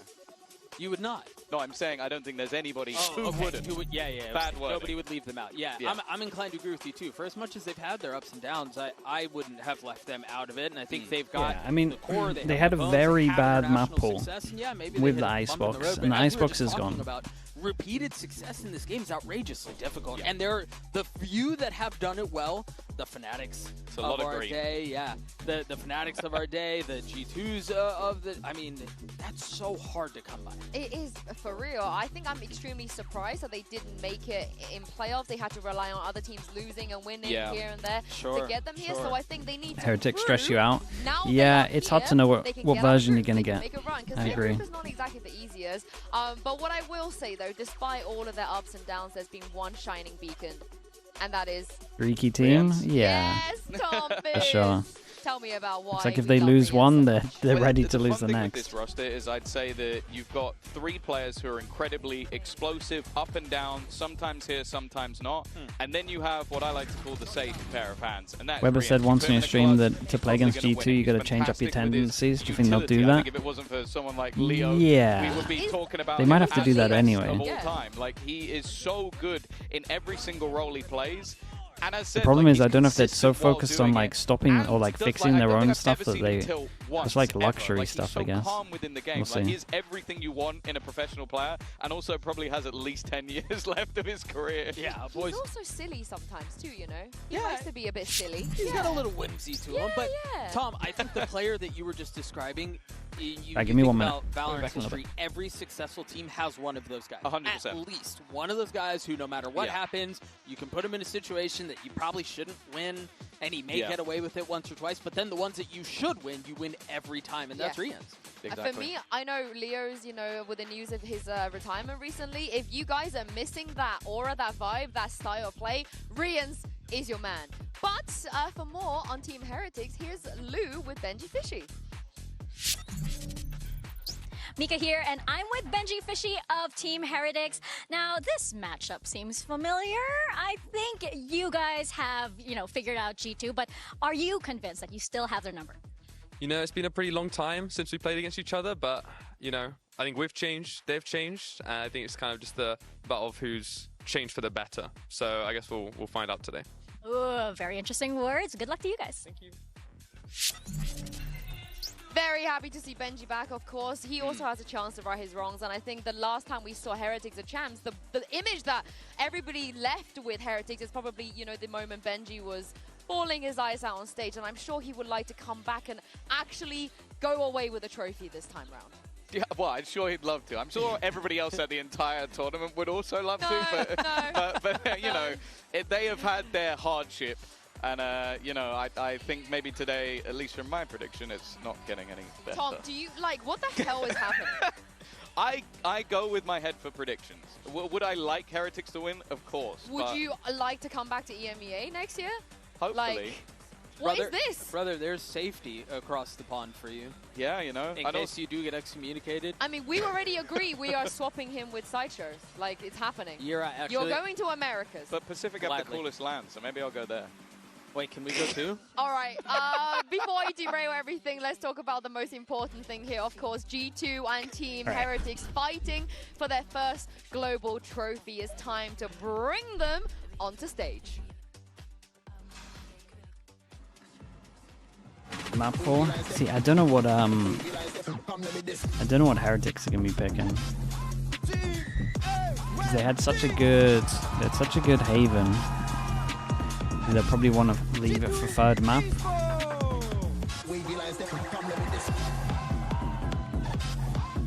They're gonna bank a road, yeah, for sure. They used to like Abyss. It's time to see if Los Niños can take the shine off of G2's golden era. I cannot believe this is the first game we get to see for both of these teams at Champs. It is a huge matchup, and this map pool is going to be very interesting because for G2 it's almost flawless. Yeah, that's the difficult thing. I think for Heretics, they had to remove the Abyss. Whoa. It was horrific at the beginning of the year, so it had They were to go. banning Corrode, and they come in and pick Corrode. Okay. Weaker, but it's not like they've been amazing. They just G2 get rid of Sunset. They didn't do great this year. And they That's big from perma Heretics. banned it at playoffs. They banned it against every. And they banned Abyss. That's interesting as well. They don't want anything to do with G2's Abyss, and then they fast pick Corrode. And I want to say they banned Corrode for like maybe 3 times in a row before this. And they get Haven. Dude, Haven would be a banger. These are like 2 of the better Haven teams right now. Very, very interesting game. It's not like any of these though. Other than maybe the first one is a bad map. Okay, while that's going on as well, chat, to pick Haven. I thought maybe they wouldn't think about that too much and just go with what we they're have a map rotation. So for off-season stuff, Heretics has done this. They perma-banned Ascent is out, Hull's in, Lotus is out, and Split is in. It is also worth noting though that Haven for From the G2, official channel. teams have only managed to get 5 rounds versus them the last 3 So, times they played it. So I Hull think it Split. also look at your opponent and goes, At least for the okay, off-season. I don't want to just go into a risk. I do respect it though from Heretics and Yinsu. It's kind of what you were alluding to just now. Is yes, you look at all these stats and they can seem a bit daunting, but then you have to remember Poe, yeah, Poe. Domestic. Poe was out. And now Well, we're Poe on a was bigger in, stage, you're clashing in play fast, styles, out and it fast, may not be back historically in. a good map for them, but what's to say that they don't have something better? No Breeze, I I reckon think. Heretics' Haven is better I than think that could be 2G, good. EG, and 100 Thieves. Sure, That's my hot take. They were blasted. I was kind of hoping that it would be Breeze for the off-season though. So that makes me think when the next year starts, it might be coming in. I think it's such a huge part Dude, of the worrying thing about this is there might be because if you look at the maps that are going out, there is a world where there's a world where in the future this is like an icebox, and this is a Breeze that they put in, and that really scares me. Imagine that map pool, and imagine they don't take out Abyss. So there's a world where we could have we could have Abyss, Pull, and Split at the same time. I mean Abyss, Icebox, and Breeze at the same time. Weber will never flex, but he can definitely calmly open a Rebel fridge. But Don't the say it. I mean, it's combo is really, really interesting. it's I setting up believe for it. On Voot, it is a waste slate, but every duelist on Voot looks good, right? That is the thing he looks the best on. My eyes do go towards Benji because Benji has had a bit of an inconsistent time. That time on Corrode, you talk about the attack site, it was a bit of a howler from him getting picked off over and over again. You cannot do that against G2. If you get picked off over and over again against G2, say goodbye to the series. Well, especially when the likelihood is the Viper on the other side will be Leaf, who is consistently a demon on anything you put him on. Leaving him on the lurk, and also especially on that defensive hold, having that wall go up and down at the right moment for your defensive pushes and delay, it's going to be integral. If Benji Are we expecting a new agent? They would have teased it. This could be map over. Even So the fact they haven't teased it makes me think hard to rework. Do you reckon they'll bring out the Sage? Gremlin Buddy, thanks so much for the Prime, man. Appreciate the 5 months. I do, Tom. I love what you were just saying on setting up Leaf 2 because my eyes do go towards him, not just because of some. This is interesting, man. About, this is definitely interesting. He missed so much time. He just rejoined. What kind of form is he in? We saw that he looked really good in playoffs, but as we've mentioned before, The pick of Corrode is big here. I'm pretty sure G2 wouldn't have been ready for this. Leaf is gonna drop 30 kills, like no lie. But let's take a look at the agent select and see if we get anything different. For what Will though, we get the continuation of Waylay here at Champs that everybody's loving? We won't on the side Okay, of they Heretics move because away Voot from is the playing Waylay. Viper. They move away from the Waylay. They go Vice, Astra, Viper. Jorgamo's also hovering Breach, but I'm guessing Vice, Astra, Viper. G2 stick with a Sage. Okay, we will get the Sage. We will get the Sage. Jonah blocking in the Sage is It's interesting to see because is the Vice then with the pack and then Astra lurks on attack? Not the most surprising thing in the world, but yeah, I think the Vice Viper, that's going to give Benji more tools to actually hold down a solo site, especially in combination with the Astra from Boo. I think he's one of the best Astra players. I think a Leaf might get a lot of value for his trips here again. Similar thing, we'll see. I like the fact that Rian's still going to be on the fade, one of his best, but it puts a lot more pressure on Mini Boo. Jorgamo Rays. And he is very hit and miss. Jorgamo used to play the Waylay, right? Was it Waylay? Leaf and What did he used to play on this? Just like that, Fallon as well. I think it was the Waylay, right? Used to descend it Well, in. this could be the best match we've had yet, and I've got just the casters for the occasion. Over to you, Uber and Wyatt. Dude, I don't. After I say your name. With the prime. Thank you for the 2 months. Runners up. G2 versus Team Heretics about to throw down, and they're open again. These are 2 teams who are just still on the journey to try and get that gold at one of these prestigious VCT international tournaments. Big corrode pick from Heretics. Used the banner just short. That was the story for G2. 3-4 times in the EMEA, lost 3-4 games. Decide to pick it. Heretics on defense. G2 on... Nope, that's wrong. Heretics on attack, G2 on defense. Heretics have a bit of a weird comp. They used to play Waylay Yoru. They kind of put an Astra in here. And then now, G2 have changed their Waylay to a Raze. They've just been volatile. Corrode, I mean, such a bizarre map pool. We'll dig into that a little bit later here, but it's Heretics on the attack side to start things off, and it's already inching over to A. And who else but Miniboo to open a great start, man. For the EMEA squad. There's someone that, honestly, I think needs to get some confidence in this event. That's a great start. Prowlers here getting into that A side of the map, and G2 are going to give some space, considering playing off this paranoia to some degree. It's found a little bit late. That's really nice as well. Also complicating things for G2 as they try and wrest control back. Okay, I mean, this looked convincing. This was strong from them. Just the 2 of them both coming from spawn at the moment. Little upgrade for Benji Fishy as well. Really shouldn't be any hope for them to get back into this. All of the Heretics 3-person hold. Faced up together. Yeah, it is like a triple face. They are ready for anything, and Jonah now is aware. Like this as well. And in the triple hold, no one overheated. Has a wall to work with, but very in the 1v4, everyone's playing it properly. Oh, what the hell is that? I'll give him that. Right click over the top, but it's Heretics getting on the board. It's a crazy right click. I gotta say, it's interesting as well. I mean, it's a nice shot from Miniboo. This made it a lot easier. None of that in America, so G2, certainly what was the util from Rians here? Definitely more popular over in Europe. That wasn't, it was just damage from him. This is a fascinating first map, though. The desk were highlighting exactly why. This is one where G2 have played 3 different comps in Americas and have lost with all of them. This is their 4th new look on the map since it's been released midway this year. It's double Senti, which is Elise gets Shorty out, and we've got a Sheriff. This is a 4-person stack for G2 here, and Heretics just wanted to straight up insta-send it with 5 stingers. They're doing the G2 Sentinel strat of just buying all the stingers. And honestly, I think they got away pretty good. Because if they had actually sent it over towards the site and there were 4 people stacked here, it could have been a nightmare. Jonah P is waiting.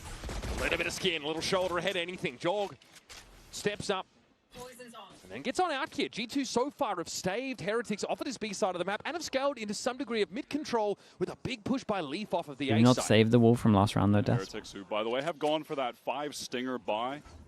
But perhaps early ideas of going with some pace were just slowed like the down flash. by G2 having Flash and wall. You flash claws, he clears all of this. The only one position they could be in to re-clear that information is here, and at the same time they still have to peek. The flash wall's pretty good. Tension in the air now, as you know, in a couple of moments. Heretics are looking to test this. They got that better weaponry. It's stingers for all of them. Very NA-coded buy-up. And Miniboo's going to get straight onto the site. Trent at least goes 1 for 1. Around the corner. Oh my god, Valen. He did unbelievable damage. Holy. Yeah, they stayed strong with the 3-person stack. And I will say one thing. EMEA with the stingers are not crouching, standing still in some of those duels. I'll tell you that much. That right here, no one's doing that. It's just simply not missing in the site. What is happening? Dude, and they just gave G2 some stingers. Oh my god. These guys have changed, man. Well, you see the baby bay effect right away. That is the difference. They're fully giving it. They are fully giving it. Cleo, thank you so much as well, dude. Appreciate you doing that. Would congratulate each other. Now they're out of their seats. Okay, one holds the stinger, and Trent gets the Odin out early. Since he's joined this team. Least first game back. What's the optimal stinger method? Absolutely send it, mate. Especially in a close duel like this. This close duel here, you just got to keep on swinging. You'll kill him. He's got the Guardian into this round. Instant first tap. Mid-control already. They look at Jorg. Taking that space. Looks like the Hawk pinged him out. Really common thing at the moment, which Heretics are doing early, just prodding. We were speaking about this yesterday. Was it yesterday or the day before? Just taking B main control and just not even doing smokes, just dueling out is really strong at the moment.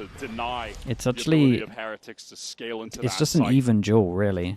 Unless you start swinging wider into this duel, where obviously it's like a higher-lower potential. Like this is still just a 50-50. If anything, you're in a set box. You have more space there. Needs smoke coverage. It does get hit by that Marshall, so down to just 50 HP. Valen on the open face. Great trades at the moment. That's not good enough against this weak buy. That's a gun recovered 26 seconds, they got to go fast. There's a couple of kill trips here.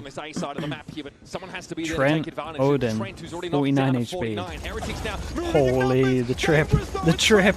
Through the wall, cuts rounds down. Woot and Miniboo are bleeding out as they get onto the site. Time is short, and Trent is going to make sure they pay for it. The Odin's so dumb, dude. It's so strong with the trips here. Of course, that spike is down. Trent still needs to do something about this. Boo's gotten in there. Leaf and Jordan now looking to play together. Off the satchel, off the bomb buddy, and a little bit of a hop, skip, and jump. One of the weirdest ways to deal with that. G2 defuse. We've barely gotten to see any of shout out to Trent, man. Trent did incredible here. But we know how ridiculous he is on the agent. His movement is as silly Trip as as well. It gets. Trip was strong. Just think back to how much he was on that agent when he won Champions with EG in 2023. Fair effort to Heretics, though. That was honestly pretty savage of Boo to have the Guardian, but go to the Sheriff and swing out wide instead for the one-tap. That's the utility from Leaf that was left over on that A site, rather, after he drifted across. Yeah, gets a cam tag and the trip, so they're lit up with Double Odin. Yeah, that's why G2 were just happy Double to play Odin straight away as early as they can. Really just abusing the map. He's doing it on the big stage where Riot can see it, so it can get nerfed. Playing off those kill Love what I'm seeing. That much more deadly on a map with thin walls like this. It's like they defeated NRG and were able to steal their best card. It's like perfect cell. You know what I mean? Now they're using it on Corrode of all maps. Just so much obnoxious wall spam, which the Cypher really does benefit off of with the cam. That Surely not. One nice little perk of having the agent. He tried to go for the big play. That one? He tried to go for the big play. He boosted himself on top of it. It would have been sick. What is happening with this wall? What is happening? I don't know what I'm looking at. Jonah really, you know, with the modern architecture slant on Corrode. Yeah, he tried to boost himself up. Little mystifying. Not sure about the physics on that one, but here we are. In the meantime, here comes Miniboo, dimensional drift, while the rest of the team are just perplexed as to what's happening in B main. He's gotten all the way into the site. Is it a sign from an advanced alien race that are trying to communicate with us? No. No, it's just G2's utility. Fado into spam here. Miniboo might be dead. Caught by the paranoia, tucked in the corner. Valen strides out. Miniboo is down. Here comes Trent, looking to mow them down, but the sheer wall will prevent that penetration. Leaf here, knocked down to just the shorty. Very favorable scenario here for Heretics. As long as Heretics don't sit in normal spam positions, they should be okay. Away from the Nightfall just in case, but surely the man advantage and some good trading will be enough for Team Heretics. If Reigns gets a kill, he gets ult. Danger zones, those very spammable spots after having stuck the plant. Reigns steps up, nicely done. Woot will chime in here, and Trent is going to be well and truly. Nice, and it was a big investment from them as well. Two people can't buy next. But they bust open the weak side. That dimensional drift got a lot of value. G2 attempting to go for the flood as soon as Heretics got into the site. That was the Nightfall coming out from Trent. There was a paranoia from Elbow as well. Yeah, I think he should have boosted himself the wall up, play really, man. Good. It really didn't work out well. Being able to dodge out the flood and then get some good post-plant setups. I think that boost, the boost up gives Jonah a look over the wall. Yeah, no, it's probably sick once it works. B main. Most likely. Off we go round number 5 here. Oh, what a shot. And that's mid-lockdown. Little unnecessary to get the headshot through the wall, but we'll take it for the style points. Sending a message, I feel. Plus 10 aura. Jaw just waiting in the smoke with Valen over on A. Team Heretics can really take their time. Another one? However, Miniboo maybe with an opportunity on another. I think Jonah might have just gotten the spot. Maybe he popped up on the minimap. Hard to say, but aware either way. Bought some time and we'll be able to fall back towards that elbow position.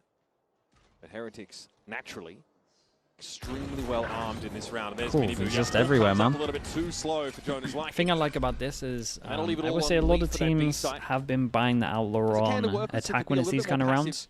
Maybe teams don't like give him enough time to go around the map and get the picks. Like the Heretics gave him enough space to just try and get the picks there. No one else really did anything. Maybe some level of bait. Woot's taking a lot of space and pulled everyone back over towards A. Does some damage, can't net the kill. That's all there is to be said. Valor here, very low likely to one. And okay. All right. Put all in on it. Finds himself 2 now and leaves Leaf with the Stinger still en route to A. Honestly, he's getting it with some he's here kind of early. He might be able to catch them off while they're trying to plant. The elbow play is going to wrap on him here. Leaf maybe Great unaware. jump spot. Oh my god, 37. Bro, they are way too good with Stingers, dude. The difference in the Stinger usage from the teams here is crazy. The economic impact of that round can't be overstated. It's a big investment here for Team Heretics. I mean, that was their chance to get their cash to, damn near capped out for a few players. And now they're all bought down to 1.5 or so. Because Valen gets a 2-piece on the weak players. That... Dude, Boo's like, you see Boo's face, he's like, what the hell was that? I was holding my breath, but... Oh my god, what is that? Oh man. It's the Yoru taken out. Heretics' ability You gotta spam middle all the time. Limited with the loss of that duelist. I don't think, what? My head weren't gonna see it this much with a Vandal, but here we are. Well, that is nullified. And that allows for an eventual walk down and insertion by a G2 player to punish a Yeah, rotate and again, later. I've been speaking about this a lot, just prodding over towards B. People are prodding, trying to get picks over towards B. It's pretty much the main attack strat that works the best at the moment. Really I would say fast A splits, good success rate, prodding on B, really good success rate. First, then go for the execute. That's how most rounds are getting won at the moment, other than just like all overwhelm on B as well. It could certainly turn the tides.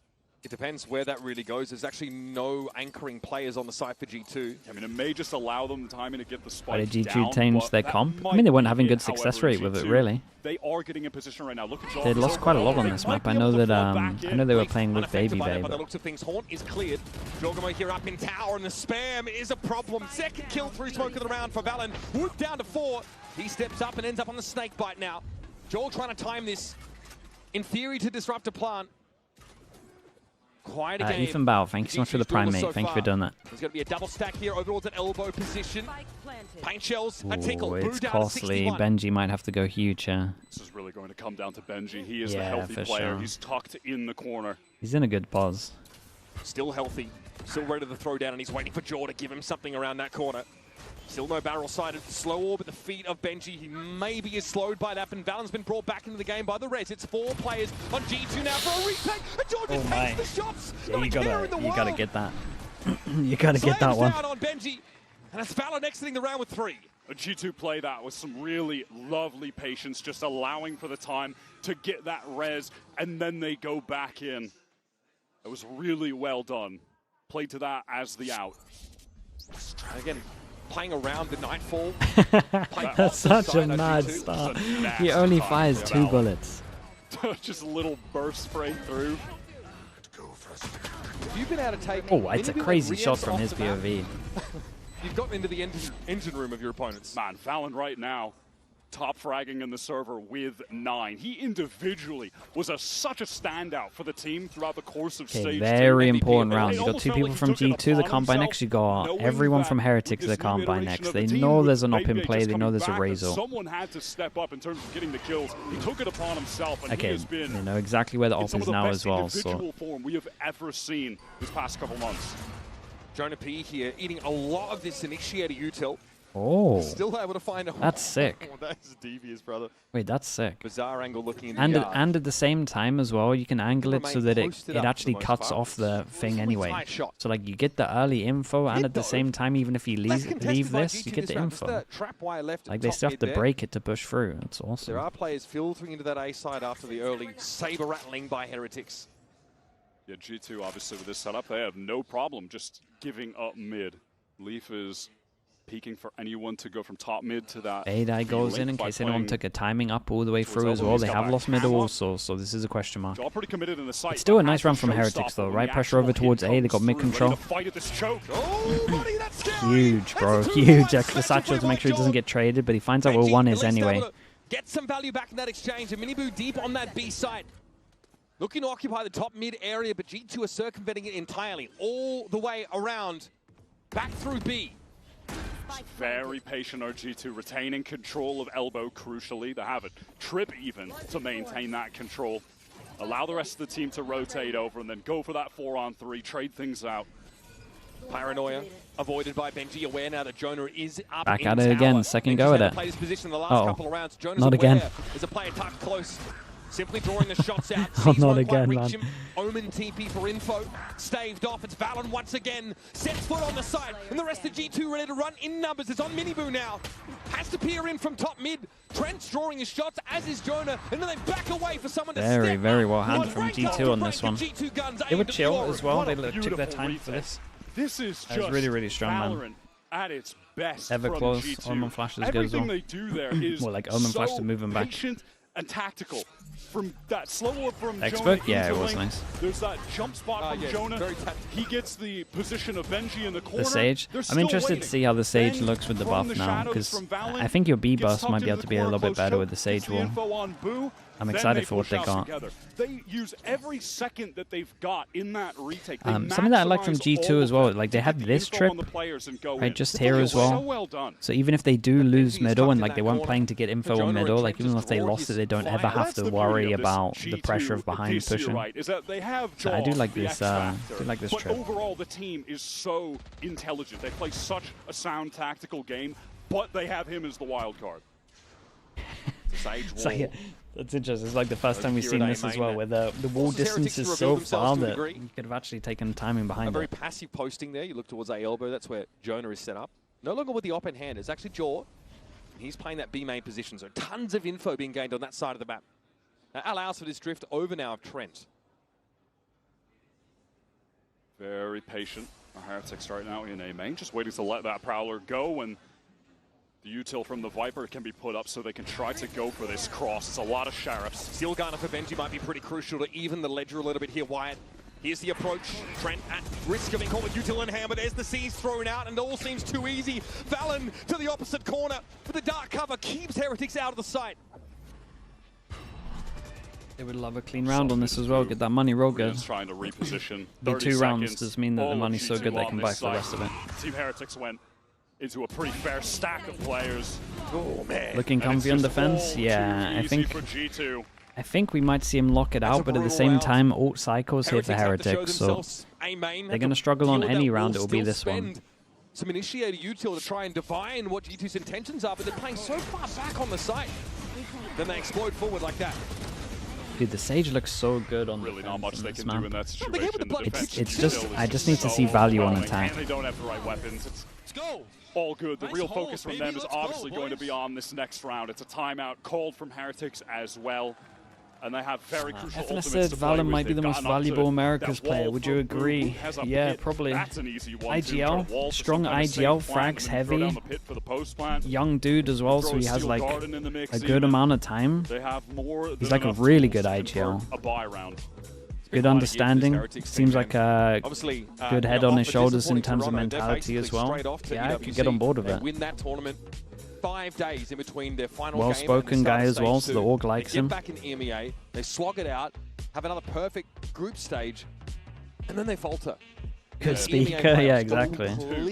He's 22. No, it's nuts. It is nuts. It's just been the most extreme of ups and downs for Heretics this year. Yeah, he's already like an experienced IGL, and he's only 22. That's so rare. Back-to-back second-place finishes at Globals in 2024, and it was that year where they had no expectations going into it.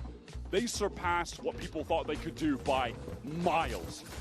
But now this year, perhaps under the pressure of those large expectations that they created for themselves, they just haven't been able to repeat that same success at a VCT just yet. Okay, but maybe this big buy round, and they're keeping it nice and simple in terms of Heretics. It's literally just get the Vice in this corner ult, right? Outrageous. Pound for pound, they can take on any team in the world. The conditions have to be right for them, Wyatt. Whoa. And here's that Wait. divide coming through onto the B site.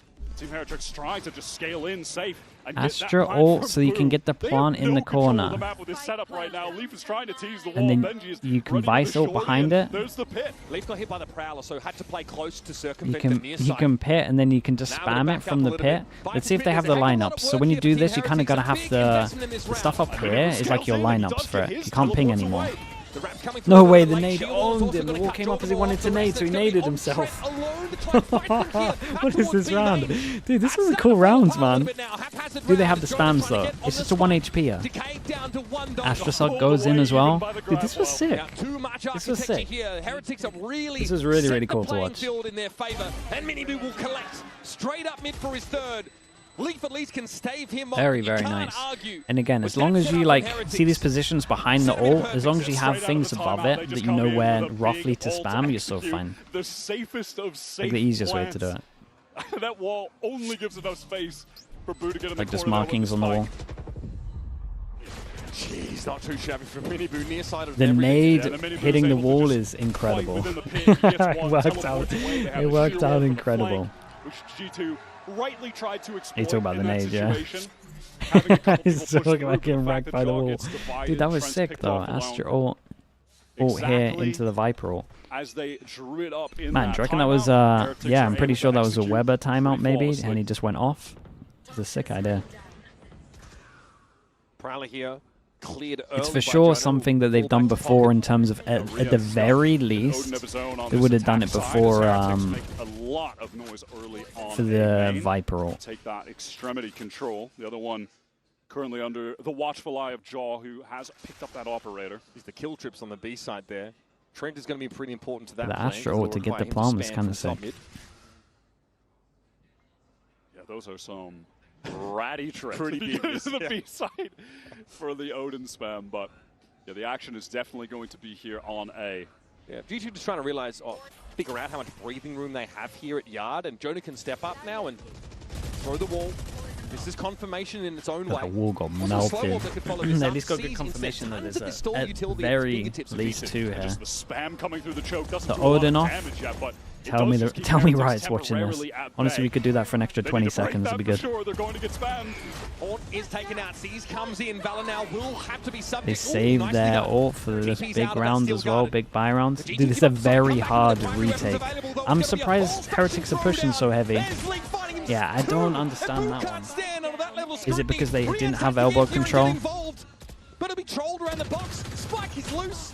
Not at his disposal. Okay, so the way that I view this site is you never have to cross that line, but I think they're only doing it because they don't have elbow control. We're gonna see that again. Because that crossfire is so strong. G2 just go right back. It's an okay idea if they had like a flash to push behind or something, but he was caught by it.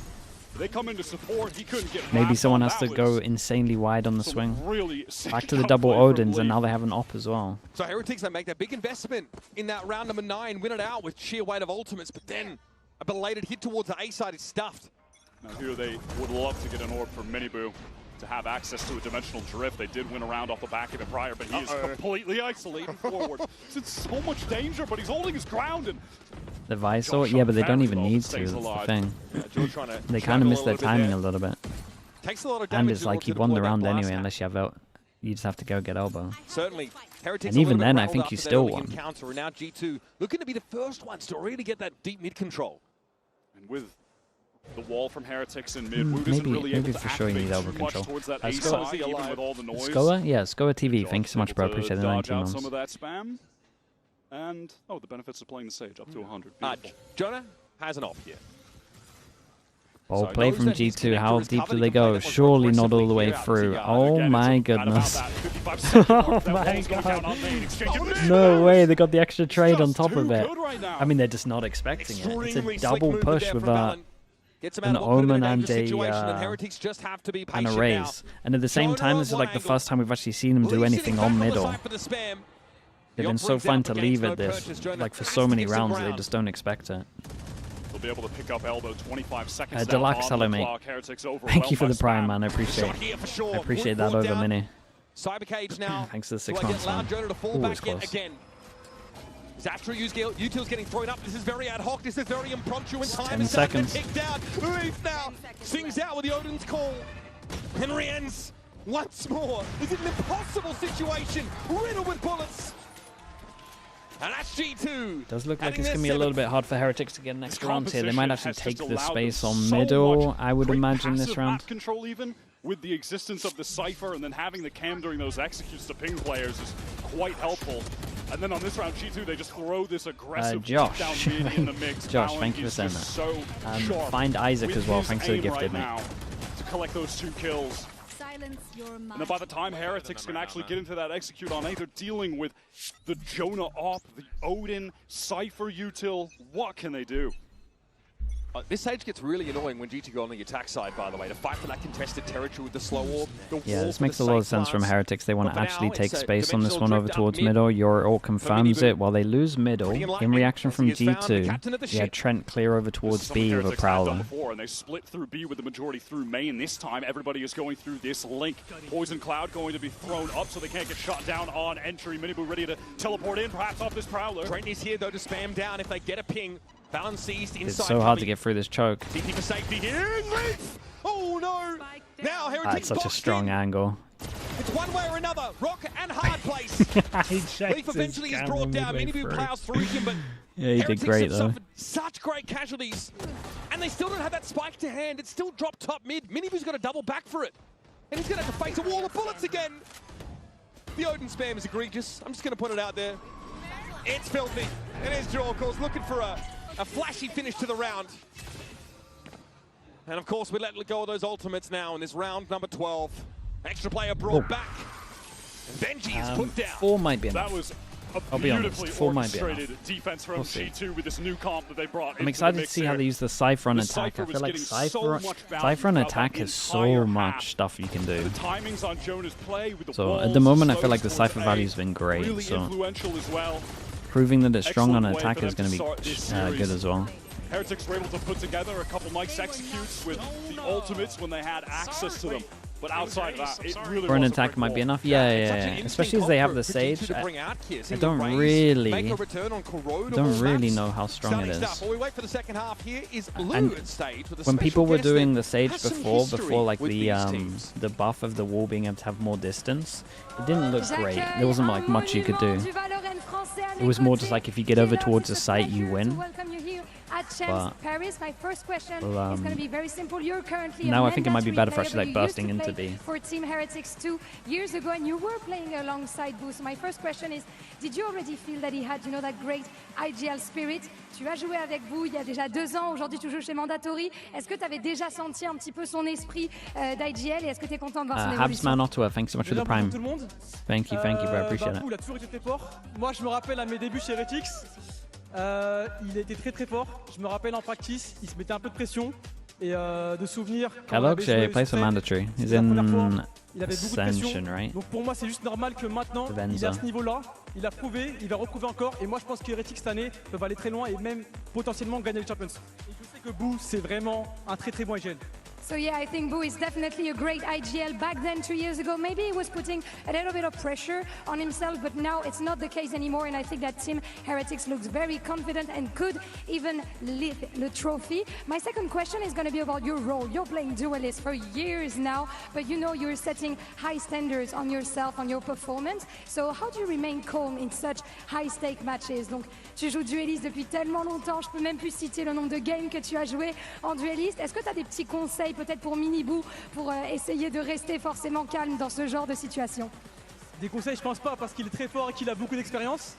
Mais ce que je peux dire, c'est que quand on est dans une mauvaise game, que les entrées passent pas, c'est toujours garder la tête haute et de se dire que ça va passer au bout d'un moment. Et maintenant, ça fait plusieurs années que Minibu, notamment lui, est dueliste. Et à n'importe quel moment, il peut faire la différence dans la game. Definitely, I think those are white words. He can do the difference anytime. He should just keep his head cold, and I'm sure that he's going to make it. For sure, he has been playing Duelist for so long now. Merci, Kellogg's. Good luck for Ascension. And before that, we're going to see who takes the win on Corrode between G2 and Team Heretics.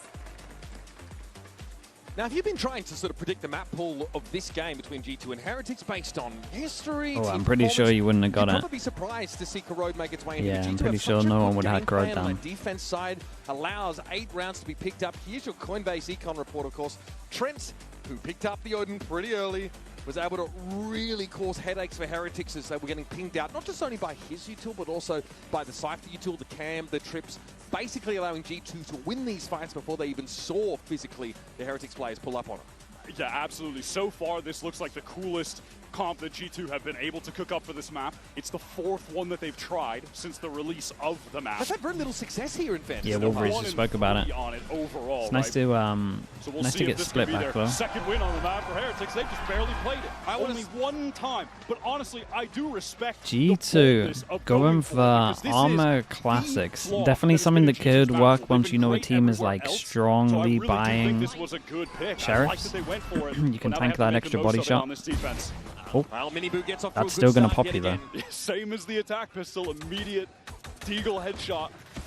Who here trying to chime in? It looks like G2 unperturbed. With a frenzy. Evidently, the frenzy Man, some can people work make at the range frenzy look as well. Round goes unbelievable. down.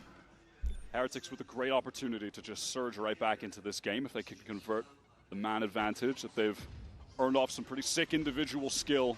Team has no shortage of that. Slight course correction for G2, but they still have eyes for this A site. So they're going to be pivoted in a 3v3 in the immediacy of this hit. Prowler sees a fair bit of action there. Dog! Okay, right click central it is. Boo steps out, though, secures the trade. Now Trent They need to make sure he doesn't overstep here. Rien's trying to give a bit of space. Some jiggles from Boo. A crossfire set up here for Heretics now as Trent is trying to draw them out of formation, but they were not born yesterday. Got to get up early if you want to get the bit of Rien's. The guy is like a lab-made player. So well-rounded. Yeah, double frenzy. Man, this frenzy kill is from long range. Mini Boo's been he's been solid on the pistols as well. Double entry. Managed that utility that was thrown at them to the best. When Rien's gets Dude, when he commits, they all hit. The crouch in there. Analysts, other pro players. He has got it all. Okay, they did this last time though, and it ended pretty rough. They got eco'd. And a delightful 3K to start Heretics So, on 2-0. the right foot here. It's supposed to be a Fibonacci sequence. How do you play hopscotch like that? And dizzy work. Anyway, a very early outlaw picked up here for Miniboo. Balan trying to play off this horn, and Miniboo is unperturbed. He simply gate crashes away.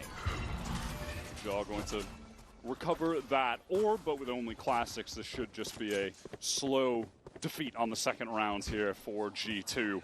And I do, frankly, still need to be convinced of them being able to put together a solid attack on this map.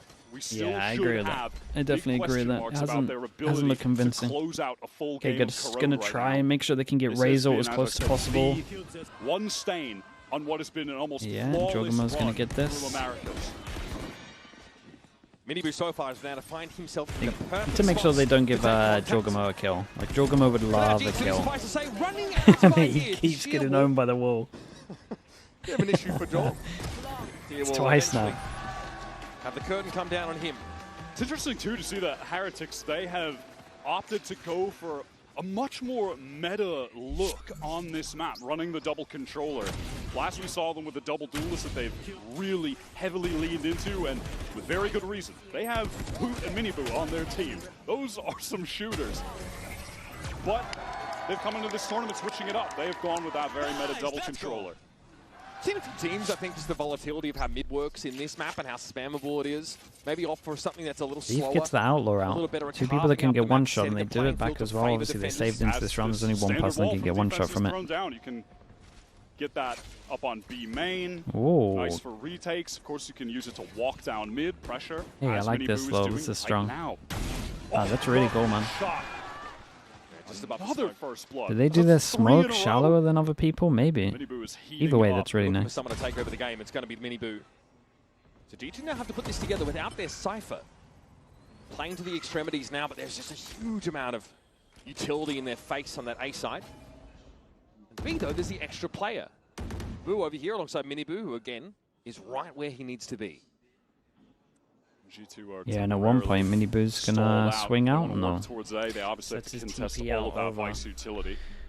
So the wall This in might be a main, strong TP. G2 making their way back. They need to use this dark cover to actually cross mid and a Prowler to re-clear close as well. They have to threaten some sort of ace split, so at least the shield wall's being drawn out. This TP is min-maxed to an absolute hell. Bro, look at that. That's crazy. He threw this TP from this corner. That's sick. A re-hit. 30 seconds on the clock, so time getting relatively low as G2. They are slow on this foray through mid out of necessity. There's so much to clear. But Heretics still 2 plays over at B. They don't want to risk getting caught on a rotate through mid. Now with the teleport. Yeah, he's so early here with his TP. 3 pass the side holds. I mean, how do they even get in? There's a paranoia. No, hoping for more off that one. Joe at least gets his one, but Benji mows them down. Jonah into the smoke knows Benji's lurking on the outside of it. No matter what, no time. Stronghold from them. Damn, that's a nice TP, bro. They can heavy lean B all the time. Especially against a Sage, this can help so much. They don't want to let him get B because obviously the Sages and the afterbombs can be a nightmare. They can heavy lean over towards site and then have the TP there. And then they had 2 pass and holding this choke because of it. But it's too little too late. Miniboo's able to teleport over. Team Heretics are more than ready, and the shots from Benji are just fantastic. Big round for him as well. G2 definitely do the confidence from what we're saying. Still got the Outlaw as well, and it can really pop. We got Jorgamo buying heavy armor, kind of suggests that they might even be investing a Razor into it. First kills in this second half. He is the player on Heretics that you want to be heating up early, to be feeling that momentum. He is a player that just takes so many liberties. Oh, wanted more, but it's Benji. Nice though, yeah. I mean, he hit the heavy armor. He put Jorgamo down to 10. Getting the Steel Garden even. I mean, he is 18 frags in 16 rounds. And he sees no reason to give any more ground than this. And there's the Arc Rose lighting a couple up. Benji falling back now. Valen not really at effective range. Needs to close the gap, and Benji knows it even better. Steps back. Nebula in the way. Just no reason to fight. Don't give him an inch. And they got him Valen's from the other as well, for sure. Here, but Heretics still want to play together, so they do so in the smoke. Both G2 players very weak at the moment, just going for the safest of safe plants. Kill trip, play off the side. I mean, about the best thing they can do really is just try to get the plant and a little bit of cash for the next round. Surely they can't close this out. Ooh. This is inventive. Valen gets himself across the way. That's pretty big. Also an elbow. The super on top of it though, the Molly's great. Molly thrown down inside that smoke. Valen low. Trip on the side. Valen hoping to spray through and do something with this. Yeah, he's got low on it. As it was just the tap for Heretics, and Abu will come and clean up from connector. He's hitting one of the 2 pillars. There's like 2 little pillars you can't spam. That's so unlucky. In this game. They did not allow G2 Dude, this was nice in though. That situation. This was nice from Heretics, man. They look pretty optimally as possible. They look pretty good. I mean, not the most they dealt with this like B retake, even though it's a 2v4 as well. The discipline was very nice for them to move back. Right there to just clean up those G2 players when they try to go for the trade. Beautifully done. And G2 had to be really careful of contacting these extremities, but they're playing a double senti comp. They have to do that to some degree. They can't just spam control you till break the map up. They need to walk into those sidelines. And now Benji, he did get that diffused, so has the Steel Garden. DH, yeah, I mean that's what they're cheering for. Well in the arsenal for finally the fan favorite. Right now. G2 fully invested, of course, into this round with a lot of emphasis on controlling B main prowlers exchanged from both fades. Flash then forms behind. He caught Jorgamo there. He had no way of getting out. Damn, it's cool. They're pretty prepped on this. They're really prepped. Little trap play on the big buy rounds. Trap play from Heretics. That yeah, was it's so cool. Sick. And Miniboo able to just do they do the chat? Do they do this flash pre-barrier? Yeah. Somehow to bring Job back to life. Must do. They don't have the entry Sick. now for this side exec. Need to run into the Odin, run into Benji, who has that Steel Garden ready. They've got to trigger the shield wall all at once as well. Or just leave a play on the other side of it, I guess. Yeah, good luck, Trent. There's the Steel Garden. Lorenz is going hunting. Trent stunned up in the corner. Caught by the Nova Pulse of all things. It's a solid reposition from him. Now Benji can tuck in this corner. There is no option here for G2. What a so nice, man. Genius reposition. It's getting multiple 4Ks. Dude, this was a lovely round to watch as well. Playing absolute top-level Valorant right now. Oh my God. And it's these little adjustments, Wyatt. It's nothing out of the ordinary.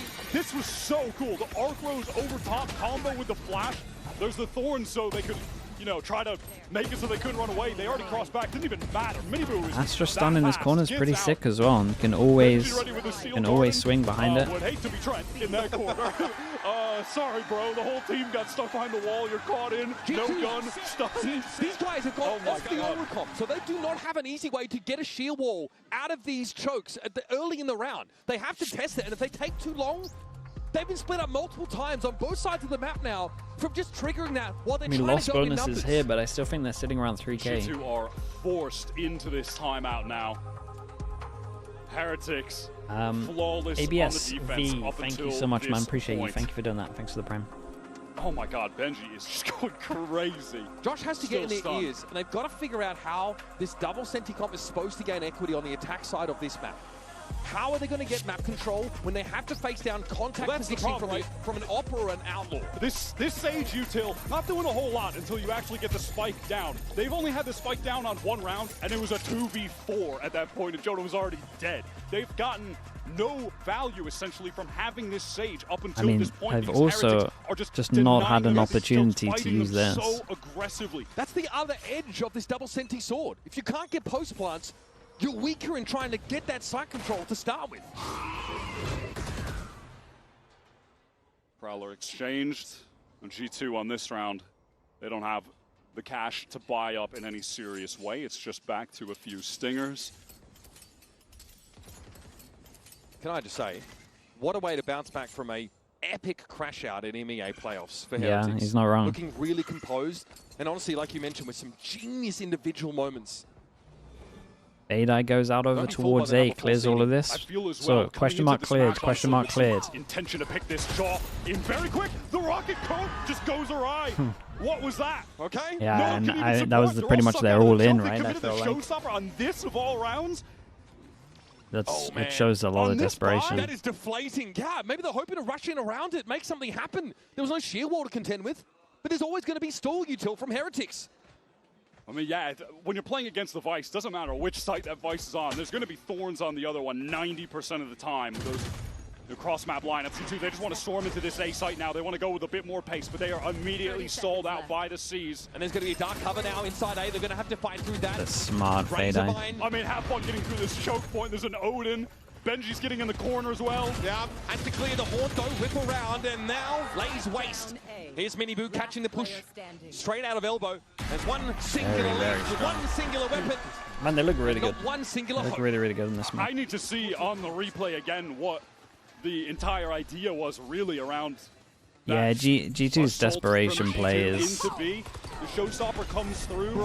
Right, literally hits the box in front of him. Everyone else pretty stalled out, and Dodge is overwhelmed by some util. That is so awkward. I mean, sure, they throw that ult away. They still have four Aces, thank you so much, man. Thank you. It's not like you can proactively just use a Cypher and a Sage. I appreciate you, bro. Thank you for the gifted. Needs to happen for them to become relevant. G2 have so many ults, they should at least be able to get one, though. Okay, they should be able to get one. The problem is they're struggling so much that they might overdo it in terms of the amount of ults that they put in. Dude, look at them. Every single time, though, Heretics are trying to punish them before they get, like, through chokes, before they even get the opportunity to use their ults. They went aggro on them over towards B last round when they had the ults. They now go hold strong angle over towards A, just hold them behind their smoke. Trent is already trying to re-clear that, but there's an Astra Star thrown down, which will segment it off further. Heretics serious about keeping G2 off A. They are telling G2 if you try to get this Dude, and they use that Omen ult just to clear, just to see if anyone cleared over towards here. That's it. Left. I feel like Heretics will take that win. They're still holding the angle. It didn't really clear too much, and they heard him. Leaf needs to find a way to get some form of mid control. At least the sheer wall's out of the picture. Benji's down. There you go. So that connector wall won't come up. Oh god, it's such a stupid gun, bro. Oh, dude, their plans are way better. Their plans are way better right now. Harriet's going crazy. I'm just stunned. They are absolutely 100% committed to we need to get this res. That sightline is completely open. Could you make it any easier? I mean, look what Nah, yeah, it just worked out so well for them. The Omen plan wasn't great either. Sebi, thank you so much for the prime. Appreciate the 17 months, thank you. Well, they hope to maybe use this fade util to clear some space? Yes. Fuck yes. Hey, can't catch my boy Weber with the bleep. Bro, too slick with it. Okay, it is crunch time for G2 now. We had raised eyebrows coming into this map anyway. It's been the sole flaw in G2's map pool. But they A-Sider, thanks so much for the Prime. Thank you for the 4 months. The Odin one, yeah, it might be good. It might be the most Odins we've ever seen on this map so far. G2 are buying a lot. Heretics now buying them as well. Like normally it's only one team buying. It's the fact we actually have both teams now. Teams are starting to work it out. It's a must buy. I don't know, but either way, I think Team Heretics have, at least it's looking like right now, have exploited this hole in G2's map pool to get an early leg up in this series. They've got nothing rolling on attack. Team Heretics, they understand the win Sage Wall first. I mean, the Sage Wall would have got melted. It would have been a similar outcome. They had to duel it. But as soon as you're holding the angle strong, it's just done. Like, the only way it would have worked is jumping across, getting to the angle, and then spamming him back. But then you don't even know if he's at that angle 100%. And you look like an idiot if you're jumping across and you get wrecked. If he's holding something wider. It's a hard one, man. It's just the angle holding Gambit. That's it. B main with a couple players. Hold it for a bit, and now Minibu feels it's time to leave. Hasn't been any sound. Work the map elsewhere. Leaf attempting to lurk up mid. That's new. It's probably one of the first times on the attack side G2 have gotten this much penetration through mid and presence in connector. Valen is taking liberties. Yeah, they're taking a lot of space. This is one of their better goes at it, to be honest. Especially if they take a lot of space over towards elbow. The problem is there's still a vice wall. This shallow vice wall. What's the layer behind it? Flash push through? It's going to allow G2 to function with this weaker weaponry. Super strong, man. Oh my god, it's so nice. It's so dirty. On a dime, they spin a trick that stuns G2 into silence. And now Leaf has to give up some of the mid control. Doesn't want to tangle with Minibu, and who would? Dude, the Fury was too good in this that I think no matter who they played, they won. But I'm sorry, this town ain't big enough for these two teams. And G2 looks like they're the ones that are going to get booted out at Sunrise. They have to test this Nebula before it fades away, or Rians will make mincemeat of them. Very, very strong, dudes. This is every single round, man. This team All goes at it. Defense, it has that raw, aggressive element that they're known for. It's had a lot of great first kills from Minibu, but there is also this depth as far as the strategy with having these trap plays. There have been a couple of man, they made the plan just as they went for the fatal. It's insane, the timing on that. So good. And they've been searching for answers. That prior timeout at the end of round 19 has to come to fruition now to keep G2 in this map. Boo has 20 assists, by the way. But nothing to write home about on the attack. Completely shut down. And they have just been slowly using their ults to no avail for what might be their last round. They only have the neural theft left with Leaf. And meanwhile, you take a look at the ult economy for Team Heretics, one away from Seal Garden, one away from Nightfall. Those could be relevant in this match point round. This ult preference tells me everything I need to know about G2's master plan. They're trying to get Jorg with a showstopper. Give them the problem is, as soon as this orb goes down over towards A, like these two get a heads up. Someone presses tab, sees that Raze is one away, and it's like, well, you two are getting some action soon. From the rest of the pack. I suggest user error there as well. With ease, yeah. Jorgamo, high highs, and sometimes finds himself in the doldrums, the worst moments. It's a very belated preemptively use the nade here. It's set up for a crossfire. It's as you were saying, they want to get him that orb pawn over the top. Both players shoot it, so G2 well aware that they are they just got to cancel their original plan. Look at how strong this is, though. They still got Fawns, Astra suck in terms of all probably smoke, to be honest. Dude, look at the HP. The decay into the Fawns nearly took him down, by the way. Vadal goes out, hits all three. Yeah, they don't know about Raze yet. That gets popped by Leaf. Some valuable information now for G2 as Trent gets the plant down. Yes, Nightfall's in play, but that slow orb stops Heretics from capitalizing. Everyone from G2 just Jorgamo gets a kill, he gets his ult. The spike is planted for them on that link side. Rians gets the haunt back. Minibu has a single flash, a couple util pieces. Flashing in, Minibu lit. Leaf steps up for a moment. There's still some Astra Stars to deploy, and Boo is going to get things set up now for this retake from Heretics. In numbers, they step Strong up. lineup. And Jonah and Leaf are able to cut them down. It's okay, they're on the board. And G2 get a lifeline. They're on the board. In this first map. It's anything but pretty, Euphoria, but thank you so much, bro. Thanks so much, bro. Appreciate you. First Thank time you. they are able to crack that Team Heretics defense. And honestly, if you looked at the minimap 5 seconds before they got the spike down, you would not have thought that they were going to do it. And it's simple. Valen smokes in there, TP's across into the Three, corner. yeah. Occupies 3 that goes space, with it. They get a plant, they fall off. Make use of that fade util. But that was all on Valen being able to make that play, get that entry kill onto Benji. Still got the Visor. Does Heretics do something aggro to stop the orb getting taken? Or are they okay with it? Now G2 still trying to work towards the showstopper of... It's kind of nice. Wall goes up at the beginning, Prowler goes out. Heretics are doing a sick job of making sure that they're changing up their Vice. I like the idea from Benji. W key, try and make it miss. Heretics did what we said though. They wanted to make a plan before they got the orb. Didn't want him to get that orb.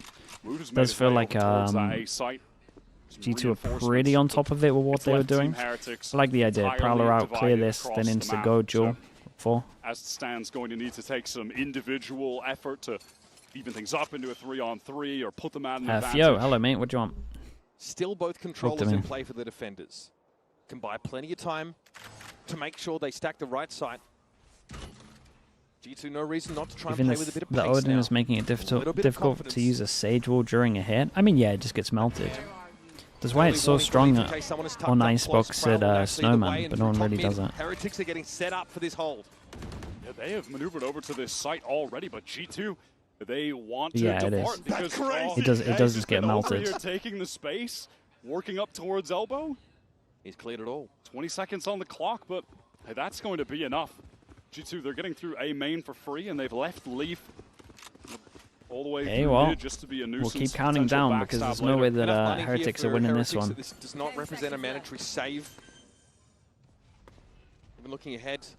Should anyone be going for this? I don't know what their money is. But maybe Boo could take a couple of jewels if he's got some money. Doesn't feel that they think it is at all. G2, after a long drought, finally string 2 rounds together. Heretics, again, had a cool little trap play there set towards main, where they send that pop flash as soon as that Nebula drops, just the pull-away star. I mean, they've cottoned on quickly to G2 feeding ultimate orbs one after another into jaw. Yeah, it was a cool idea to deny. Do you know what would be nice as well? Okay. The straight-up duels didn't go their way. When I worked at for Faceit, I had a button when I was observing that if I pressed it, extra things would come out here, so it would give you like extra info. It'd be cool in a moment like this, where Prius presses a button, and these pop out, and it gives us money and KD. Imagine that. That'd be sick. That's what we had in Faceit. Like surely something like that. Fortunate they had the third line of Trent stepping up there. Do we really want to give Prius another button to press? I want to say that that's true. Well Let's give Sapphire the button, and she can do it when Prius is observing. I think you're right. You've come up with our first issue, which is Prius. Heretics, we have a lot of money that is the first issue, yeah. For the final round, even if they lose here, can't complicate it too much for him. Both having 5.5k, and they're getting close to a divide as well, a Cosmic Divide for Boo. Such a classic Boo scoreline, by the way. There are always very few kills, but he only dies in rounds that like Heretics lose. Like, that's the only time that he sort of goes down. So like if they're scared that you can't read it on mobile, at least then you can find opportunities for it to go out and be readable on mobile. That stabilizing factor. Playing safe, playing for info, good mid-round calling, very stable individual. And I mean, Benji and Rians have done more than enough here. I get that they wanna keep it simplistic, but it would just be nice. Early outlaw in hand, played up on the extremities for contact, was very successful. 4 goes at it, down to 2 goes. I was actually about to ask if Billy Woo was going to buy the off, and he does, getting back into this out of the timeout. They did have the cash, and that's not something that they've leaned into, a scoped weapon since the early rounds of this half, and he was getting a lot of first bloods with that outlaw, so I'm not surprised to see them Heretics on this one. Off late. 2-9 loss bonus. I mean, Boo would have to take a Guardian. That's pretty much about it. Maybe just some jump spots from Leaf. Yeah, Cam used. Is it not for G2? In the hands of this is pretty interesting. He doesn't insta-pop. I mean, this was kind of cool. He didn't insta-pop the camera, but then they saw it anyway. So I like the idea. Haunt gets thrown over towards B main and now A main, so exchange The attack op for Jonah P. Extremities as G2 attempt to move forward, have to go through the poison What cloud. an Rians gets out of the way as of that that Sage sword that was just slow bouncing all over bounce the off place. of. That's a little silly, but That's full yard control, though, again. You've got to respect the Odin, of course. it's a bit of damage onto Jonah with the spam. G2 haven't scaled into any of the space. I think the Odin's definitely given them pause for thought. They haven't really looked to take mid either. It's pretty tentative play for Valen. And Minibu, he's on the rotate in spawn. You can see him ready to just kind of throw the gate crash over towards that B side. I mean, it should be a prowler. He's the one stood in B main. While do G2, now with the knowledge it's there, want to continue to test 40 this seconds. And yeah, there's that G2 happy with the question mark created over towards B. They held on to the space they had early, so it's an easy pivot over towards here, even though time is low. Problem is, Wall fawns 3-person stack. It is done. Like it's done. Benji just pops his ult. Benji just pops his ult within the next, like, 5 seconds. There's no way, man. There's 15 seconds. How can they do this? No other choice here. Paranoia comes in. G2 have to fight with secondary. The Shorty Brigade goes for it. Benji's down. 6 seconds. Spike gets isolated on site with the wall. Very, very nice. Good little turtle over towards here. Dude, this was impressive from Heretics. A lot of good thought process on this. And they used their time well. It used to be their ban. They played it once, they started banning it, and then they came out with this. I feel like that was always going to get him a win. Double pistol helped a little bit, but they got ego. There are 3 players from Team Heretics who dropped 20 bombs in that game. Benji, Rians, and Minibu all putting up crazy numbers on that defensive side, especially 9 first Aces, thank you so much for the gifted, man. Appreciate the 5 gifted. Thank you, bro. Thank you for doing it, mate. Right, you know what to do. Get the plug spoiler spam going. Yeah! Sit up down! Stand up, stand up, stand up! So sit down, sit up down. Let's go. Let's go, baby. Let's go, baby. Let's go, baby. Stand up! Anyways, get up, get up, get up! Guys, hello, baby babe, where are you, bro? Come on! Yeah. We call that baby bay as well. What the hell? Poor guy. Evolka, thank you so much for the prime. Appreciate the 2 months, dude. Thank you. Now that I'm a mom, things are different.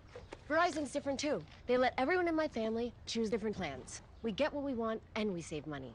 Love that for me. We have got Lotus coming up, and Heretics have been struggling a little bit on Lotus, but they're full of surprises today, so who knows.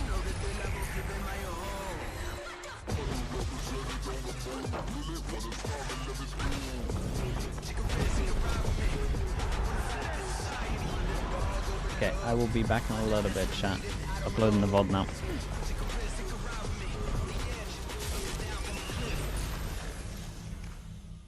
Esports World Cup, where we are starting off with Valorant. If you want to win, you have to win against the best. So looking for revenge.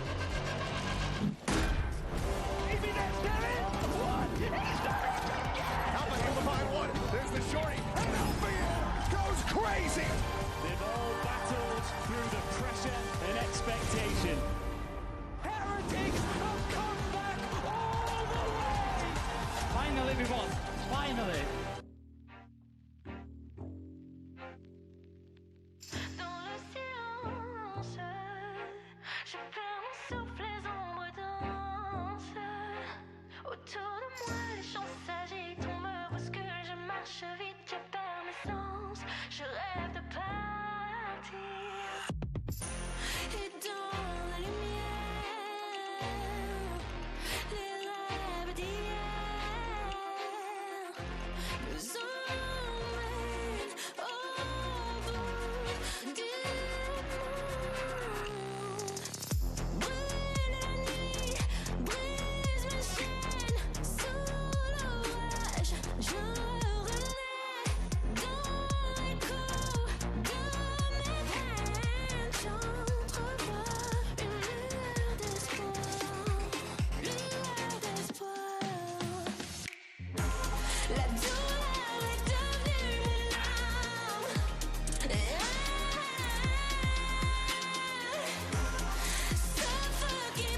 Hey guys, Mika here, and I'm with Nilzinho of Team Heretics. Now, congratulations, by the way, on that defensive half. That was nearly perfect. I wanted to know about the map veto because we had Corrode and Lotus, and these are maps that Team Heretics doesn't really play that often, especially the Lotus on the VCT stage. So was this all according to plan? Yeah, pretty much. We had a good map pool coming in through the group stage. We didn't play great in playoffs. We simply just didn't have time to play Corrode.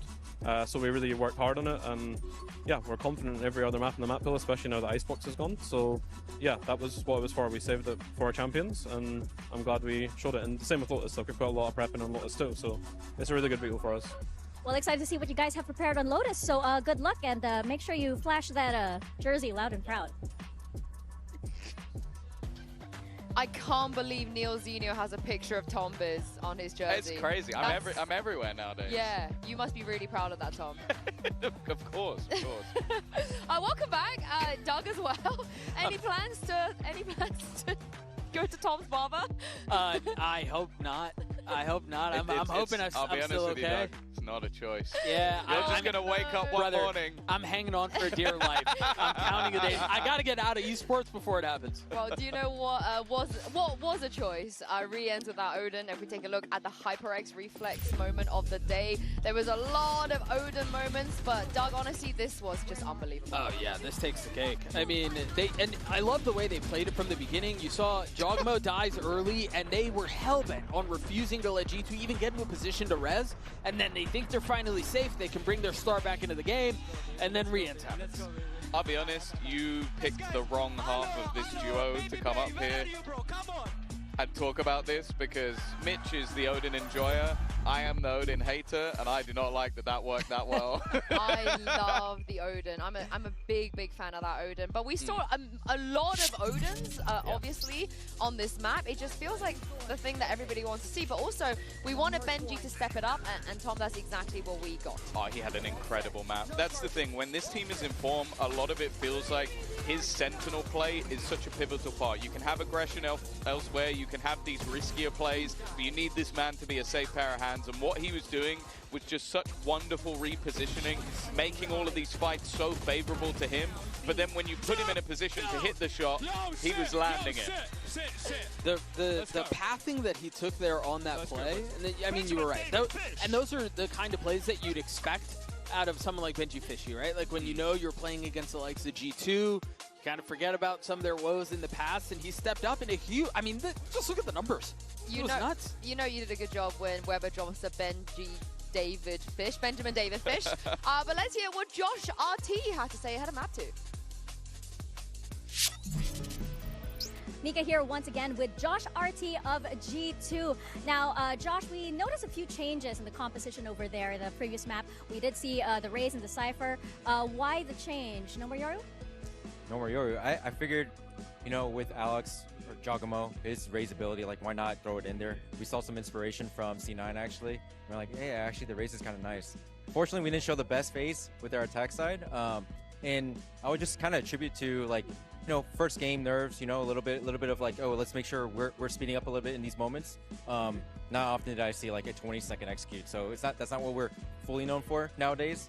But yeah, like, we like the comp, but you know, they had a better show.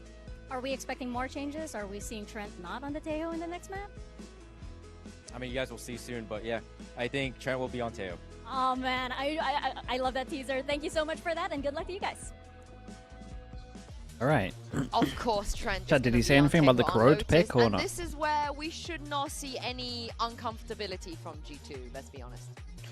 Yeah, I mean, I'm a little concerned with how some of Josh responded to the questions about how their attack side, they aren't necessarily known for burning down the clock, but that when they do historically play a bit slowly, we are going to get Trent installed. Yeah, but we get Boot Chamber? Oh, okay. I didn't even see that. Yeah, they're going heavy into this one. I like the fact that we're seeing that. I think the double initiator now ducking out. That was something that they ran before. Benji locking in the deadlock as well would be a cool little addition. One side of the map locked it's a little weird. The other side going to be incredibly aggressive. In theory, this comp's pretty good against it. Sort of burst bullet accuracy and flair, picking up that chamber.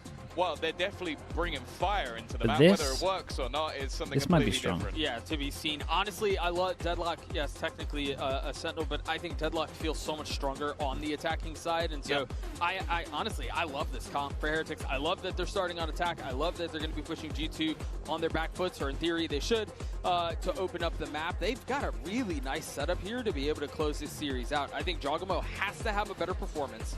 Has to. And then Leaf, we talked about him at the beginning, prior to the series starting. They got to be proactive with the comp, but but not the Leaf we expected. will the comp struggle on I attack? think Nah, it it's should two be very okay. different looks to how you can play the map. I think like a lot of it will be. I'm interested to see how much freedom Wu actually gets, because and then that aggression that you can run in with on the Teo, I think it's going to be an absolute. there's a lot of util to push him off the sides. And in theory, he has to respect the drone. They didn't go there at all, and this is what they've been working on. I am so excited. How are you guys feeling about this? Excitement? They've cooked. I just don't know if it's going to taste good. Like it's one of those ones that feels risky. Like you're very reliant on both Miniboo and Wu having good performances. If they do, The A, I mean, the aggro A is good just because the grav net's really strong. I've very rarely seen a Turkish player falter on Chamber. I am so excited to go into Lotus and send this back to your casters, Uber and Wyatt. You know, this is kind of the rivalry we were being promised last year, actually. Think back to Shanghai. G2 and Heretics played 3 times at that event, and G2 was ultimately knocked out by them, and then they just didn't play. They didn't play. Unbound, mate. Thank you so much for the prime, bro. Thank you, thank you. They dodged each other. So now we kind of get that renewed. It's crazy to think back to how things were then. But I mean, thinking back a little less far, that Kuro game for G2, all right, not convincing, a weird comp that caused them to struggle to scale into parts of the what map. at the moment we're sitting at a 2-0 pistol. Amazing decision. G2 yet to get a pistol on this one. 3-person firing squad over towards A, and it is looking like Wu might be running into this one. He did take a swing, and he did take a bullet or two. So I put G2 as the top dog here in the region, and Heretics will have their work cut out for them. But right now, man, they are looking good, even just on that individual basis with 3 players dropping 20 bombs on map 1. And it's been a while since I've seen this double Sentinel look, especially with Chamber and Deadlock on Lotus. Like it cropped up. I mean, they're ready for the B-pop here. Starhawk was playing it on this map. Ooh. Let's see what Heretics have for us. Jaw going to be able to receive Boo as they make their way over towards the B side. We're going to see the Deadlock wall Wu thrown goes down. in. They feel like they need to take some space. Jaw goes searching, gets another one. Dude, Jogma's in so much, gets man. blown to pieces. Actually down to 1 HP. Heretics are trying to pivot, but no matter where they go, there's just G2 players waiting. Good kill from Benji, but this is going to be tough. Oh my god, it's the widest of wide swings. Okay, very, very nice. Pistol on the board. Professor is in. 1-2. I've never seen a wider wide swing in my life. Oh man, that was so crazy. And what was this from Jaw? How does he find this second kill? That's a nice first tap. Takes that engagement. Just spam the wall. Yeah, just that Sheriff high bullet bang. John is just like, when's this guy going to stop swinging? Punchy, thank you so much as well. For God's sake. Celebrating the pistol. Punchy, thank you for the tier 1, bro. Balance pushed up on. Oh, that's not good. Ooh, insta-grav. Wait, off the barrier, insta-grav net nade. That's sick. Feels like some karma for seeing Leaf really good on hitting the so eco many as early well. grav nets when he Like, why plays not? Deadlock. That's over on Vine. Won't be seeing that today, but it deserved justifying. Now what do play, they do? honestly. They try let Wu just duel? Nowhere to go. Now, Stealth Drone gets a good clear of B main. Obviously one of the few teams that bring Teho onto this map, or any map still, RG2. I mean, worth noting that Heretics are continuing their streak of just having cool little util combo plays that are getting a lot of value in this series. It only took 2 rounds for one to be activated here. Yep. I mean, kind of the oldest one in the book, really. The nade with a thing that makes people not move. But it works. That is the most circuitous way of saying immobilize the util. Into the side we go. Another grab net here as it came back online. Oh man, he pretty much like fully tracked him there. That was nuts. That's confirmation enough for G2, and now they're going to set up by Waterfall. Sees on Woot inside the smoke and eventually catches. No matter what, it's still pretty good eco. Rendezvous one out of there. See if we can get anything. Recover the stinger, wants to throw that over to Miniboo, and in the midst of my fault. trying to just be a good teammate, he gets shot for it. How sad is that? Yeah, I mean they lost the gun. Still clean. And I won't hear otherwise. This time G2 far more proactive across the map despite the loss of Leaf early in the round. So Not bad, yeah, they'll take a plant as well. Obviously this is... I can't help myself. That's a little combo. I mean, bro, is going nowhere. Yeah, landed actually on his head. Oh, find chunks of his ear up in the parapets of Lotus. There's a Yeah, Guardian. got COVID, bro. They didn't take C, guys. There was 3 C, but nothing C. That really call, good. pretty important. Get some easy kills afterwards, clean them up. But hey, Heretics, I'll be content with that. Spike down, 1 kill. And also, definitely instills a little bit of fear about playing in C main early, I will tell you that. Okay, with the bonus, they get a Bucky out. Bucky Outlaw. Everyone can tank 1 shot. Leaf, witness protection program. He's moved. He's in a different postcode. Uh-oh. Hit Valen, he teleports immediately. He TP'd right away, as does Woot when he's getting pressured. Stand up by that special delivery. Able to rendezvous out of trouble, and G2 have maintained this foothold here, forward on Rubble. They're going to want to fight for it, and Woot had best have his wits about him. And he just wants to make sure he's looking in the right direction. Valen going to have to deal with everyone from Heretics coming through main. He's ready for it. Smoke down, but replaced by a poison orb. Those players are so weak, in serious danger of just getting 1 shot by the Guardian to the body, and John wants more. Yeah, here's that late ramp coming through as well. Heretics are going to be pretty sure on options. Jorgamo's A been lot of gun upgrades here as well. It's such a big win for G2. The safe passage the Heretics might be hoping. They're going to go for this now. Horns Ooh. will eat Valen's crosshair placement for breakfast. Wow, and Leaf spotted out, so they know there's a player with the Bucky and Waterfall. Leaf won't have an opportunity to get a better weapon. Team Heretics can absolutely still win this if they play at range. It's stingers, it's a shotgun. There's a lot of angles to watch for, and they don't know the status of Halls, Heretics. Now, though, G2 showing themselves in Waterfall. Guided Salvo to try and clear the side, but Woot is obviously sat up on that box. Ready to give this space up, shouldn't be required as Leaf. Some early information, maybe a triple swing coming out, and here comes an avalanche of G2 players to get themselves their third. It's insane, man. Bucky's nuts. Doing a great job there, just baiting himself for his teammates to be able to swing. That was really well done. Prior to that, some good anchoring from Valen. Jog is right into backside to support. Dude, do we get the Bucky in the replay? The Bucky's crit. Bro, that was... End to Corrode. It was really nothing crazy. It's just the G2 players killing them at the choke, denying them on that entry.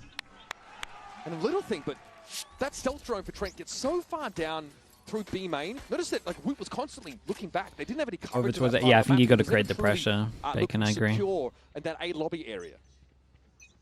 Oh boy, we got the Odin lineups. Sharps here for Heretics, but opportunity for G2 to extend the lead, extend the economy. Of course, they've got the Odin online.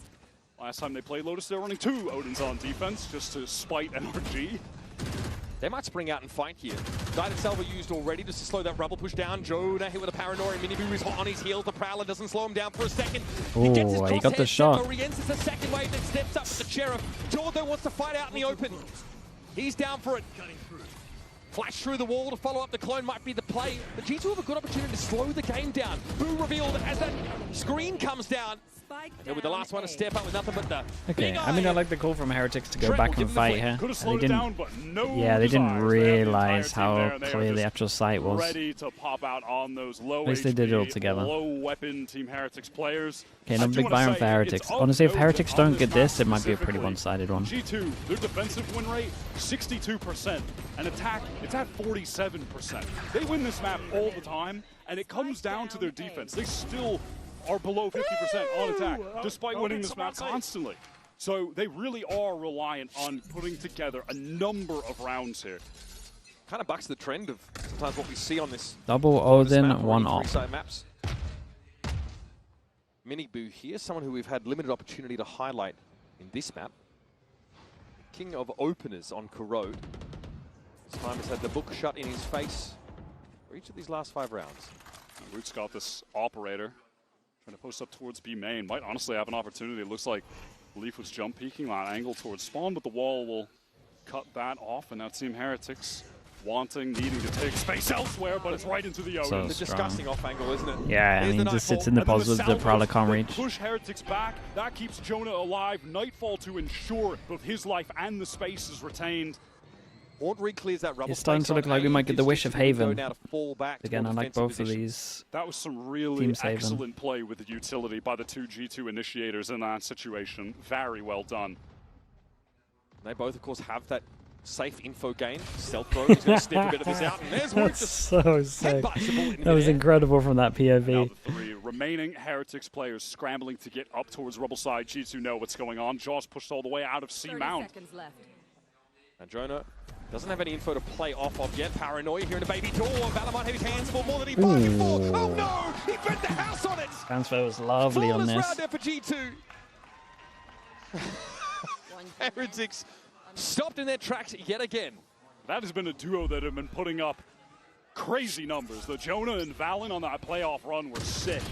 This was really the moment in the round I want to highlight again, though. Jonah on that angle, getting the kill, then the immediate missiles to force the rest of the Heretics team back. He nightfalls. That's just to keep him alive and control that space. But it was all worth it. It was all worth it. That was some really, really lovely team play. And the mark that Baby Bay left on this team is something that we still witness. These guys are loud and proud, and they're pretty rowdy. And honestly, at times it feels like that might have been the only thing they were missing. You know, was that's a true. bit more of that trash talk, a bit more of that agree with flavor. For all their success they'd had. Sometimes when they start losing, it gets pretty quiet over They there. were pretty low-key team, you know what I mean? And as a result, a lot of people sort of underestimated them, felt that, you know, maybe they weren't always in the game. Like I said, Leaf on his return from, you know, from illness, standing up straight away, screaming at these opponents. You guys suck. I haven't played for 2 weeks. And a lot of encouragement to one another. Odin, I just look so hard to deal with, we man. heard from Valen, actually. You pretty much just get that. You just gotta get an Odin back. Chasing the trophy for so long that such a nightmare. Toronto really had him down after that weak performance at Masters. He said that Baby gave him real perspective, reminded him about the joy of just playing the game, just being there, having a chance to compete. This G2 team, remember, they have to fight for their place in franchise. Maybe try run fast stuff, because obviously it's not the best at retaking, but it's so strong on this map. Fight for all of it. Just can't really go fast A. Out of this timeout, Team Heretics can't afford the full buy. It's going to be just Sheriffs and a fast attempt to get out of Rubble that will succeed. G2, no real interest on this side of the map at the moment. Outside of the Odin from Leaf, one of 2 defensive Odins. Yeah, it's still pretty nice from Heretics on this one. Early A control, they shot the fade eye as well, which creates a little bit of pressure. If they dual out and open, obviously the trips here. Got a Prowler. It's just a solo and they got the trip to see if anyone tries to re-clear info over towards B. Towards that Rubble area. Looks like Heretics want to wait this one way out. Set up a spot here to play off for Woot. Got to be a little intricate and around like this for Heretics. What's Jorgamo doing? Whoa, nice shot though. Down in numbers as Jorg just has a peek. Benji is the one that gets picked off. There was a lot of damage dealt from Valen as well, so Miniboo very low on HP. Boo has retained this space forward on Rubble. He's been playing off one of those sonic sensors. Trained at info there, but that does break the double face that he and Leaf had. I mean, still though, a few Sheriffs against an Odin. Yeah, I'm gonna take that. I'm gonna take the Odin. I will take the Odin in this situation. Yeah, it's just an absolute don't really care. turret. Yeah, Leaf Turret is here. Sees Miniboo Oh, it's a great nicely shot. done. Nice shot for Woot. Lives up to his name. Trent now might need to play a little safer for the time being. Buy a little time for Jonah to join. It's another Odin, of course, on the site. Now Heretics need to try and find a safe place to get this plant down. Ariens is getting an outline drawn of him through the masonry. If he'd aimed a little lower. That plant, it doesn't really matter. They're just going to wait for the rest of the team to get there. Dimensional drift to try and ensure a safe retake in this 4-on-3. Yeah, Jaw sees a heck of a lot from his Riens. He's out into the sunlight. Boo, quite the opposite, playing from the dark cover, is felled by the Shorty. Still very, very convincing from G2 on this one. VD, thanks so much for the tier 1, man. I appreciate that. Thank you, thank you. Heading into this, we really had no idea. Dude, imagine only Pixel said he was going to watch playoffs, right? Imagine the first game is G2 NRG, and the first 2 maps are like a Lotus Corrode. And people are like, hey, let's give Valorant a little bit of a try. Let's see what's going on over here. And we just see 6 Odins on a server. No real angels. So far, hasn't been able to get a ton of value from it. This G2 defense is just rock solid. And Doug honestly mentioned on the desk that he likes it's over, yeah. quite a lot on the attack Turn side. off the stream. The deadlock as well. If Heretics can get those solid post plants, but they've been stopped before the sites constantly, much like G2 suffered. Okay, big buy rounds. Op out for Woot, backup gun. I mean, everyone has their ult. Cover and oh my god, he comes up. There goes the ult. And not only comes up, I mean, that's the info gain for Heretics. I'm just saying, Bacon, there's a big chance, man. Rough time. It's a rough time to be watching the game. 4 in this specific round. Tour de force was set for some value there, but Trent respects the long sight line towards Rubble, forcing a bit more of a readjustment here from Woot. I mean, we are these are the weirdest positions, right? Because you're down 6-0. It's a 4v5. You've got the 4, but you have your ults, and the whole plan coming into this round was to use your ults. So it's like, if you don't get given a pick, do you still use the ults? Kind of have to win the round. But obviously, you know, with that audio cue of the and then if you lose the round 4v5, it's so done because you just have nothing. They're not going to give anything to Woot, right? I mean, and this is just frustrating as it gets. Yeah, I mean, clock really getting burnt now. We're heading to 30 seconds, and Heretics don't have any critical map control yet. Yeah, now the door is activated because Team Heretics want to make it seem like maybe they're going towards A, but no, it's going to be a pivot towards baby door right now, but the Odin's Holy, bro. The door, and he came out of tree. Found a backstab opportunity. Now Woot gets lit up on the side. Jaw waiting for them to push through. I don't know how this is going to go down. Shorty spam. Jonah, though, is caught by the grab net. Woot gets purchased with Stinger. And Miniboo nice not shot. quick enough for Valen. That's the most important He's had kill. 2 massive kills in this round. Now the post plant, all well and good, but ideally you have an even number of players. I mean, Benji has the Annihilation. Will there even be a moment for it? I mean, perhaps if we can kill Leaf. Yeah, tour de force here, active. Woot finds Valen. Annihilation didn't catch. Leaf's going to take the fight up close, but Benji wins it out, and it's all on Trent. Quick step, side step, gets him out and gets the kill against Woot. Stunned up briefly, and time is anything but on his side. Benji comes around. What a clean Very nice from Benji in this one. Dude, Woot did unbelievable. Perfect timing for the swing from Benji. It's just a hero play, though. Beautiful shots from Woot. Finally, yeah, he did great with the ult. Stamp on this game individually. Could Leaf not have spammed more before going with the shorty? Wow, look at that. I wonder what he actually did in this POV. New Valen's coming somewhere from that C side. Given he had killed Miniboo prior. Like spam left and then push him out into the open with a shorty. Maybe that's what he tried. The double senti of Heretics. No bullets, bro. He got 300 bullets. There's no way he spammed all of them.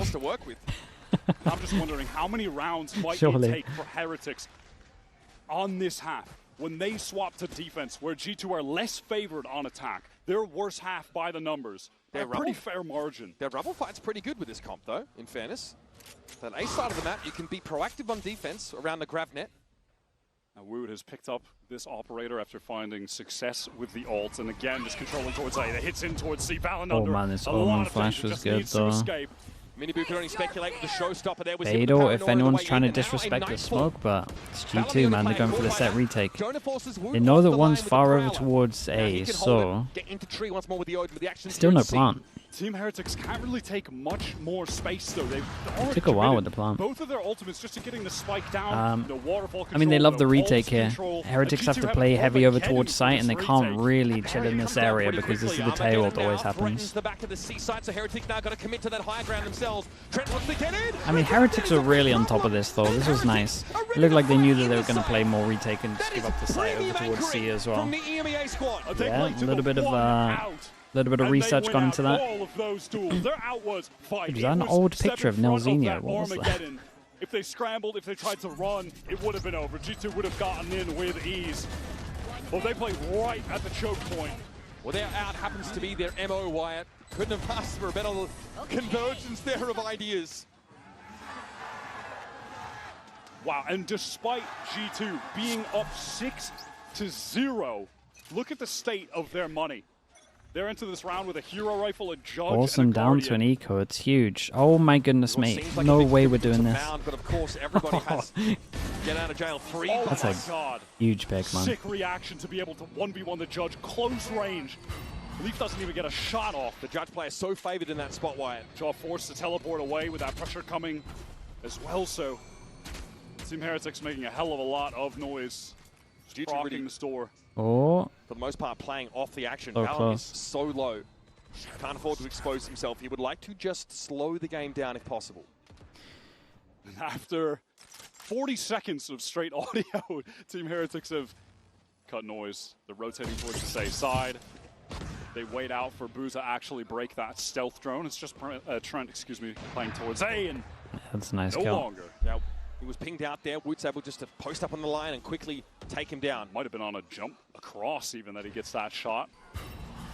Horn has to be cleared, so that will show Jonah P here in this corner. Yeah, would hate to be him in this situation. Okay. Dude, that's how they clear it. Flexibility to get him out of that one. A little unnecessary to do it that way. It's going to be good for their money. Style point Who gets plant? Riens gets plant, get another fade out into the half. And now Woot can wait for this push up from Pitts.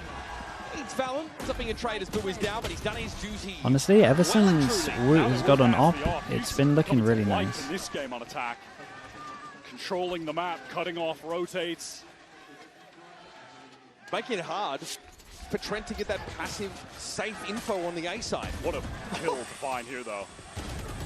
Oh, I mean, look at that from Leaf's point of view. And yeah, he does catch Trent on that jump cross.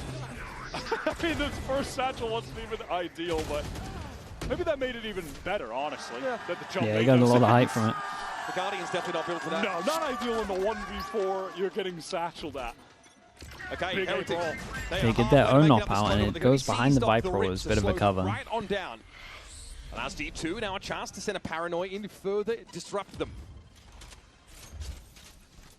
G2 did not fight heavily over this space. It's just spam through from Jonah.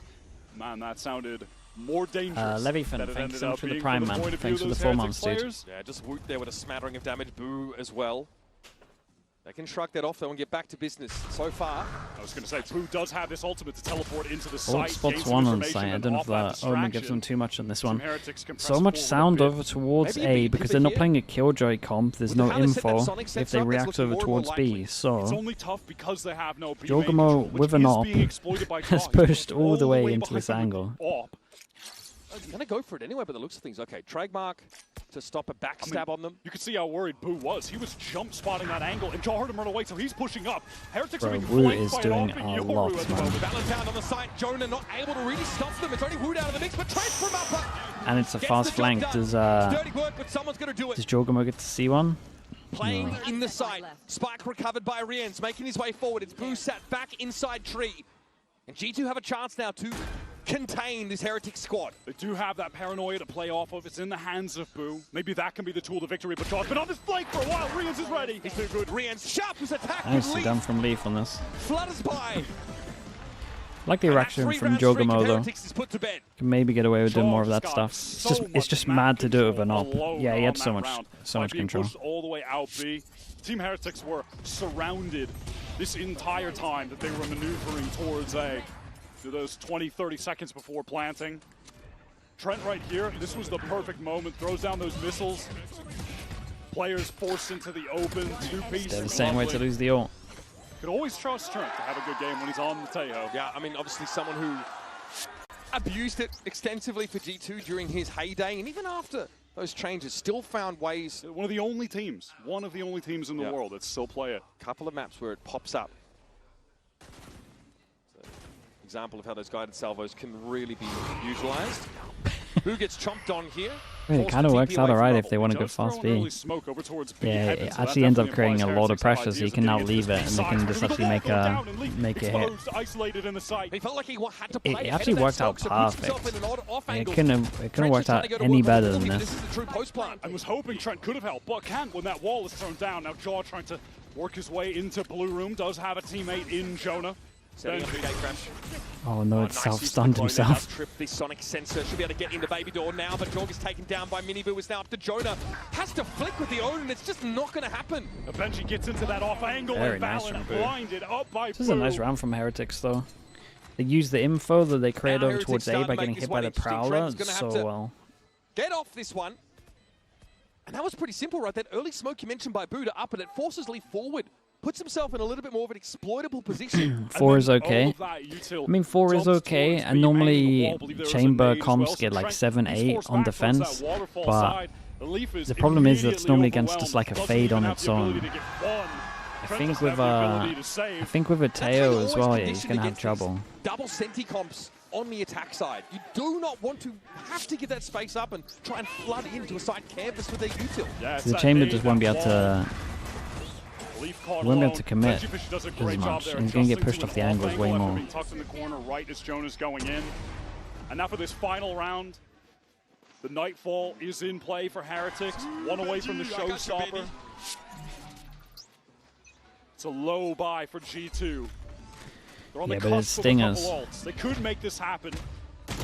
Man, he gets revealed and he sticks around, and it looked like a little bit late for him to kind of process the TP that he had. Yeah, Valen just teleported up, I think, like right as the haunt was pinged, basically, and Woot was confident to continue holding that angle. Too confident. He's punished. But Miniboo does recover that orb, so they have the Showstopper and the Nightfall to activate a site exec with. Yeah, but is it gate crash here for Jorgamo to get out, and he hears this Showstopper coming. He's caught. Couldn't get away. That's nuts. It's actually pretty decent. Rien still has All right, ult. here comes the wall, so It's Heretics going to be fatal for fatal. Setting Ooh. up now. Last time we saw G2 try and flood in here, they got absolutely battered. They got Omen flashed out of them early though. That's pretty nice. And Team Heretics can't really do much off of it. Counter Nightfall going to come through from Jonah. This is going to have to get massive value. Definitely going to hit at least 2 players. Also got herself in the back corner. That is respected. Gravnet? How many did the Gravnet hit? Dude, it looked like the Gravnet got a couple here. They actually didn't take any space off the Fatal because of the Gravnet. Cross here. Miniboo's going to see a head pop up in a moment you'd expect. Sight smoke being cycled again. Miniboo on that lower angle, but under pressure. 2 players seized there. This is dangerous. Decade down now, getting that health back. It's on Boo. Whoa. Takes a moment to step up. And Trent eventually falls, but it's laboured now. 2 versus 2. Link trying to get out through the smoke and re-ent. Kids are going to counter himself. But Nice, he's down from the ends, man.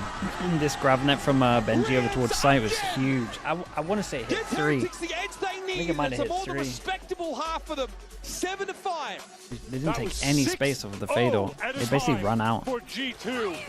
And Heretics run back 5. John couldn't get out in time. Miniboo too quick. And this post-plant setup was excellent. The way that Boo was controlling the site by cycling those dark covers, you could see the safety that it provided for the other Team Heretics players to retain control towards Bend, to fight when G2 were flooding back in.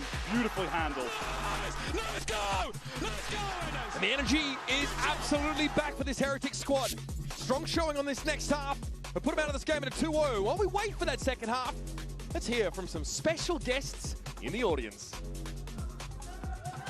Et avoir la chance d'être soutenu par ses parents, c'est une chance. Et justement, c'est le cas pour Trent.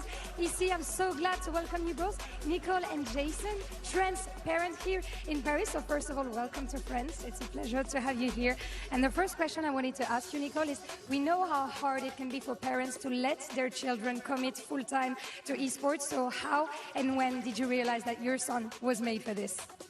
Well, he told us from a very young age that he was ready for it over and over and over again. And eventually, he just proved it. He had people, you know, calling the house, Zoom calls, all the things. So we had to just pay attention and listen, and it worked out for him. So. And I think you did a great job, indeed. Donc, comment est-ce qu'on laisse finalement son enfant commit dans l'e-sport en full-time? On sait que ça peut être compliqué pour certains parents. Donc, quand est-ce qu'elle l'a réalisé? Tout simplement, il nous l'a dit depuis très jeune. On a commencé à voir d'autres gens qui nous l'ont dit autour de nous, qui commencent à nous appeler, à faire des calls Zoom, etc. Donc c'est une évidence et il a fini par le prouver. Probably quite a few, man. To you, Jason, I didn't think about you know, it. we see like the vibes here in the arena, everyone yelling for each kill. How do you handle the stress of seeing your son playing on the big stage? Oh, this is a lot of stress for our family. Trent handles it very well, but we struggle with it. I'm just really proud to be Trent's dad. And we can definitely see that. Donc comment est-ce que tu gères le Panini stress time. Thank you de so voir much, ton bro. fils Thank you, jouer sur man. cette arena avec tout le monde Hey, qui no, crie à just chaque like kill, all bah, this, tout man. Get it simplement, going. Thank you je so ne much la for doing gère that, bro. pas, mon Thank fils you. le fait très bien, mais moi pas vraiment. The So 5 gifted. thank you very much, c'est merci, c'est très beau de voir ce soutien, and we're gonna see if Trent manages to get the win on this map too. Blistering start for G2 on the defense side, White. They get out to a 6-0 lead, but it's Heretics who claw round by round back into the game. And this guy's a big part of it. The Waylay DRG, yeah, I think that's a good one. Econ report. Just an incredible showing. Has there been any other big changes? Side op in his hands, he popped off. It helps for the not economy really. as well when you get a bunch of kills with a free gun. That's your ultimate. I think that definitely plays been- a factor. he's Yeah, been Woot melting really did Valen. come to life, and it's once he started opping is when the the tide began to really turn, honestly, for Heretics. But the thing I really wanted to look at coming out of this half is the fact that despite G2 being up 7-5, they only won 2 gun rounds. Yeah, I can imagine in that's hard to entire eat. half. That is a crazy stat. That bonus round did a lot of work Looking for Freddy's them in storyline. terms of getting in the lead. Okay, and double being able sheriff's to coming out maintain on it this by one. a slim margin. And now they have to 1-0 close this at the out. moment on And once pistols, they 2-1 find the altogether numbers, for Heretics. They're weaker half of the 2 here on Lotus. So they'll start their attack side, of course, around this lurk wall at A. All moving forward. Stealth drone through to check that baby door position. Benji, though, waiting for a grab net opportunity here. Looks like Grabbing that nade over towards the back. Hey, it's pretty nice on this one. That guy came up on minimap for sure. Timing, but was caught for it, and now yeah, there's a nice little punisher in this area. Oh, he missed up. Oh, he missed the jump. It should be enough damage, 45-45. It's not without taking a lot of damage. These players are low on HP and feeling the pressure while trying to get this spike down. But Heretics, they'll need to slow down. They need to wait for Boo to get back in the mix. He's just rotating now. They're so low. Valen is eager to make something happen, but it's all on Trent. Man, Sheriff's like so strong in pistols. That horn from Riens was massive. It chunks Valen down to about 20 health, makes him so easy to pick off. And now we'd have to do something, frankly, extraordinary. Sat on the site, footsteps here from up above. That's one down. Benji and Riens. It's well done from Boo as well, just to make sure there's a trade here. Secured for Heretics. 3-1 on the pistols for Heretics. 7 rounds. Especially with their comp here, this is super doable, man. Open this up with another trap play, by the like way. Chamber, normally after a demo, you kind of know where the stuff is. Doing it on the fly, it's going to be a little bit harder for them. With the grab net thrown over towards kind of that back rebel cross area on the far left side. Leaf moves forward, he gets caught. G2 feel like, well, we need to pivot B. And then, did you see that lovely way that Woot, Minibu, they play off of each other from heaven, and main just swings back and forth. Woot picks up the line as Minibu doubles back. And they didn't get all the kills, but they did so much damage. Made it easy for the cleanup after the fact. G2. They're going for it. Their patented round 2 Stinger Force. Yeah, Woot has an outlaw. Everyone can... well, honestly, they did okay. 2 heavy armors, 2 people can tank it. Works out more often than you maybe feel it should in America. I mean, they made this their hallmark in 2025. Woot did really good to just clear all the space behind this. They took nothing from that. Starting to get some of this map control. Going up towards Rubble could be a risky proposition as Woot is already got himself an outlaw in hands. This will clear him and force him onto a wider angle. A rendezvous away as Jorg takes all that space with a gate crash. Yeah, he can play relatively aggro there, right? Just with the ability to Very get well back handled into from tree. GT It's on one this. of the nice spots that you can play aggro with the Chamber on this map. You're going to be so safe getting away. Jorg may have to wait for a toggle of this Viper wall. Yeah, maybe Meantime, Bacon. maybe looking for a way in, or I just think double body shot's strong as well. And I think just heavy pen in this game is strong. Set up. Self-thrown into B. The Ren's forced away here. Haunt, Poison Orb thrown up to cover that link area. This is G2 now with the Stingers over towards B. What a nightmare. Definitely got to keep an eye on the luck from Jorgamo. He's got all of this locked down. Sees nade is nice. John Pete just gets out of there. Not prioritizing the right positions, man. It's a good omen flash. Absolute chaos, man. Everything's a trade. Look at the HPs. Oh, what a shot, man. 42 HP, 17 HP, and he's hit that. There really is. Pressure's super on for that shot. You almost want a favor job there, honestly. Dude, G2 are actually fully in trouble now. Beautiful retake. Gravnet gets value. The Seas gets value. It really has been. Heretics have been doing an absolute number. Oh, it's lovely shots. With the Seizes, with the nets, comboing them with nades. It's about as good as G2 can ask for in a round like that. Down to Stingers. They have that full B-side control. They spend Poison Orb. They dark cover upper. They couldn't have asked for more there. No armors on this one. Woot has another chance to just farm the round. G2 relegated to a nothing by. A lot of Sheriffs here. And Heretics with a chance to take the lead for the first time in this game. Joel with some questions to ask of the C-side setup. Can always gate crash back in the spawn direction. Yeah, the setup right now on this round is the exact same as on the prior. It's just Woot playing over on A, Trip very far back, Deadlock setup over on that C side, and Rien's playing on B. Yep, this wall allows for Valen to gain this orb control. G2 usually trying to scale up to at least the tree door or this position. Huh. Reactive barrier here thrown down by Benji. Jonah's going to clear it like the old-fashioned way. Again, keeping those two players interested at C, sprinkling some catnip over that area is now G2 scale forward towards that A side. Had a real opportunity to get the kill on Benji. Yeah, it creates a lot of pressure. I was going to say, though, Woot's the main guy. Doesn't really matter, I guess, does it? Yeah, he sold it perfectly. 30 seconds. Sold ice to a polar bear, and still, Woot would have cut them down. Battling gets up towards that pit position. There is a plant. Joy's allowed Outlaw, yeah, it's just so strong, as well, man. playing that rubble position. We'll be able to see that long line into stairs. With Sheriff, though, it's a tough ask. This would require some absolute Who's going to get that ults fast? Woot, if he gets one more, maybe with the defuse Rians, would love to get some kills here. But he's smoked off out of the fight. Valen has to clear the horn now, maybe try and play ahead of it. Paranoia comes in, though, near sights him out. Jonah took a timing. Very nice. Didn't pan out. Now, do they give Rians the defuse or Woot the Found defuse? themselves in the lead on Lotus. Look like Woot on this one. It was a throw the Outlaw across, insta pop ult. Didn't seem like was ever going to happen. Didn't seem possible when G2 were up 6-0 to start the game. But they have arrived. Woot topping the board, slow start on map 1. But he has bounced back on Lotus, G2's pick. So once he started picking up that operator, and speaking of, in this round, he's got the tour de force. Likely going to just pop that. He's playing with the Stinger right now. Okay, big buy rounds. Woot throws the Outlaw over towards Benji, pops ult on this one. Definitely got to keep an eye on Benji getting his kill as well. Actual buy with rifles. The attack sign continues to look questionable. Oh god, it's good damage. It's good damage. There's a lot of potential with this one, and Woot looks like he's hit an absolute banger. Dude, Woot is farming this defense. Given him this momentum over the last few rounds. And if you'd like to dodge these util combos, enjoy walking into our operator on the opposite side of the map. Yeah, you can't play ahead of them. Lucky for Valen, he could sort of TP out. Jaw much the same, but Jonah did not have such an option.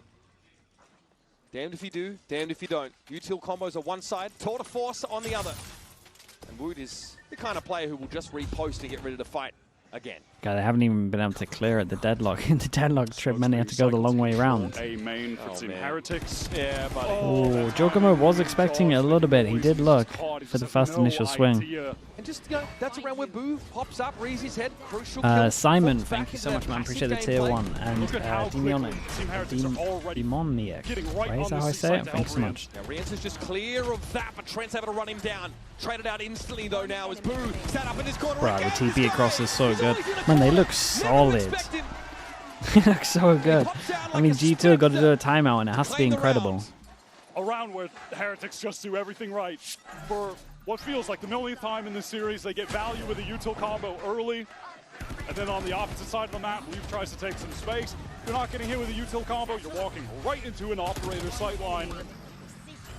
And then late when they go for that C hit, Boo has already picked up that solo player on B. They pivot 3 immediately. They're there to stop them. They were everywhere they needed to be at all times. And after losing 6 Heretics didn't play a single Lotus in stage 2. Wait, really? It's a timeout called. Is in the whole of stage 2? Wait, I think I did look at that though. By America's #1 seed. Phoning 2 friends as of late, as per the last few times. The thing is, they weren't in playoffs much as well. They're not going to have any cash coming into this next round, but the intentions are not really for this next round. It's about the next buy, because on that round, they'll also be getting towards potentially 3 new ultimates available. And again, there have been a number of teams that have stepped up to test G2 domestically, but Team Heretics are a different beast entirely. Now, we're talking about this G2 team that has been nothing but consistent this entire year. Their worst placement is 4th. Goddess, thank you so much for the tier 1 as well. Appreciate the 3 months. I mean, that is crazy. Across VCT, they've won Tomorrow, all 3 America stages, 2nd place at Bangkok. Heretics, volatility, high highs, low lows. But their ceiling is Stingers. unbelievable. Stingers again. Big change up from Heretics as well, putting the chamber over towards C. Team at the world, in the world rather, on the right day. And as good as G2's floor is, it's high. They are struggling to reach those heights right now. It's actually pretty good for G2 on this one. You got a gun upgrade on the floor as well. Step in and take some liberties here. They might be so desperate for a round that they could be tempted to use ult into this. Just 1 away from that Nightfall, so whatever happens for the rest of the rounds, live, die, get a kill, he's going to get that for the next, surely. Once again, a preemptive barrier to prevent Leaf lurking up any further on this A side. He'd have to give a sound cue if he wants to advance more northward into tree. By the way, just some note, but Woot didn't invest into the op. He's just playing with the rifle here. Boo in that spot we saw him in last round. That is checked for by the Prowler. They know this is all fake though. They just fade-eyed here and it cleared everything behind. Yeah, they owned it, bro. Okay, they didn't own it. That's a huge kill. Yeah, great kill from Valen. I mean, this is 2 times though that Team Heretics really didn't rotate off. Jonah did cause enough of a distraction for them to stay. And now they've got a real shot at winning this on account of Trent having that Armageddon, despite just the Sheriff. That Instant, no, dude, not even a second. They had owned it. Upper A site. Both of them likely to rattle Team Heretics and force them to quickly reposition. Leaf's going to call these footsteps. He knows they're coming through. Sat in pit. He'll hear the drop down as well. He's got all the information he can ask for, but now to make an informed decision off of it is a different story. Here's an Armageddon. Leaf sees Boo step in with crosshair. Woot is more than he can handle. Very, very nice. Much needed for them as well. Double upgrade in terms of the guns. I mean, G2 just set up a beautiful crossfire. Dude, that kill on Benji is the whole round, by the way. Off when they're forced out into the open from the ult. Jonah again over on that C side, selling, and again, Team Heretics are buying. They've recovered rifles early on account of these kills. They get the upgrades to the weapons. This was kind of just that extraneous round out of the timeout. Hey, let's try something, see if it works. But we've got all the ults for the next one. Let's focus on the buy run. Oh, don't even need to. This one worked. It's a massive the half buy worked. I mean, it's kind of, you know, wild. Leaf gets the op. One of your initiators just playing away from the team. None of that util. Just holding line as they see default. Made Tever again. Heretics to stay on C there. Back to the util combo. Well, it's the C's and the nade over towards that C main. Doesn't actually get too much damage off like it did on the prior round though. So it's just Leaf working this wall solo right now with an op. Always potential when you've got that Nightfall with the dimensional drift to go for double execute. You can pop out of the ult. Players won't be able to hear you. Yep, come out of holes or something similar. Can Fatal. Yep, that's the play. Okay, Fatal behind it actually hits the 3 behind. Hasn't slowed Jaw down, of course. Yes, they don't know where 1 is. Here comes that G2 Nightfall. It's allowed Jaw to emerge here without being heard. And Boo again tries to get up in that box corner. Oh my god, Woot. From B main, pops the door open, gets 2. He's played that so well. Dude, every single time though, is Benji again over towards A. These deaths from Benji are costing him. That's beautifully done. We're going to be into a straight-up 3-on-3 retake, except for the fact that Leaf can get that pit down and activates it right now. It's going to cover up stairs, so that sight line closed off. It's pretty devious. And Heretics don't know about tree either. If Miniboo gets a kill, it gets sold. Is that Rians does still have 1 Prowler to try and locate a player in this pit. Ideally, of course, they want to find Leaf, remove him from the map, and remove that pit's activation. Trent going to pick up this rubble position, but Woot sees him coming. Bro, Woot is going crazy, and the Prowler locked onto 1 pretty close, so they know that he's kind of close pit. They might actually spam where Leaf is. Here's Miniboo steps up, cut down. It's all about Rians now, has to give it a tap. Leaf very, very low, but Rians also decaying down. What an ungodly flick.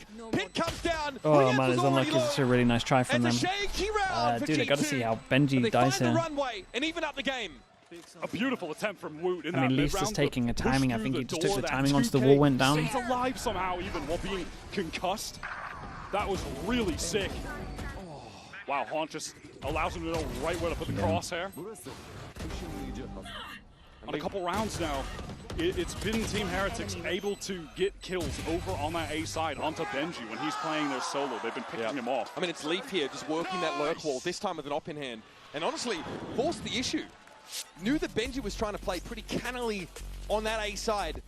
Still managed to dig him out from around a corner. So, Heretics timeout here. They're going to go back to what was working. The Deadlock's going back over towards C. But there's a reasonable buy in the works here. They can Chamber still put together a solid set him up round. over towards they A again. They get Annihilation. And they're 1 away from that tour de force. So plenty of ultimates to leverage, to put their nose back out in front. G2 have done a wonderful job getting back into this game, understanding how to manipulate some of these Heretics rotates and then exploiting that A site. That has been the key to victory. And I think they almost even learned that on a round where they lost. That it was one of those Panini, thank you for doing that as well. 5 gifted into the Prime. Thank you, dude. And then late A appreciate the 8 months. Thank you so much. Like, wait a second, there might be something to this. And now getting onto the actual buys, it's finding some continued success. It was a good pivot away yet again. Low buy into this one, so it might have to be the next round once we start seeing them set up the chamber aggro. Flies down to nothing because next round is going Grab to net have nade, so trying to combo on the ecos, they've been doing this quite a lot. Apple Juice with the prime as well, thank you for the 10 months, mate. Thank you for doing that. Hello, Cupid as well. Hello. Phantom. All right, fast push here up. Rubble fight attempted. Of course, we talked about how potent that combo would be on this defense side. Heretics assert themselves, and they will insist on A-side control. At the same time as well, Woot has moved forward over towards Mound, playing up with Boo. Two players that can take a shot and teleport away if they really need to. Not if they get hit by Self Throne, though, and don't have abilities. Really similar to the Yoru double duelist comps, where you take both extremities and use the Yoru just to gate What's crash going away on from there? Mound. I'm pretty sure that's a spam Same through the idea. wall.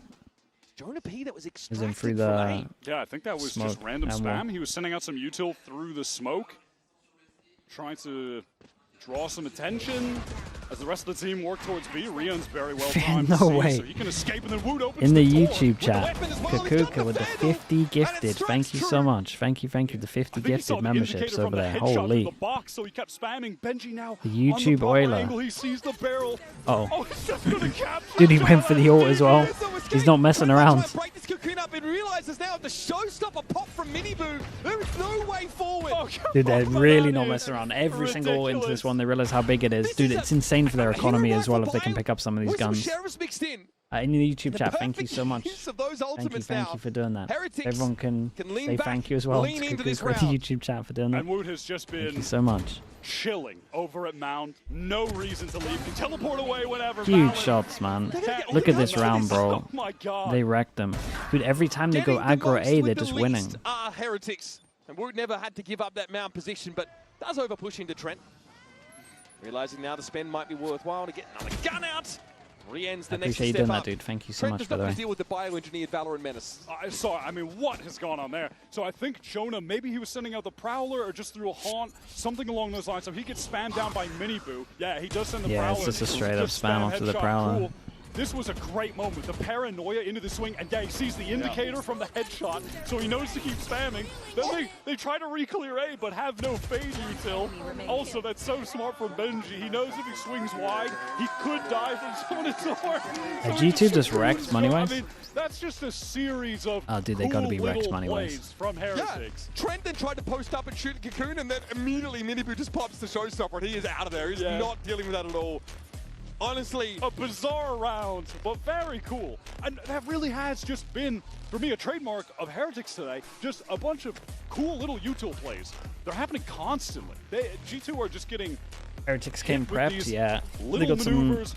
I mean, it's 2 typically maps, it's 2 only new maybe stuff, just 2 two new pieces stuff, being used, 2 but new it's things. creative and it's well Wu timed looks from insanely Heretics. comfy in the chamber as well. congratulations, folks. You are in for it. Let me tell you that. Good times ahead.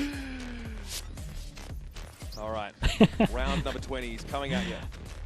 Okay, so they can get a buy, but only just. Jogomo takes the hit. Are they missing some util? Yeah, a little bit. Viper Molly, that's it. Talk, Whoop bought a hero rifle because he was going to have the tour de force this round. So now free op time with the Stinger. I'm surprised Heretics don't go fully aggro A on this one. So the Team Heretics economy just suddenly inflated. Does look like G2 have worked it out, but they have to fight and they have to win A. I like this from Heretics, so they do change up their fader and it does give them info. And that time, immediately Woot is forced away from that place where he's G2 this time have one over towards B, which gives them the option to pivot over towards B if they get heavy shut down with A. Trip that was placed on the ground as well. This is some Leaf fast spots the action from wall G2 over taking towards the B, space, taking it the down. sword. This pivot back to Mound might also be pretty pacey as well. It's pretty nice from G2. There's a lot of pressure. Stealth drone could be trouble for Boo. He'll force a TP play away potentially. Yeah, just has to TP right away. Does he dare try to break it and then TP, fight, take a shot? Risk the suppression? That'd be pretty risky. I wouldn't be mad at just get out of there. Yeah, he does. Bro, it's Boo we're talking about. I know, it's Boo we're talking. Yeah, 99% chances to just get out of their line, and I think it's very They're appropriate. just sending it. He's going to be suppressed here, having the backup on the site, so hard to get some of this util out. Did still get a dark cover into the choke. What do they have for retake? Not really anything, to be honest. It's a hard retake. Still have Omen Flash. Gravnet, but the nade missed, and I mean, it would have popped him. Oh no! Jorgamo's trying to make a play with the stinger. Walk forward into them and goes down. Takes a risk, trying to take some space. This is to the wrong wolf inside of him. Special delivery holds Heretics at bay for a time. But off that paranoia, they might look to go for it. Here's Mini Boo. Pretty patient, trying to get forward. Ends up being a trade. He steps up. Jonah's taken down. Benji emerges. Got for more, surely. The tour de force clatters to the ground as Leaf has only one more target to get through. And you better believe They needed that so badly. They actually needed a hero round. It's a lovely 1v3 from him. And again, that is a lovely, lovely round. Refusing to be left behind by the surge of Heretics. Dude, 3 different angles as well. And then collects onto Wu, right back to the left for Boo. Crosshair placement. Oh my god. Oh my god, that is outstanding. Look at the stress though in the No, they look really It stressed. felt like this game basically as good as done with Okay, this is what I wanted to see from Heretics though. They gotta, dude, basically whoever has A control is just winning at the moment. They're going back to this fast A fight. Combination of the grab net They don't know about the TP out. Valen might be able to pop this. Did you want to throw down here? That stinger gets Valen deep in a rubble. Benji also down, so that stall util cut a little short. And now Wood is pushed all the way out of C. He's going to meet up against Leaf, who's going to win this duel. Wood has the opportunity. The movement from Leaf's too good. He had the moment, he had the time to get the kill before Leaf even had his whereabouts, but that wasn't enough. And now this round should be as good as done. Rians and Boo likely to just save now. And honestly, it's just a moment where there's an overpush. On that C side of the map, we've seen Wood get aggressive. He's always had the rendezvous as a bit of a, a plug pull option, but there he was well out of its range. Yeah, and they don't even want to mess around with the plant. 1v1s on random Well, I'm already at all, but no way they're trying to go for this. they just need to get the round. Oh my god, how? 2v4, they've crept out of a smoke and killed 2 into a 2v2. And they're up against a smoke as well. Smoke on Spike is deadly, yeah. There's no way, bro. 9 bullets. 0 bullets. Little swing, little flick now. There's no bullets in that gun. 6 bullets on the classic. Oh boy. How have they won that 2v4? What has Rian's done here? What is that nuts timing? Out of holes. That should not be happening. Whose idea is that? They go for the 2 versus 4. How does Rians get the 2 here? Oh my god, Leaf just... God, the smoke leaked out so much. Isolated. I cannot believe They got so much space from that smoke. They went for that 2 versus 4, ripped the Nightfall, the 3 dead players, 2 of them had 100 credits left. 100 left! What honor! Dude forces them down to a low buy and they go for it. They're full in. They're actually all in. G2 definitely don't have much time to rest on their laurels. Bro, and everyone's realized this. The A fight is the most important, so everyone's going fully in for this. It's got Heretics' name all over it. Trent and Leaf might be caught there. Big double swing. Benji down. Big double swing. 7 in the chamber. Boo only with 5 bullets. He smoked on his head. G2 are trying to weasel out of the situation.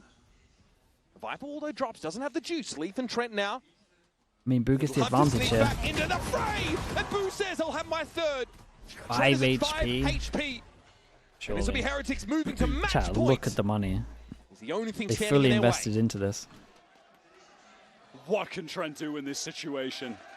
If it goes I think if you watch this Woot whole ready. half back, it is whoever has A control does win. It might be like 1 or 2 rounds that are off, but... About to walk into this trip. Surely there's just no hope. Trent will hear it here, able to clear it in time. Spike to hand. 30 seconds left. On what feels like an impossible He's situation. going for a smart play. He's just faked it beat. Left the site now, likely to end up at A. And what do we play around? A stealth drone? That's it. Team Heretics just taking their time. They don't need to do anything overly reactive. Wait for the spike to go down. Play for the 3-on-1 retake. This would be an all-time If he won this, this would be one of the best ever. Yeah. This would be in the history books. No, it really would. It's very. I mean, it's pretty much impossible. And the draw on every inch of his experience, his collective 1%. nature, his nonchalance. Tough to rattle this guy, but a 1v3 against one of the best teams in the world surely is going to get close. Trent hears Woot. He understands he's sound baiting, and there's Mini Boo to dude, clear that's him unlucky, up. bro. He's so unlucky, man. He fires one shot and he gets him down to 1 HP. We are honest with you guys. I'll give it to you straight.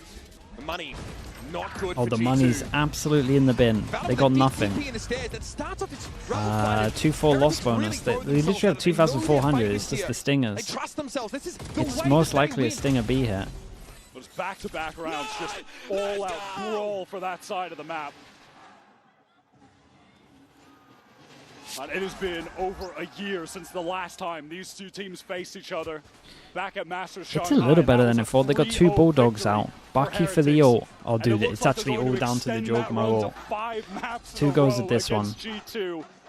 3 passing to fight behind his ult here. To open up Champions, the beginning of their journey, trying to get back to the grand finals as they did last year. 1, 2. In drift, sees it all. Woot rendezvous on out of there.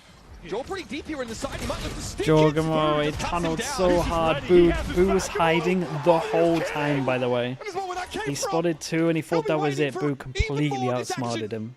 G2 get themselves up He on completely outsmarted him. What are the options? Dude, Bulldog and Heretics 2-0'd him. EMEA 4th seed, America's G2, 1st seed. Frankly, in the doldrums. Dark cover dissipates. Woot knows what waits on the other side of it, but he'll play back for safety. Yeah, low HP, in danger of the spam repost now. Dude, they came in with some brand new stuff, though. You gotta give it to them. They had some nice stuff. Woot was a monster on this half, though. Is closed for G2. And the home crowd knows that this is time. A pivot to Beaver. Benji Fishy will be waiting. Teeth bared. Lips licked. Waiting for that last morsel to be offered up as Valor needs to extricate himself from the net and simply step up. Decayed down briefly. Buddy dealt with. And he knows his only option is to go forward. Suppressed W will walk into the sidelines of 3. The option is to go forward. Well, Suppressed W will walk into the guess we get to watch sidelines that of again. 3 Heretics players with Woot breathing down the back of his neck, one after another. And the damn, greatest dude. heresy Big 2-0. That is a big 2-0. I can't imagine many people have pick'ems that are still intact right now. And they've thrown the gauntlet down at America's best. I gotta shout out the coaching staff for this one. I think they did wonders, man. They managed to hide their Lotus, hide their Corrode for so long. They got them both fast. They immediately take down one of the world's best, possibly the most consistent team of 2025. I mean, it feels absolutely mental that either of these teams are destined to be sent down to the lower bracket, but after one game of play here at Champions. What a shot from I mean, you still got NRG. Also, if you're going to lose any game, this is the one to lose. You're not out of the tournament if you lose this. It's just a little bit harder. On the spot, no less.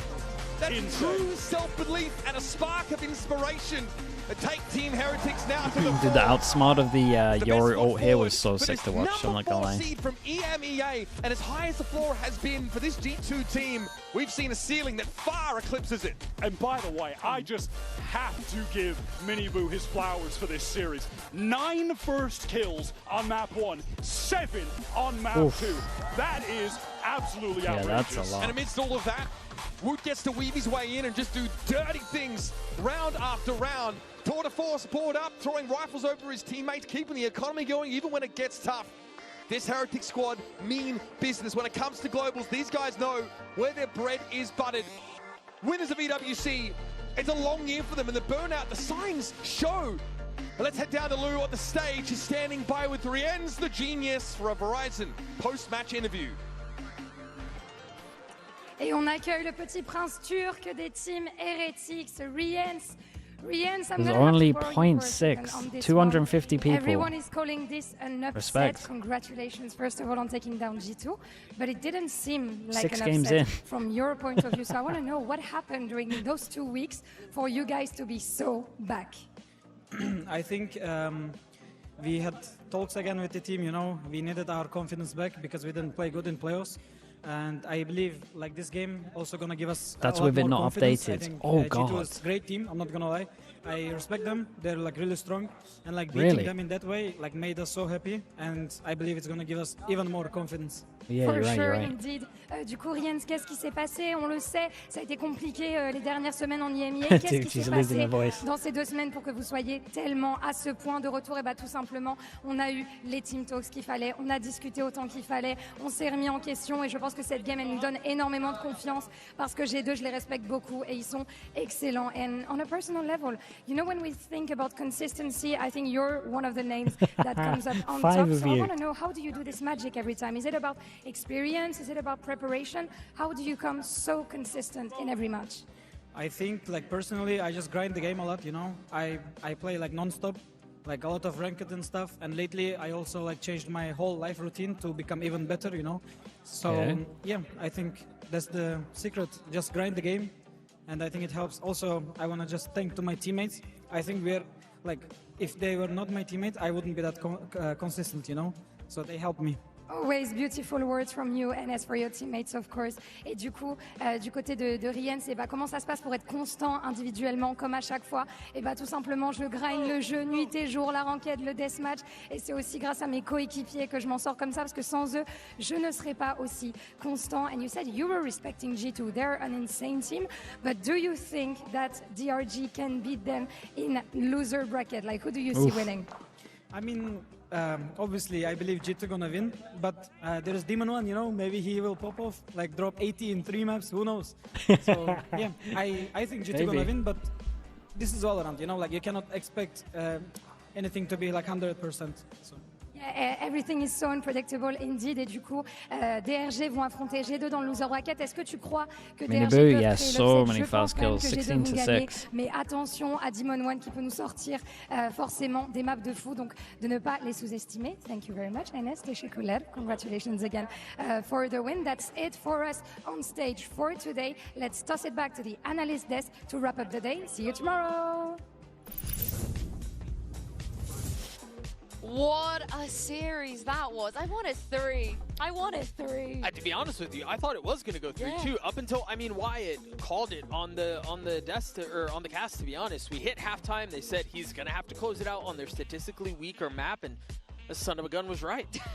The reason that you're only seeing Doug and I right now is because Benji the Fish will be joining us soon, so we can Yeah, we'll stick around and see what Benji's going to say. Well, him and Heretics today. Yeah, we also threw Tom in the bin, and so... Yeah, about time. You too? Survive that long. Yeah. Genuinely. Good on him to make it as long as he did. Again, G2 can still come back and they can still be fine. They do, yeah, you know, as you were mentioning, Benji will join us here in a bit. But it's been one of those years. What a top-to-bottom performance. I think the cohesion on the team was on full display the entire time, and I think that was the massive difference maker at the end. And we're not talking about them having cohesion up against a team that is maybe built by superstars that don't have cohesion. We're talking about one of the longest tenured teams in Valorant. Yeah, definitely the core. Which one's Zaitska? I mean, You talking about the one at the beginning of today? Be able to out cohesion, I don't think it's the right word. Out cohese them. Yeah. I don't know. We'll work on it. Say whatever you want, Doug. Do you know what's scaring me now, though, is because, as you know, DRG, XLG, whoever makes it furthest in this There was tournament the second will one? get to stay in VCT. Wait, when was that? Right. The other has to play Ascension. It was a midway through the game. XLG have to play Sen. Right. And DRG have to play G2. Yeah. And if they both get eliminated, then it is XLG that will Boo, stay. nah, So Boo. this I mean, is Boo had just so the many most assists in the first map as well. gnarly, lower bracket we're gonna get, right? Yeah, I mean, and you touched on it too. We're talking about G2 against Demon 1. Yeah. Right? Like, even that storyline is absolutely insane. Hello. Join Yeah. us, please. Benji, Most the British fifth, please ever. put your headset on if you can. I don't know where they are. Doug should be able to help you. And move the mic down if you got it. Yes, beautiful. Is that good? Okay, perfect. Hi guys. First of What's all, up?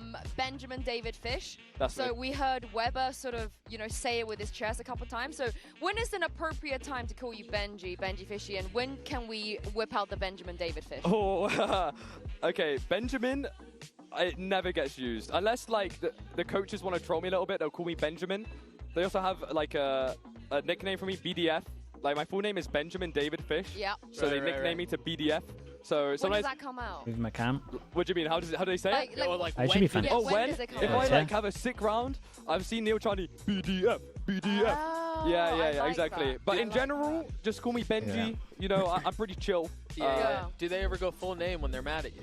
Wait, Chad, there was a... No, not exactly. My mum used to do that sometimes, but yeah, no, not my coaches. Weber did today. Zytigo, was this you that did this? It was another Twitch giveaway for a slug mod.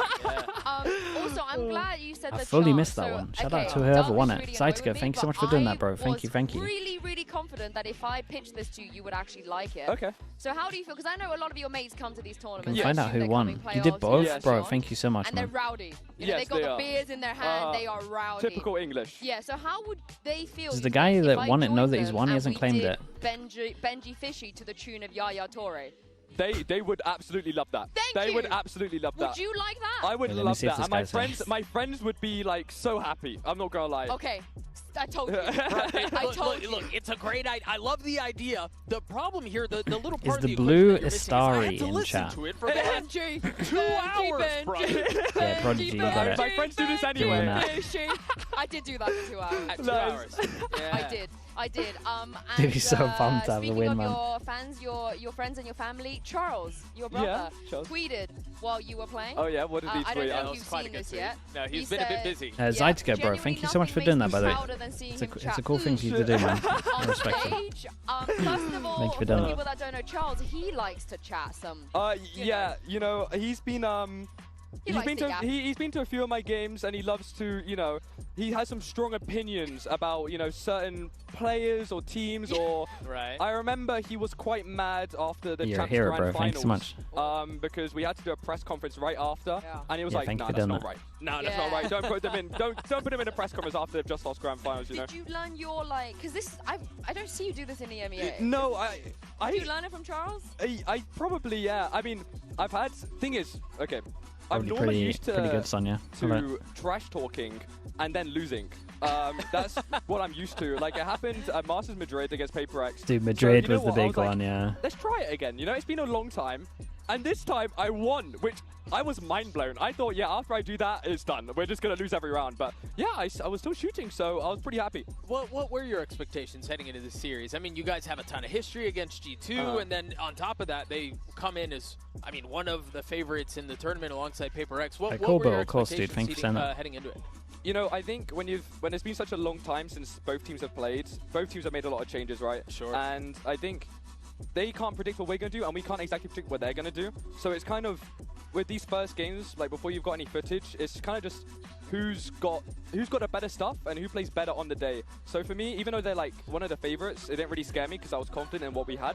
And also I know they weren't going to expect everything that we had, you know? So, yeah. Yeah, I also think they probably didn't expect you guys to give it that much because they're usually the ones to give it. They were giving it after round 2. Yeah. What were you, like, I don't want to get you fined. Did you get fined last time, by the way? I did not get fined. Okay, fine. I got your back. I got your back. Don't remind them. Yeah, but I just want to set the expectation that maybe you won't get fined for this. But how many times is this guy getting fined? What did you actually say on stage? And who was it targeted to? There was the last one. So we won the 2v4 retake on Lotus on C. That was the most recent one. And the round before that, we got eco'd, I think. Yeah. And I saw all of them standing up.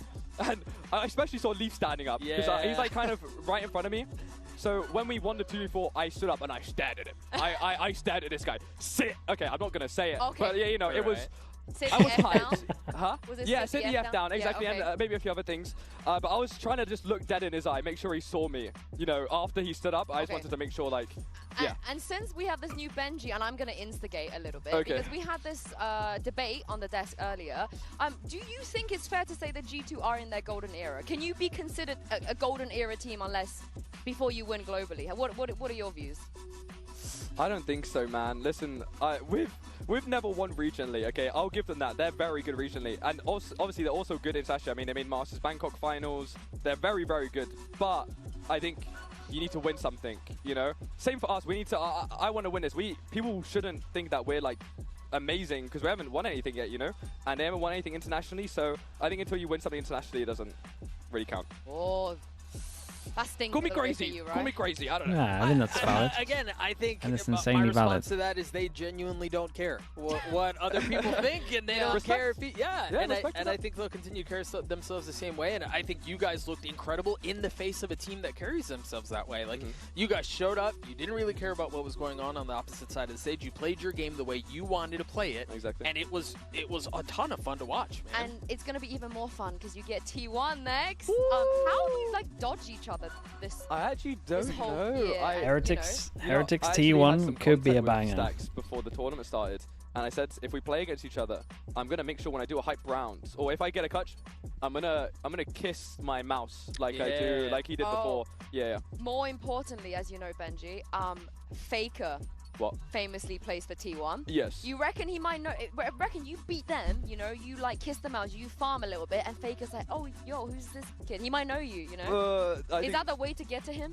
Listen, I know you love Faker. I do love Faker, and if I know Faker, I feel like he is not watching any other game apart from League of Legends. That's just my honest opinion. I don't think he cares. Would you like him to? I would absolutely love him to. I would absolutely love him to. You know what? If Faker was to watch our game, then I would. If we lose, I wouldn't be so sad. You know, at least Faker's watched me. You know, that's where I'm at. You got contacts? Yeah, let me text them real quick.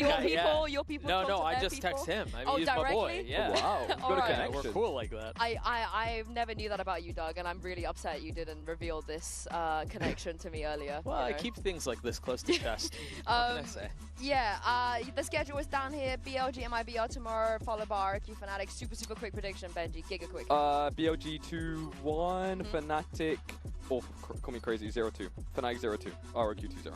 Oh wow! Wow. Yeah, you got to throw in some wild cards. RQ 2 now. Not predicting. Yeah, listen, I'm a big Fnatic fan, and listen, okay, if I had to pick one team who I want to win, it'll be Fnatic, always. But I'm just kind of throwing it out there, you know. It just makes me look cool if it's like correct. If it hits, yeah, exactly. You're feeling a little loose and a little spry after the win too. He's like, yeah, why not? I think they're kicking us out because we've just, you know. Okay, Jack, give me a streamer. Who are we rating? All the time we have for today, but congrats, Benji. Thanks. Shorter one today, but also not too much. We had a tech pause. Shout out to Dryad also joining us today, and Tommy B. And Tom. We're gonna be back with more. Bren, is Bren gonna stay on? More pew pew, more great stuff tomorrow. So make sure you have a lovely sleep. Come back and join us, starting with BLG versus MIBR, and we'll see you. Surely. Okay, I like your confidence. T1 already have a title. Clouds just started streaming. Oh, Cloud could be a good one. Cloud could be a good raid. We know the Cloud's gonna stay on. Fresh after a win as well. Skip Cloud a raid. Is it Cloud via La? What's Cloud? Cloud has something in his name. Cloud something.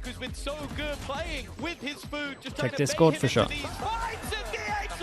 What's his Twitch name? Is VLR. Okay.